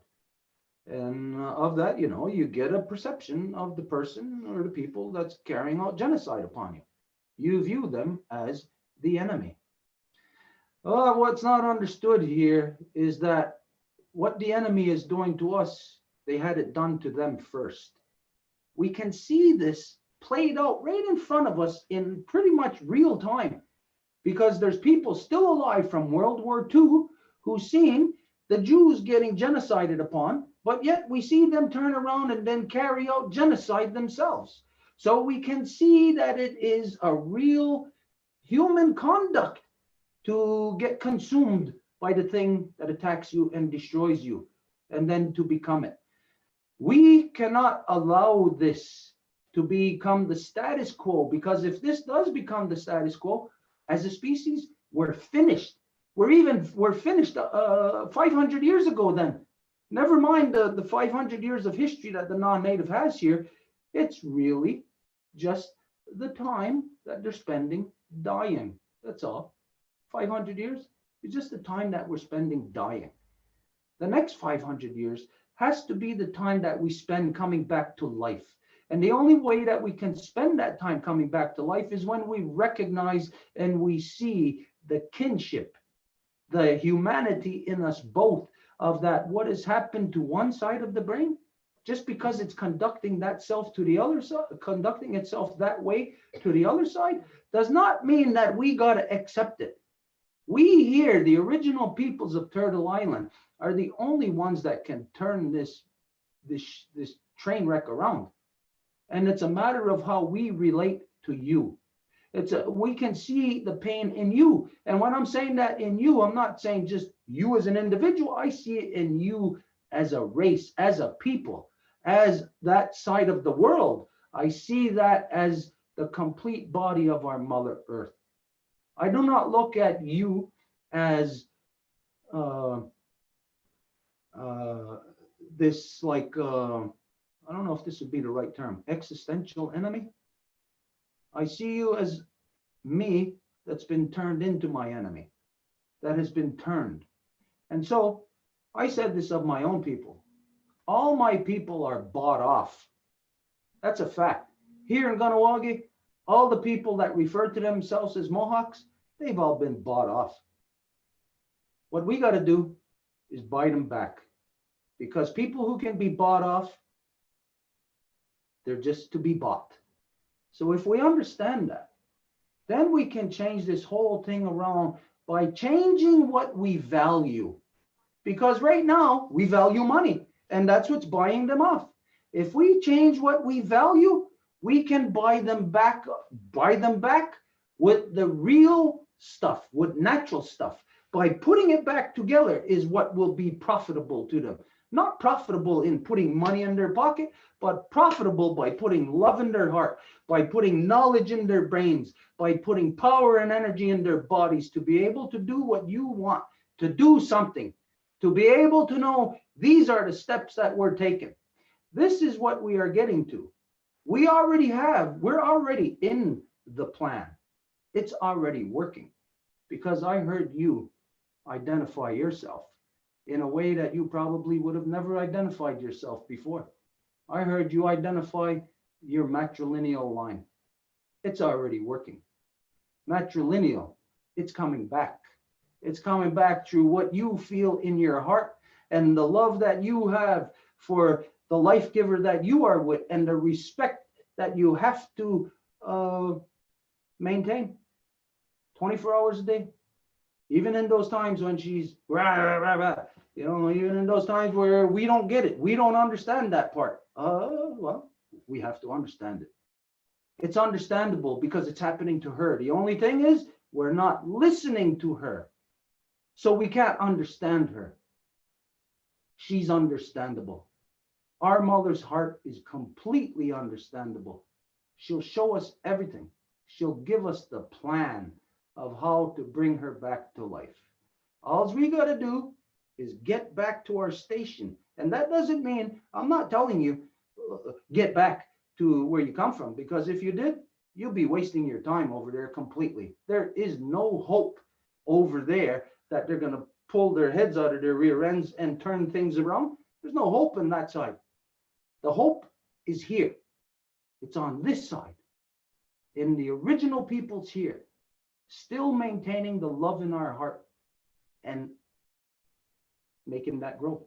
The love in our heart stems from knowledge of our mother, knowledge of all things. And so this process of us coming together just to communicate just on this level is the plan. You will see yourself next Wednesday, if you're with us on the Zoom, you're going to tell us of something that, oh, you had this idea after we talked. You're going to come out and you're going to show us parts of the plan.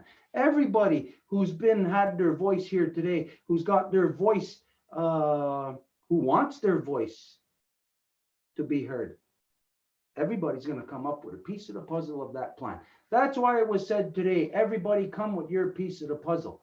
We're not here to tell you this is how it is. We're here to gather the minds of the people. And once we gather the minds of the people, we We look at it, and the people themselves will tell us, will show us what their truth is, what their ceremony is. This is what we want. Everybody, you know what our ceremony is. But you know what? The original peoples of Turtle Island here, we still do not know what your ceremony is. We don't know what the ceremony of the European is, of the non-native. We've only seen death and destruction. You have to pull the ceremony back out of you. Dig deep into your mother's heart. Pull that ceremony out. And when I say dig deep into your mother's heart, dig deep into those women who were burned at the stake, deep into those women who were drowned, who were murdered, assassinated in the name of God by God's representatives, right in the streets. Dig into their hearts. Those were the women who had love in their hearts, because you know what? They did not compromise. They stood right to the end strong, knowing they're going to get killed. Imagine your mother knowing she's going to get killed for standing for the truth, and she still stands there. There's a power in that heart. Dig into that heart. Extract it out of there, what your ceremony is. And you know what? Maybe by the summertime, maybe if you're here with us at the solstice, you'll be showing us what your ceremony is. And at that time, our spirits will then be able to sit together, because we are ceremony. We don't see any ceremony from the non-native. Like we said, just death and destruction. You are beginning it. You are starting it. You're maybe that first trickle of water breaking through the dam. It won't take long. The floodgates are going to open. All you got to do is be persistent, maintain. Perseverance is what is needed here. As we said many times, here, what we need is a lifetime commitment, a minimum of a lifetime commitment. This is not no pussyfooting around or something to do on a weekend or some project to work on. No, this is our mother dying, and she is calling us. So our efforts together is what's going to, you will be the example. That's what's going to pull everybody else's head out of their rear end. Stay strong. Maintain. Don't listen to what everybody else says. I never did. I never allowed the people, the lies, the threats, the attempts on my life, on my family's life. I never allowed that to stop me once. And you look at all the people who are all of that against me, against my family, against the Longhouse. Where are all these people? They're insignificant. They are now tax-paying citizens under the elected band system, something that was set up by Britain. So together, you and I, all of us, will be able to fight this thing, resist it, right to the end. And you know what? If we die, if our Mother Earth dies, we will not be the part of what killed her. We will be the part of what held on to her. She will exist in us. We will carry her essence forward. So maintain. Don't ever allow yourself to be brought down, but keep that in your mind. You know there's something in the northeastern woodlands of Turtle Island. There is something here. There is a power that the rest of the world came here to try and squelch, and they still can't. We're still here. After 500 years of this, we're still here. We ain't gonna stop. They're not gonna stop us. They cannot stop the heart. Maintain. Now we'll go up. Okay, who is it now? Mary, you can come here, Mary.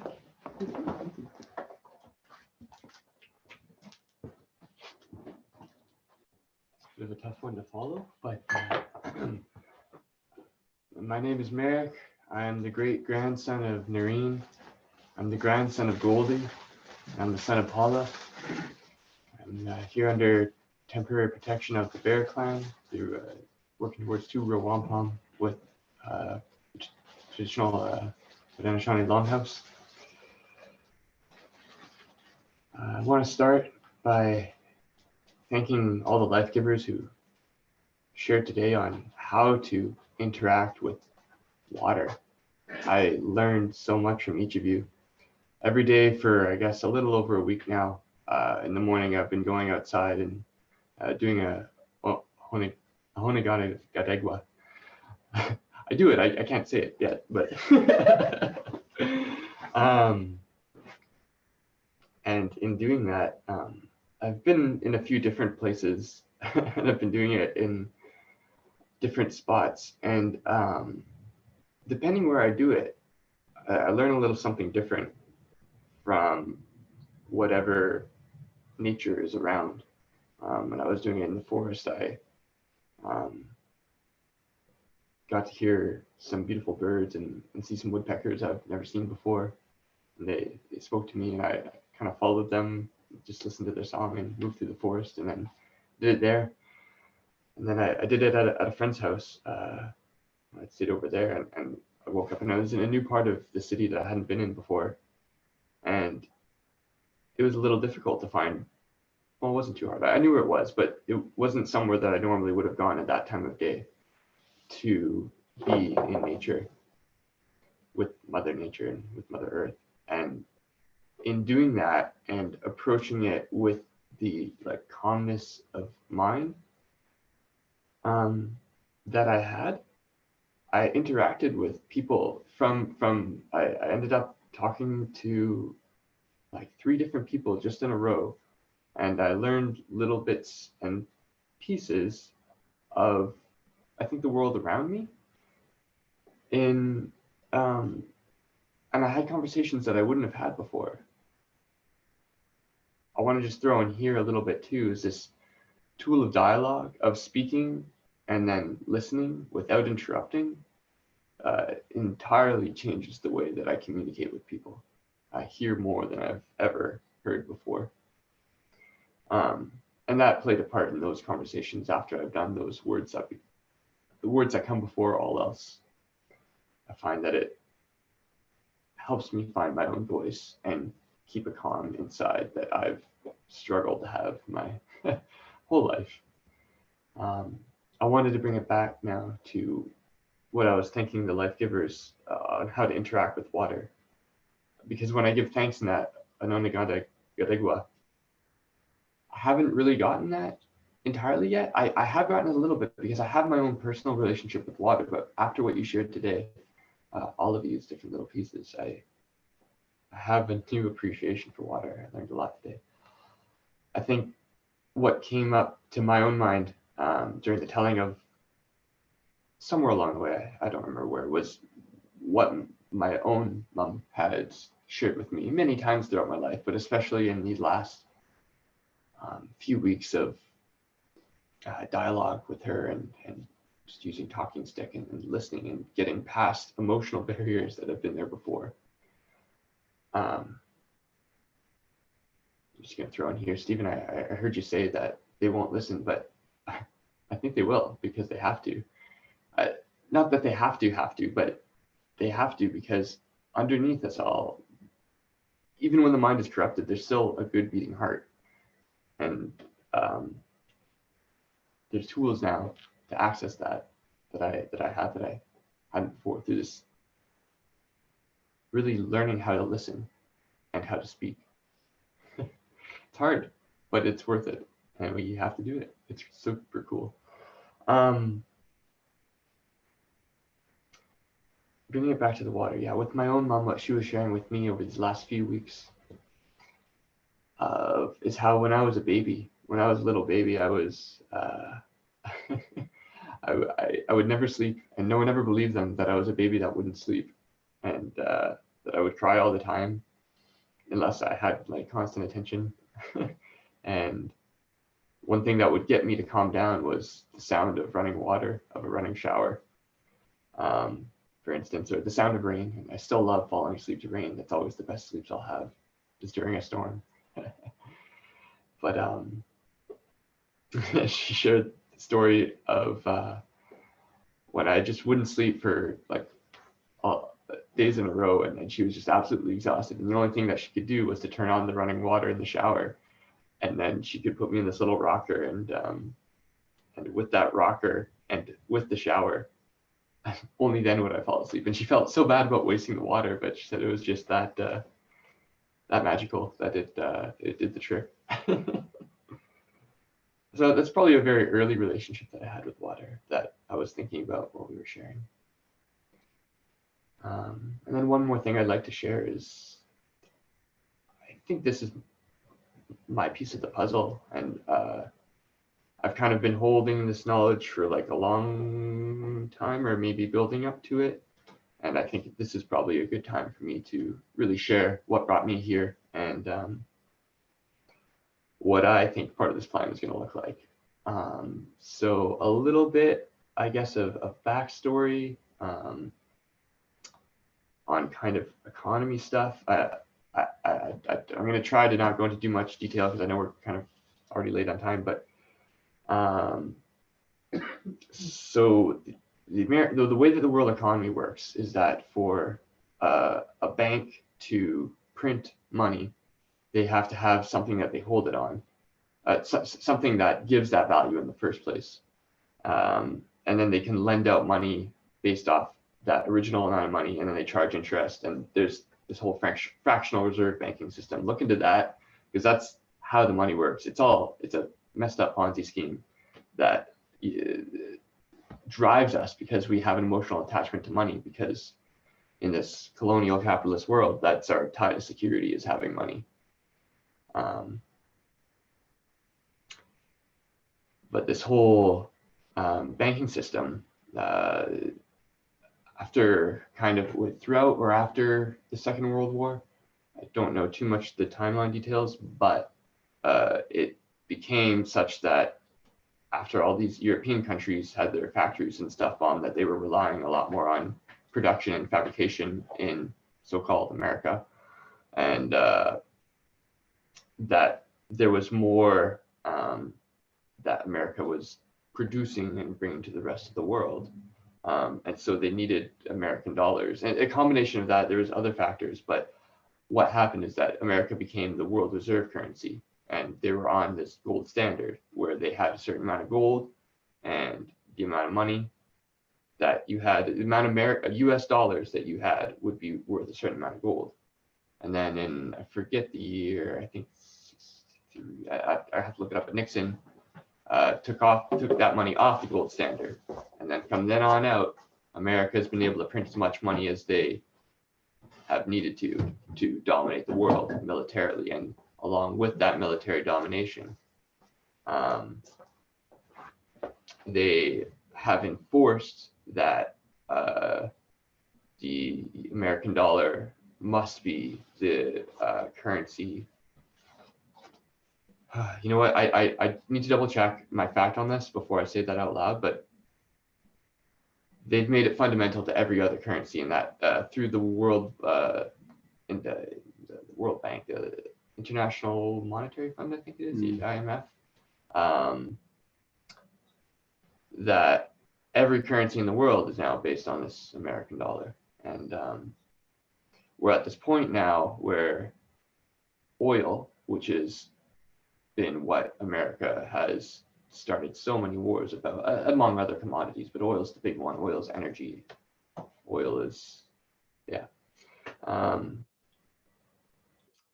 Now the world is looking to move to other types of energy sources, mostly electricity, this green revolution, which we've talked about a bit before in council. I'm not going to go into that now, but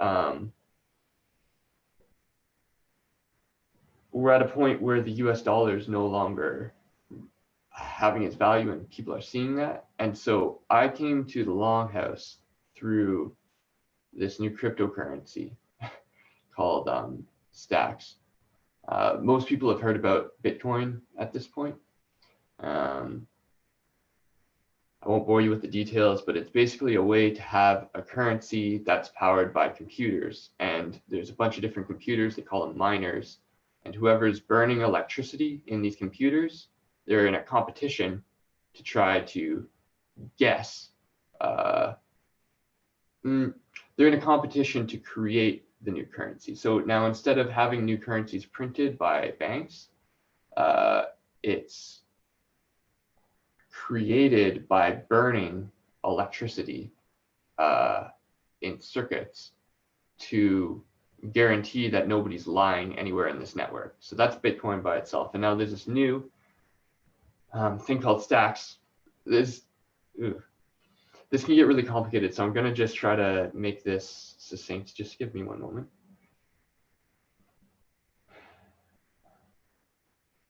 There's this new cryptocurrency called stacks that allows us to use this Bitcoin to, in the same way that you need a bank to have a currency, right now you need a company to have a website or an app or something like that. And so in the same way that Bitcoin has made it so that you no longer need a corporation like a bank to have a currency, this thing called stacks makes it so that you no longer need to have a corporation or a central entity to run an app or a website. So this is happening whether we like it or not, and people, this is just economics. This is just the current socioeconomic like system that we live in. This transition is happening. A really critical point is that the Securities and Exchange Commission in the United States, the SEC, they have, in 2014, they explicitly said, no, Bitcoin is not a legal security in the United States, which means, I'm pretty sure it means that Americans legally can't hold that as a security. Of course, there's ways to do that through multinational like holding stuff, but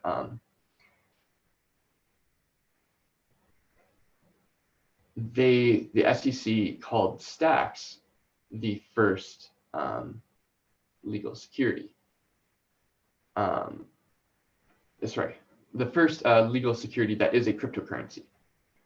So it's kind of SEC guaranteed that this is going to be the next one. Right now in these cryptocurrency markets, which is just basically people trading off of destruction of Mother Earth and, you know, the enslavement of people through capitalism. But there's all this trading stuff happening in these markets, and it's all eventually going to get to this one that stacks. So this stacks is the future in that sense. And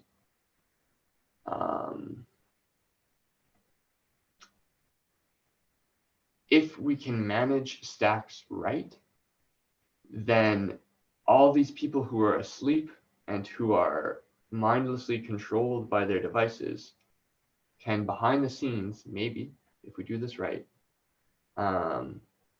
switch on to this stacks network. This will be, my prediction based off the facts that I've said is that this is likely to be the strong network. Now, there's things that could go awry. The SEC could change their mind, or something could happen that I don't know. But if it does move to this, this is our chance to get everybody on board with a new economic platform. And so Harold has done a lot of work along with the Longhouse on helping create a way to bring the great law of peace to stacks. And I think that's why I'm here. There's a lot of work to do there.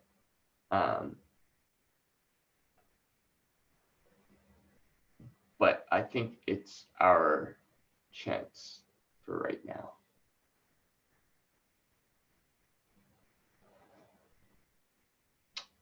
That might be a lot of question-inducing things, but I think that's about what I have to say on that. So yeah, I wanted to respond to, I guess this is a big solution. This, not a solution, but this is a big opportunity for justice for our Mother Earth if we can do this right. And I hope I didn't give anything away to anyone else who might be listening, but to the people that are here that are listening, I would say, if you're looking at building something, don't build it on Facebook. Facebook is owned by, you know, Zuckerberg and the crew, and they're censoring everything right now. They're going to censor more and more and more, and they're, you know, the current media mind control machine. It's always been a media mind control machine, right? But it's just, this is the social media mind control machine that is the current one. So the next machine is up for grabs. So let's use it to awaken people's minds, I guess, is my proposition. Harold's proposition. Harold did a lot of work, and Desiree as well, and a lot of people, I'm sure. We're all doing work, but yeah. All right. Don't go nowhere. Stay right there, because we'll talk directly to you. Everything that he said, the technical side of it. Imagine if you're a fish in the ocean and you see this big, gigantic Titanic coming at you. You're not going to understand it. You're not going to know how it's powered, what the intricacies are to it. You're going to see lights, all the stuff on it, smoke. You're not going to know that the little people that you see on there, you're not going to know that they're not a part of the engine, or they're not a part of the smoke or whatever. You're just not going to know. It's a new thing. With this, what I liken this to, all of non-native society right now, is that you are the Titanic. You are on the Titanic, and you are destined to sink. It's going to happen, no matter what. The path that you're on, you're going to sink. And so my people know this. And so we don't know how you got out there. We don't know what the hell happened to you, but we hear you out there, and we hear your children screaming. We don't hear it coming from you because you're too busy getting bought off.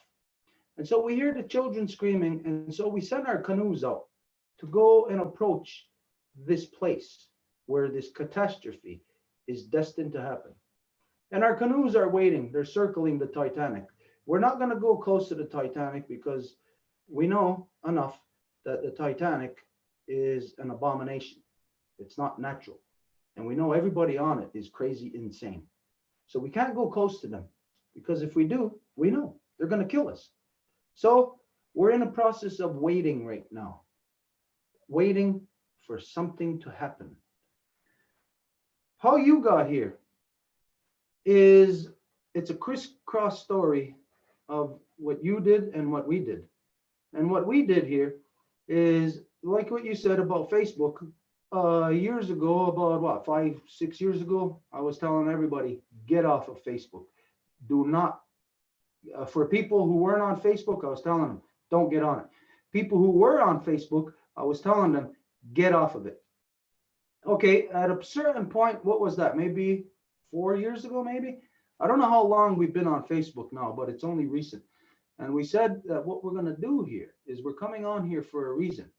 We're coming on here to jump on the back of the algorithm.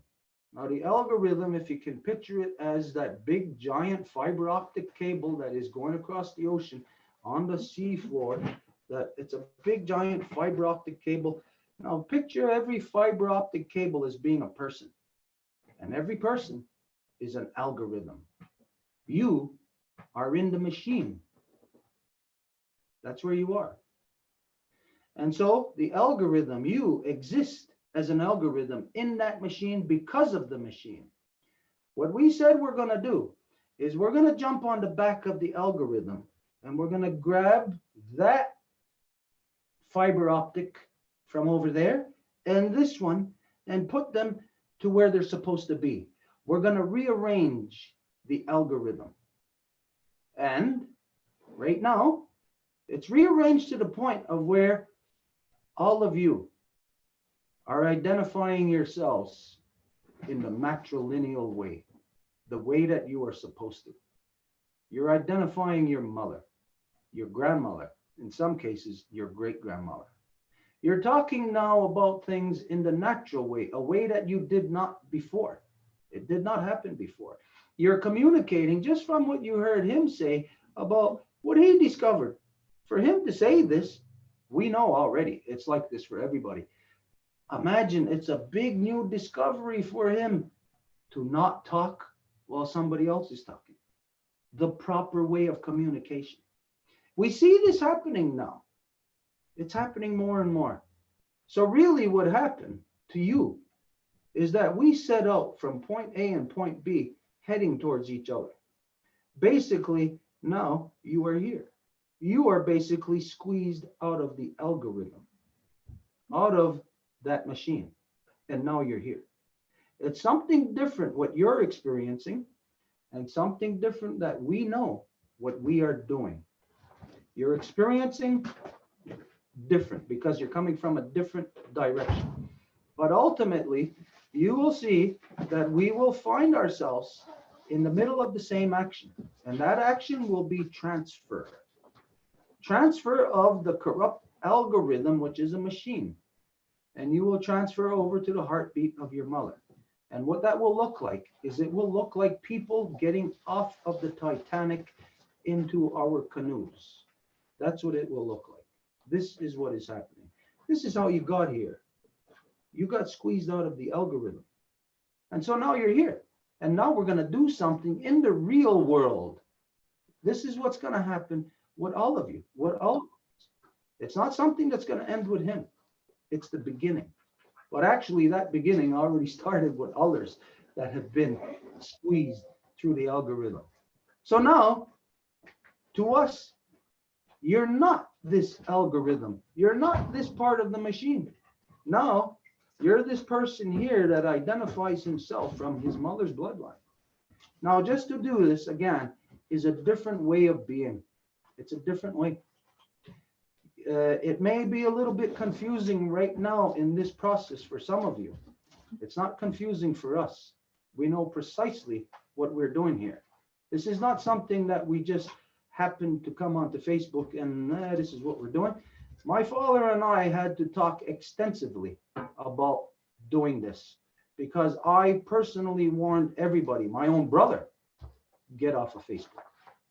So this is not a thing of where we're here of our own volition or whatever. We're here by design. When the machine is created, there's a ghost in the machine that will stop the machine. And that's what we are. We're here to stop the machine. And when it stops, if you stay in it, you will become a broken part of it. If not, you'll be squeezed out of the algorithm, and maybe, just maybe, you might be able to trace those roots to the base of the tree, and just maybe, you might be able to find your place amongst the people. You will become real again. This is the process we are engaged in. So you come through the algorithm, and now you're here. Yawagoa. This is a real thing now. It's not something that is in the machine. This will come to pass for all of us. It will happen. You will see it. Anyways, Nyawagoa, we're going to have to continue. Okay, now it's only Wayagerdo, right? Yeah. Okay, Wayagerdo. If you don't mind, I'm going to leave this to you to go into the Ganyangeha class about the waters, and then wherever you want to go from there. I'm going to have to drive him back over to the metro because of the time. There's the curfew here. Curfew at 8 o'clock. So I'm going to drive him back. If I get back here in time, I'll join you. Sorry for everybody about this circumstance right now. This meeting about the waters is not done. This is not a one-time thing. We are engaged. You may not know what you're engaged in, but we know what we're engaged in. And it is not a one-time thing. This is an ongoing conversation that will continue. So everybody, keep your minds in everything that you heard here today. Wayagerdo is going to complete the cycle now by sharing with you the knowledge, the language of how we grew out of water, how our relationship is with water, with our mother, with the beating heart. So, Wayagerdo, I'm going to leave. If I get back in time, if I drop him off the time I get back, then I'll join you left. Sorry that we're not going to end this and then start another Zoom now. We're not going to do that, right? Is it best to leave this Zoom going for the Mohawk class? Well, some people already had the other call, but we can post it. Okay, then maybe we should close. Yeah. Okay, but then Wayagerdo's got to do the water here. Okay, Wayagerdo, everybody who's here, Wire is going to do as much as he can about the water right here, but then we're going to have to end this Zoom and start with the other Zoom code because everybody was told about the Ganyang Geha class on that Zoom code. Okay, yous are going to have to work it out. I have to go. So if I'm not back, Wire if you can close it up too also. Everybody, we'll see you later. What is our next Zoom? On Monday? On Monday, we have, for some of you know, we're working on a cartoon with music about the environment. So we're getting together on Monday night. Any of you are interested in that, helping us, assisting us in any way, you're more than welcome to join us. Like we said, you know, here, we never stop. We don't rest. We run 24 hours a day. That's what Ronat Runi does. And Wayageru, Ronat Runi. We are both of the Wolf Clan. So I'm going to leave you with him. You're in capable hands. Everybody, I'll see you later. Nyawagoa, eat it. Come back and Nyagoa, bye. Thanks, Stefan.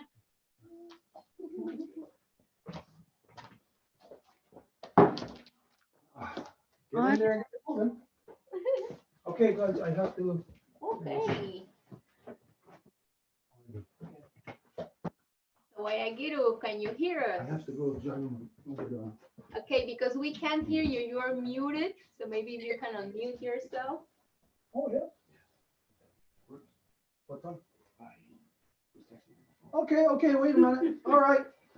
Hey, everybody, there's a change. I didn't know. I'm sorry.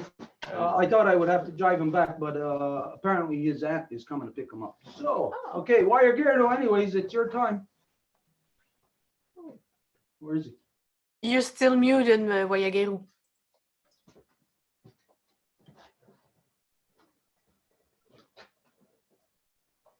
If you go to the lower part. Okay, am I, Yeah. can you hear me? Yes. Yeah. Okay, now I can't get back to you live. Okay, you can hear me now? Yes. Well, Wayagiru, you know everything what we're talking about here today, right? About the water. Yeah, I was listening. But yeah, it's good. What you get, you just getting Goani, you touch it square. Was my mother's name, and you do the Wagat Aksutkaha was my grandmother, Wagatayuni.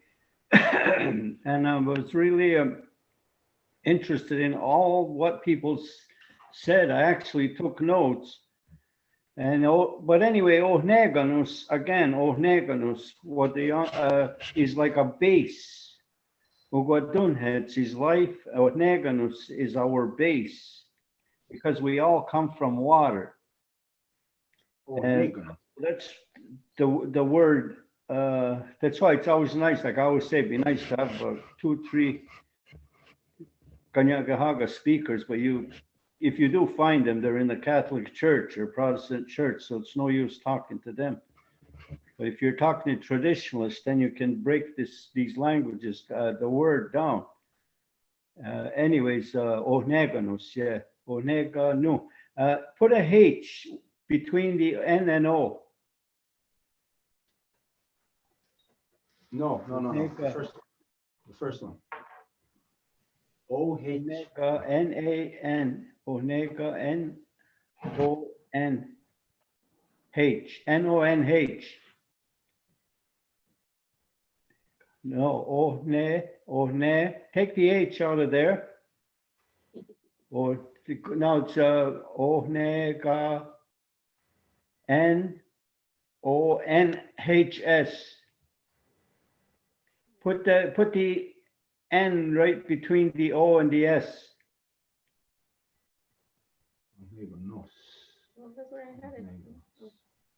And now you put an N between the O and the H. The first one or the second one? The second one. There's only one H. I don't know. There. It's like my brain doesn't get it. Okay. Now you move. Okay. Now you got Ohneganus the other way. See Ohneganus, and okay, that kind of threw me off. But that's the and Ogodunhets. Ogodunhets, once you spell them all out, Onkwatons.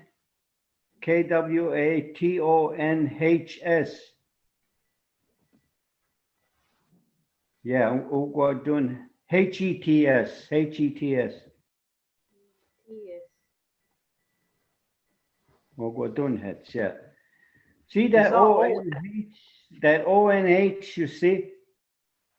That makes it a base. So it's a water base, and here it's life base. So they tie in those two. So sometimes you don't need an end. They're putting too many ends, too many H's in now. So everything is not water based. I mean, everything is water based, but I'm saying when you're talking about us, the human beings. But anyways, we're going to go that far. And yeah, yesterday I was on a Zoom with a young lady, and she hooked me up where I could print. Can you still hear me? Yes. Okay, it was like I could type on the words, then I said Stephanie, Edith doesn't have to write it. I don't know if it was like a voice, something chat or something. Well, actually, Mary was telling us of a way that we would eventually be able to do something like that, but not now. Oh, okay. No, but that's what I was doing. But anyway, getting back to this water, it's interesting. Boneganus is our base, and then a while ago, that young man before me was talking. He said he's learned the Hondagariwadekwa. And then when we do the Hondagariwadekwa, first we give thanks to Mother Earth, the human beings, and then we go right to the water, because that's where our base is. Actually, I think we should thank the water, Mother Earth, then the people. But I mean, that's only me. If we're going to go in like make it some sort of a chronological order, because that's where we come from. We come from there. We come from the water. That's our whole connection to our being. But there was a young lady talking about whales. She was a water keeper, Desmond, I think her name was. And, Communicator. She said some things that really got my ear. And, we're talking about all these aquatic life. That's what it is. When we say what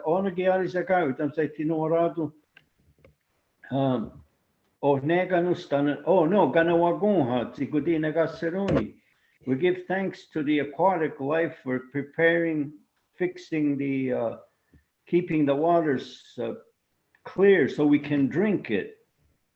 Wash with it and do then anything we cook with it. And then at the end you say they offer their bodies to us to eat. So there's that tie. You see, there's the circle of life. But we're going to talk about that, but that's Ohneganus. And then a while we were talking about whales and stuff, and they were talking about raindrops. I think Gazito Rio was talking about raindrops. And then it came to me way before, but he just reignited the flame. Was when it's raining, they say Yotstaradenyo. So I teach at a place where they're learning out of a book, and they said Yotstaradenyo says it's raining. I says, no, it's not raining. And they always give me that look, and like, who are you? It's not in the book. I said, everything I know is not in the book. I say, Yotstaradenyo. Otstara is the scales of a fish. When you scale a fish, you see it spraying off, and it looks like water drops. Well, that's where they come from, the fish, the water. So that when they say it's raining, I mean, it's sprinkling, they'll say Yotstaradenyo. It's like scales, scaly waters. So that's a word that's just going to disappear. But we should write that Eat it. Yot staradenyo. You'll IOTS. Oh, hang on.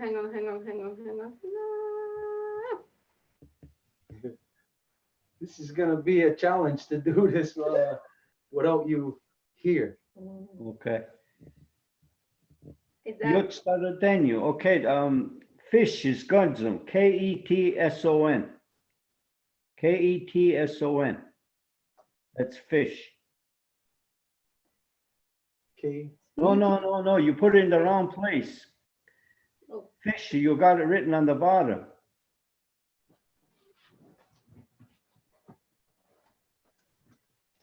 Godzu, isn't it Yeah, K? it's a fish. Now, Yot staradenyo is scales. Scales coming off, flying around, because that's what you do when you scale a fish. It's why you take it out in the back, because it's all over the place. So it's scales, the removal of scales.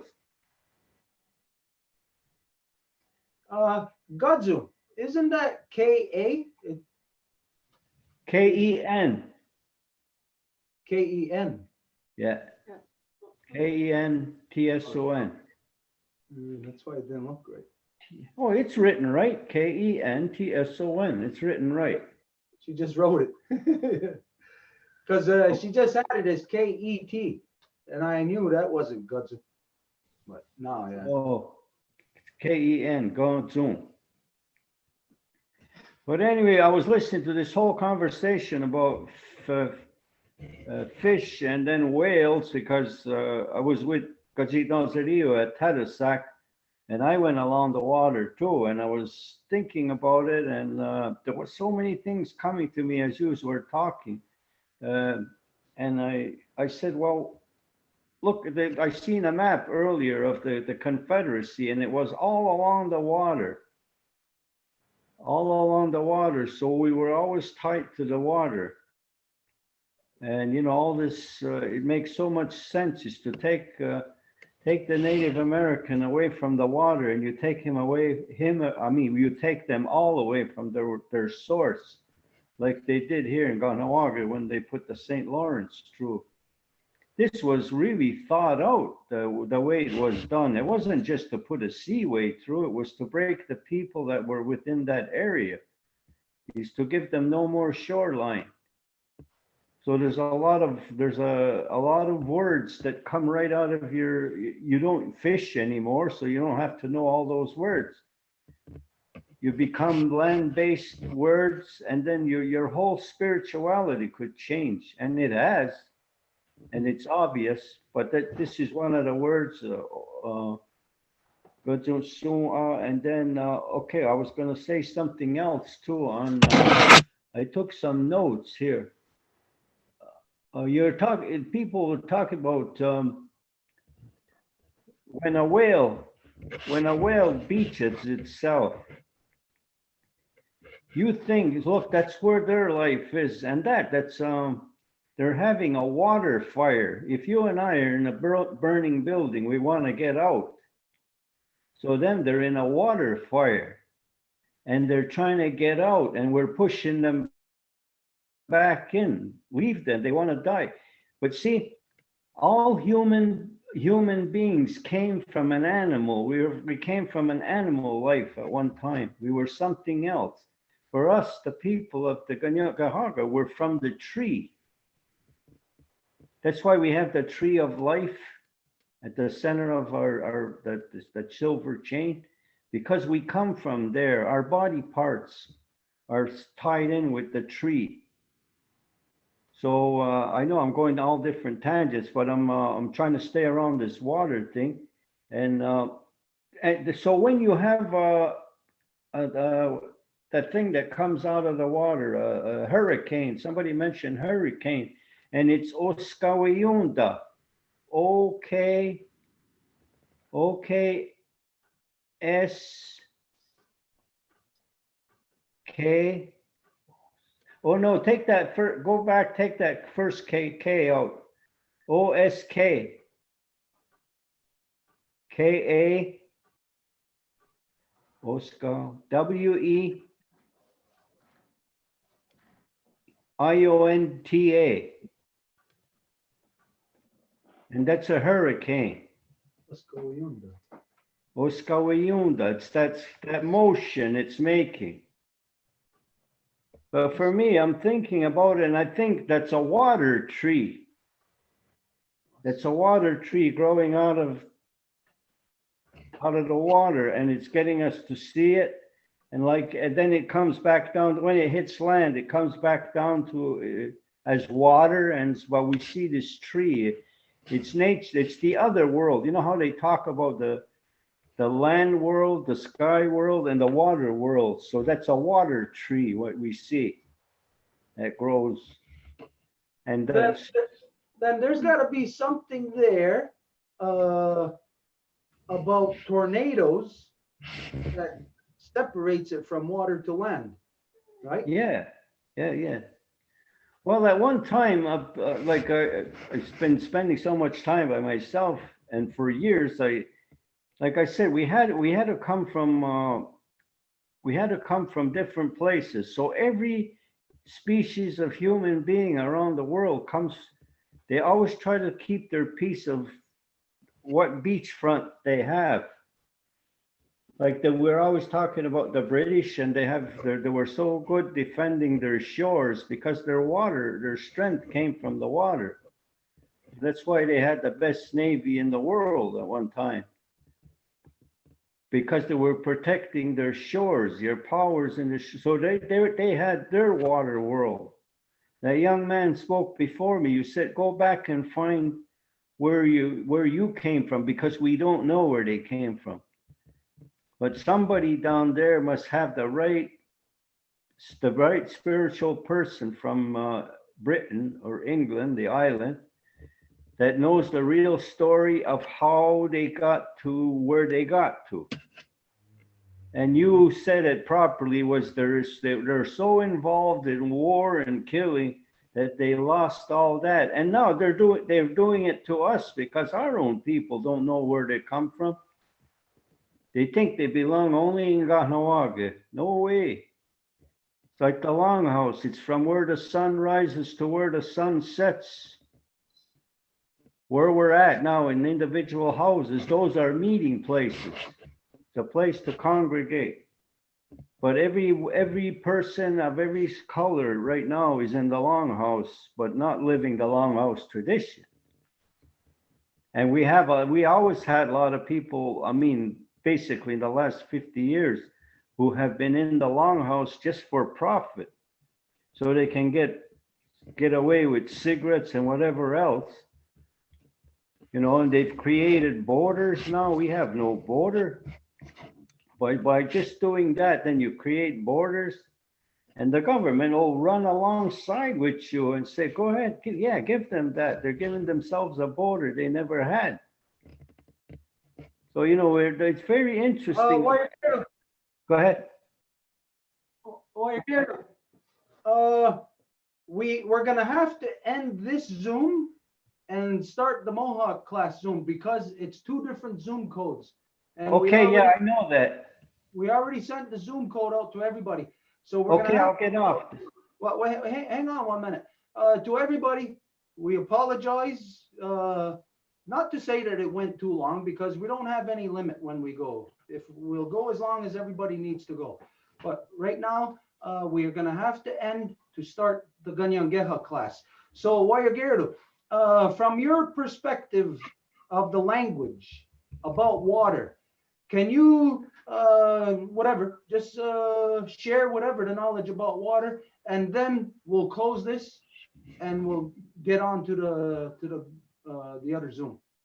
Well, Oneganas is such it's not a 10-minute subject. It's every part of us. That's who we are.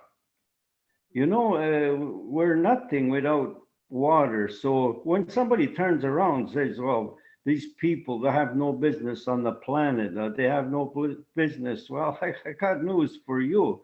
We're all one color, and we're the color of water. We just have different pigmentation, different colors of skin. That's from the lands, that's the foods we ate. That's what they find us as a red man, black man, brown man, yellow man is what we ate. We eat enough for one thing, but why are people changing now? Because they're eating different foods.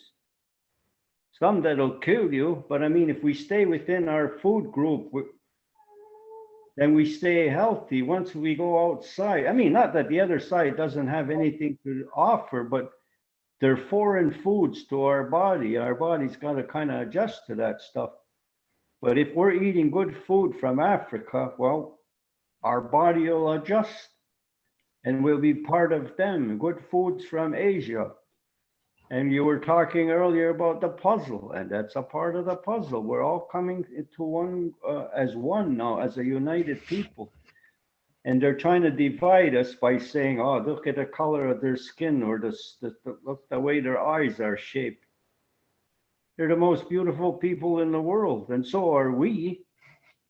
So let's get off that boat and just say, well, you know, it's like having 5 or 6 different apple trees. They all taste different, look different. Some are white, some are red, you know. And but anyway, but this water thing, it just goes to show you that water is the whole base. Oh, neganus. That's what I've been trying to break it down. Oh, neganus. It's in a liquid. That's it. We are in a liquid. We're born in a liquid in our mother's womb. Oh, neganus. That's why there's a more technical word, but I don't know it. When the water breaks, that's us getting out of, we don't want to come out of there, but being what we are, we're a spirit. Us, we're Ganyak Gahaga, we're igniting the fire. We want to get out. We're not even comfortable in a good place. And yet our mother's telling us, get out of here, you know. I want you out of here. Your mother now, she's not that shapely looking woman she was when she's heavy, and she wants to get rid of you. She wants to go back to herself. So she eliminates you. So that's your first house. That's your first home. And when you do the what you call it, ceremony there, you go inside the sweat lodge. That's really going back into your mother's womb and coming back out as it's a spiritual healing. So all those things are tied in, and we're always using Oneganus. It's always around us. And when people they consume alcohol during the pregnancy, and then later the child is born and they say, boy, that Wayagera, he's mean, he's fighting all the time. He wasn't raised that way. Maybe somebody, maybe like me, my mother didn't drink, but my father did. So if there's some part of in his semen, there's that water, that's that alcohol. And then when he made her miserable because I was inside of her. So we had that umbilical cord tied to my heart to hers. I was drunk before I even took a first bottle of beer or shot of whiskey. That's not my fault. That's my father's fault. And the Ongwahua women, the native women, they resented. They didn't want their men to drink because they knew that. That's why they say yo negah niru. They call it hard water, meaning it gives you a hard time. And it'll drag you down later on. And it nearly killed me once, and I got out of it. And that's something I had to experience, I guess, or I already had. It's like these needles right now. Everybody's lining up to get a COVID needle. Well, if I haven't got COVID, I'll be damned if you're going to put it in me. When I get it, I know how to deal with it already. It's out of the pine tree. I go back to the tree that I came from, Garundago, my mother's trunk. I came out of her trunk. And that, once you do the lesson, but I mean, we could switch that to after. But this is this whole thing on water. I think it's just the tip of the iceberg. So we could sign off and go right back into it, and whoever's on here can join that if they want to go. It's their business. Okay, That's what we're gonna do because of the fact that we have the code already out there for the Ganyangeha classes. It's Okay, then all- I'll get off. Then Edith, send me the code. Okay, just before you do, yeah, we'll go on anyways for what you shared, but something that you said there, like we said about all pieces of the puzzle. Yeah, but he doesn't. Excuse me, save that for the other side. There'll be the same people listening, right? No? No, there's gonna be a Okay, lot. go ahead, finish. Go ahead. Is I'm that- not. When you identified about the whale wanting to get out of the fire when they get beached, well, automatically what came to mind is whenever whales beach themselves, then not necessarily to do just with their radar or their sonar, it could be a breakdown, an imbalance in the hydrogen in the water, because hydrogen can burn. Now, if there's a breakdown or a separation, then a breakage of the molecular structure, if this is hydrogen holding on to oxygen and it makes water, if you break that, then it could conceivably be like what you're saying. They're trying to get out of the fire, a water fire. You know, there's a lot of stuff about water that we do not know. Strange things that we see. So for instance, there's some footage of underwater rivers in the Gulf of Mexico. If you ever seen that footage, well, here's water, they're diving in water, and then all of a sudden you see literally like a tube of water flowing underneath in the ocean, but like a separate river flowing through it. So there's a lot of things we don't know, but what you pointed out there, it automatically brings my mind to thinking of the science of the molecular structure of the hydrogen and the oxygen holding on to each other. When you said they're trying to get out of the fire, the only way that could happen is if the hydrogen molecule breaks free somehow of the oxygen, and then the hydrogen can burn. Anyways, that's something for, I don't know, I'm not that knowledgeable in that there, but it's something for us to think about. But Okay, you just said something really interesting. You just gave me the answer to what I've been looking for. The underwater river is like when they talk about look how they used to burn gay people. I mean, they still could kill you if they wanted to, certain countries. But the word in Ganyangeha for gay people is Yagonunwa. And you just answered the freaking question that we've been talking about for years. Is there the underwater river? It means they're below a bigger water.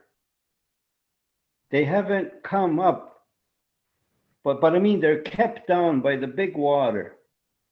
It's like us, we're being kept down as natives by the European culture. We're being stepped on. But they're a part of humanity. They're a part of being, but they're under there. So the Dinua, they have their own water river, the river of life. So it's a good thing you brought it up, or because I was told, these words just start being talked about in the last 10 years about Yogonua. Nobody wants to talk about it. And it's as normal as being left-handed and right-handed. It's normal. We cannot, we got to talk about it. But see, it comes from the water. If we weren't talking about water, that thing, the light wouldn't have went on in my head.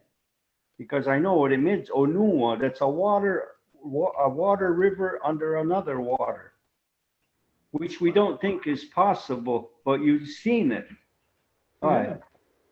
Okay, I'll get out.